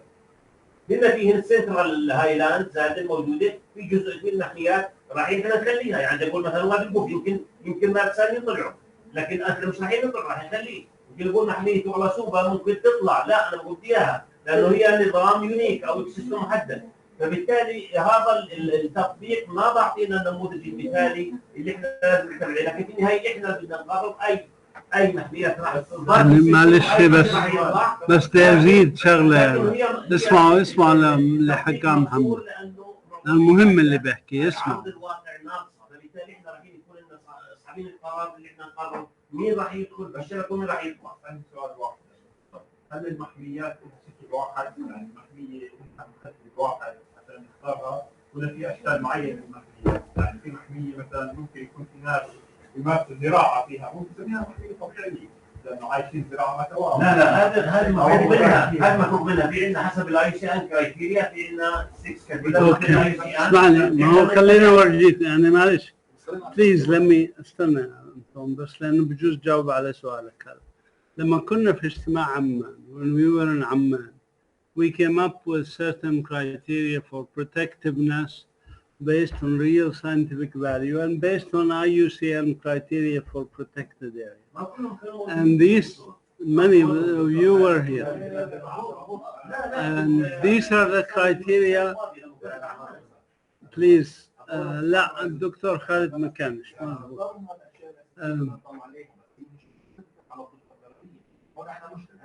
لا هذا الريبريزنتيف هذه الكرايتيريا اللي اعتمدناها احنا ما مشوهاش على كل المناطق. احنا ما مشيناش شيء. يا أنطون اسمع بس شوية، احنا ما مشينا شيء لسه. خلينا نكمل بس اصبر علي. I'm getting to it. These are the criteria that we agreed to in Amman that would be needed to design good scientific criteria for real protected areas in Palestine. These criteria were given weights and after discussions after Amman with the IUCN, with Dr. Isa, with Muhammad Mahasna, with the team here and many others. This is the rest of the criteria, for example, accessibility logistics, government management, ecosystem services free from threat, etc. These are the criteria. These criteria, to apply them, of course, garbage in, garbage out. If you have good data and you apply these criteria, you will come up with real protected areas to do. The problem we face, again, please understand me clearly, the problem we face is the following. Several ministries are waiting on the Palestinian Authority to declare the protected area so that they can do ما يسمى التخطيط المكاني والفصل بين المناطق اللي ممكن يصير فيها development and areas that you cannot do in development. And the government basically gave, this is an important point, especially for Anton. The government gave the Environment Quality Authority a deadline. The deadline is 31 August. You are not going to do anything after 31 August. You have to submit the material, the protected area designations in 31 August. Now, when I, as a man, reflect on this, I said from the beginning, I said this, they gave us an impossible task. They gave me the task and I gave this team the task. Late in the game, IUCN did not do what they were supposed to do months ago. Yeah, right. So the problem is we were faced with this, between a rock and a hard place, as I say. Now, we cannot abandon the task because AECOA,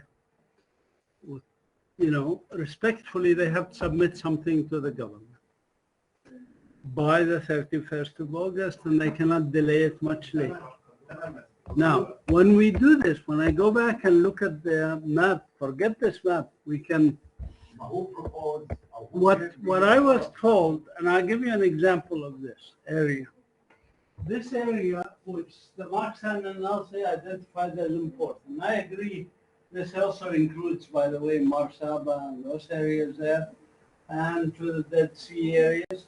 And they include the area that Elias is studying for his PhD, this protected area, which is a transition zone between Irano-Turanian and Sahara-Arabian, etc. It's an important area, and there is rich biodiversity. Elias can tell you about it.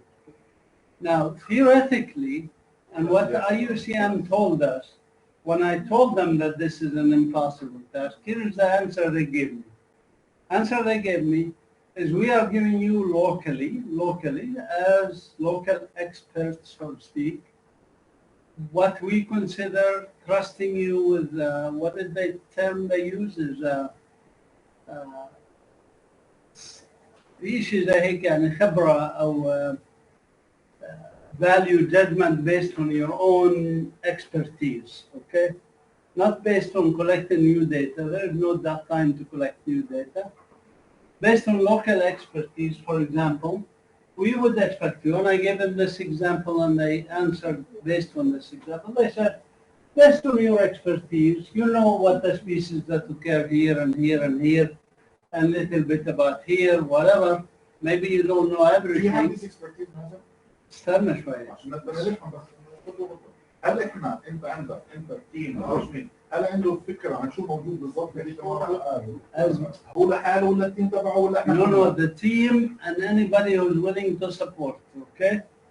So what Dr. Isa and IUCN tasked us with, you do based on the information that you can gather on the ground in such a short period of time.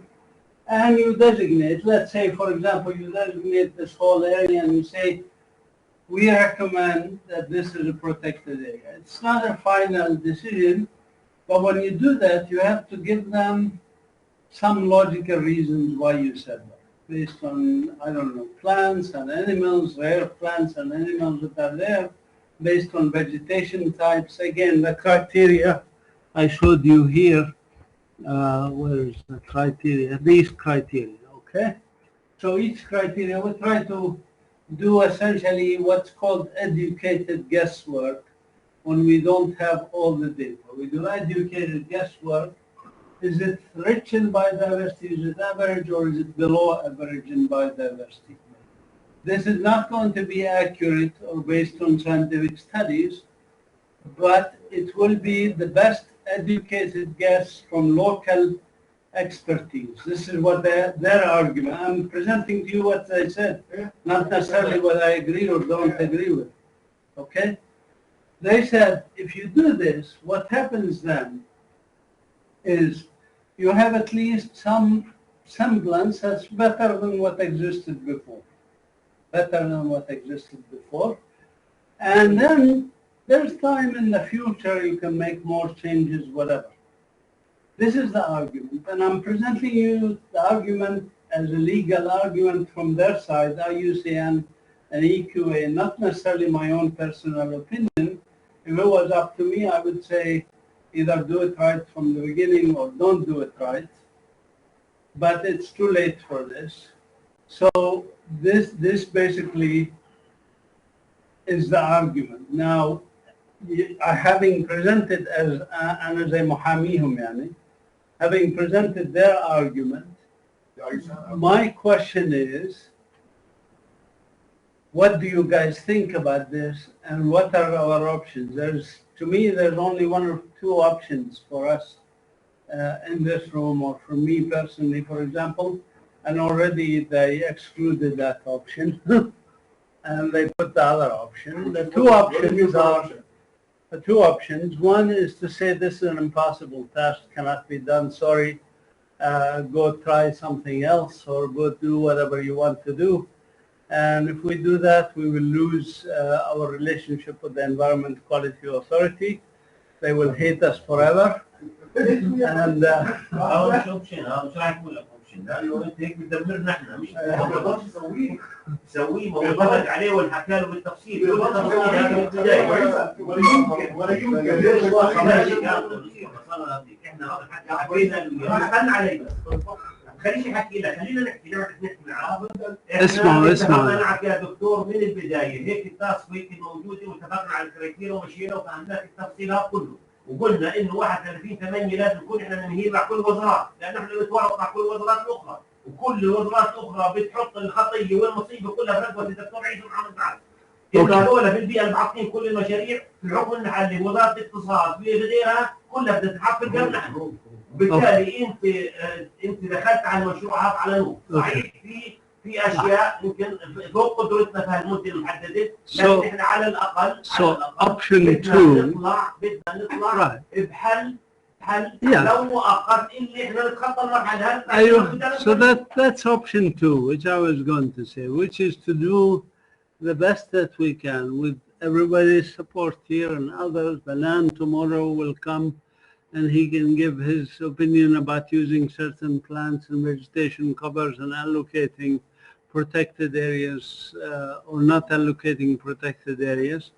But under option 2, there are various, what I call the conservative solution and the liberal solution. The conservative solution is to designate a minimum number of protected areas, say 15 to 20, that we really can say we have data that support this, and then let the future then decide more protected areas.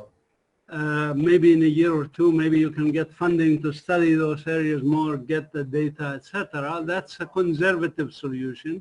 And the liberal solution is any suspect area being an area we don't know much information about, but we can guess as, guesswork that's educated, like, Anton can tell us, my guesswork is if I study this area in terms of birds, there will be an important area to protect 2 years from now. This is liberal and conservative solutions within the same option 2. And as Abu Isa said, option one basically means a problem for all of us. Option two is a problem for all of us, but it's maybe less of a problem, and gives us at least a venue to start moving forward.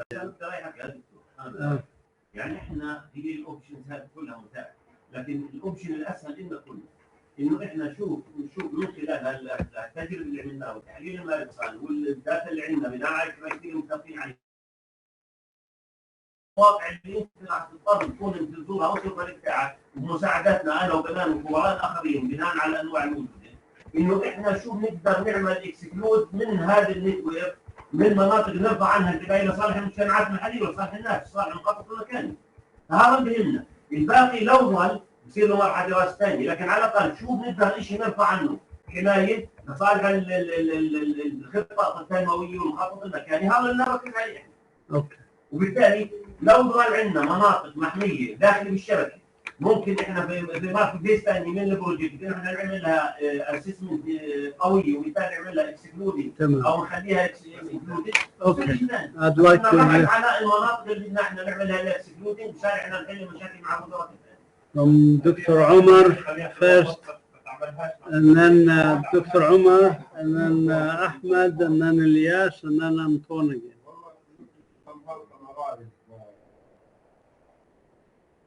To do it in the short time you have to cooperate with every institute to have really done some work on that, like other experts, and you may not need in every case to visit the field to reproduce the data. There are already recent published data. So you can go the conservative approach you mentioned to announce those areas who are really well studied somehow, and let the other be called potentially, okay, valid to be a protected area. هذا النهج اللي احنا اعتمدناه. يعني مثلا ابو عيسى بس هلا عمر ابو عيسى بس هلا عمر حكى فكره انا ما خطرتش على بالي ان نعمل تو كاتيجوريز. one is محميات لازم نحميها هلا، وبعدين another category 10 محميات اللي هي potential بحيث انه تمنع الديفلوبمنت فيها لانه بدها دراسات. هذا اوريدي دكتور حاصل عندنا 50 محميه، عندنا 7 بوتنشال هذول بناء على ماركسان، تمام؟ احنا الان الهدف من الدراسه ايش؟ الهدف انه المحميات اللي ما لهاش لزوم واللي كانت معتبره سياسيا من الاحتلال نشيل بتشيل ضغط على الناس وعلى التنميه وعلى الوزارات الاخرى، بدنا نرفع عنها الحمايه. خلاص على السريع. هذا اللي الباقي بده يضل بوتنشال بده يضل موجود حتى لو ما دخلش في الشيء. لو بده دراسات زي ما حكى.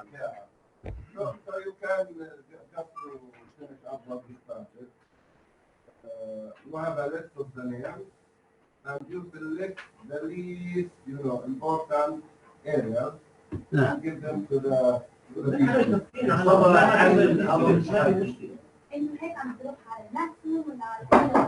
المقابلة بدور مناحي ولا خلاص هيك عشوائي؟ لا هذا مع انت حكيت اكثر واحد يا انطون، انت اصبر شوي اسمع الاخرين. راح نعتمد على الشبكه، الان الباقي جزء منه اللي مهم لك هلا بيعطيك الدور بعد، بس انت حكيت اكثر واحد بس خلي الناس برضه والمخططات الهيكليه للقرى والمدن، واللي بيظل الباقي راح يكون هو محميات طبيعيه على مستوى الوطن مش داخل الشبكه لا حاله مرحله دراسه. بالضبط.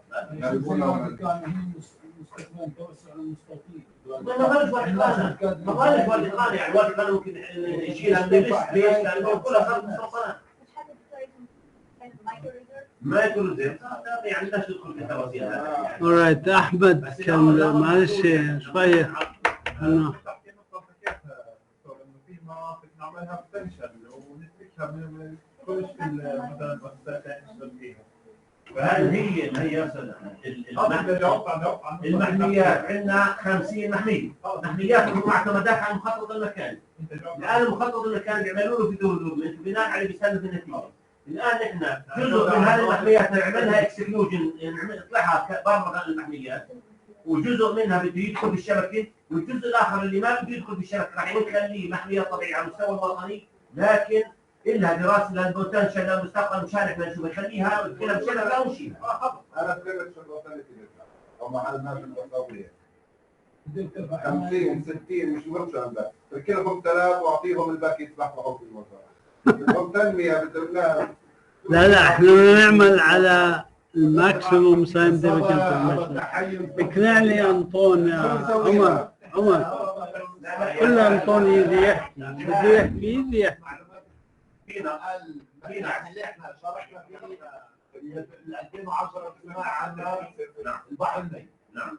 بعديها بالنسبه لنا يعني بدوي كبيره جدا بالمعلومات وبالمسميات ومقترحات محميه. نرفض اي املاءات من IUCN او من اي جهه خارج الاطار الوطني. نعم. وهذا لازم يكون واضح. ملوش ما فرضوش علينا. هذا المشروع احنا جبناه. الشغله الوحيده اللي فرضوا علينا احنا بالنهايه حتى لو النتائج اللي بدها تطلع من المرسى ضد المصلحه الوطنيه مش راح نقبلها، احنا بنقر اي يعني فهمني. لا احنا من باب الصراحه والزمالك. من باب الصراحه والزمالك كلامك 100%. احنا مع حمايه الطبيعه، لكن برضه نشوف الاختلاف. ايوه لا انا يعني انا مثلا ليش انا بقول لك مش مطلعين على ال 50 نسبه. لا هي معروفه، بس شو المشكله وين؟ زي ما حكى لك في البدايه ان 50 محميه هذول اخذنا البوليجونز من الجانب الاسرائيلي تسلم زي ما هن، معظم في جزء منهم كبير اهداف سياسيه استيطانيه. وبالفعل من في الاول انه منطقه عسكريه، بعدين قاعده، بعدين وخاصه في الاراضي الملكيات الخاصه، ليش تيجي ضدهم دكتور خالد عنده مثلا 500 دولار نجي نعتبرها محميه طبيعيه، طب مش بعيد عنها 10 كيلو في محميه ثانيه نفس الايكو سيستم. طب سؤال سريع، ليش بدنا نظل عليها وبالتالي يحرموا النار؟ سؤال سريع، انتم مطلعين على تسجيل الاراضي الجديد؟ احنا متابعين مع سلطه الاراضي على اساس اراضي حكوميه او اراضي خاصه، وبالتالي وين الاولويات راح نعتمدها. راح يبدو مطب سياسي. لا احنا متابعين معهم واخذنا يمكن يعني في غيابي بعد كده الدكتور عيسى غيابي لانه لسه امانه ما داومش. يمكن سلطه الاراضي اعطتنا ملف الاراضي الحكوميه كلها اللي هي موجوده عندنا. كيف؟ لا احنا مهتمين جدا في الموضوع. احنا في الاي بي سي ما بنهتمش كثير رغم منه في مشروعات يعني فينا اكسسبيلتي بالديره ونحافظ عليها ونفتح الخط فيها هي لها اولويه. النقطه الثانيه مناطق سي بتظلها بوتنشال لقدام، بتظلها محميات على المستوى الوطني في كل الشبكه، لكن لها مرحله دراسه ثانيه. لكن احنا بدنا ناخذ بعين الاعتبار مخططات التنميه، بدنا ناخذ مخططات الهيكليه للقرى والمدن والتوسع. انت جاي بكره بدي اوكلك انت تدير الجلسه وبدي اعمل ملخص اللي حكى اليوم وقدمه بكره على اساس تسوي هذا، وبعدين بكره كمان مساعدنا عشان فيها اليوم هو عن شغل المكتب شويه لو 10 دقائق.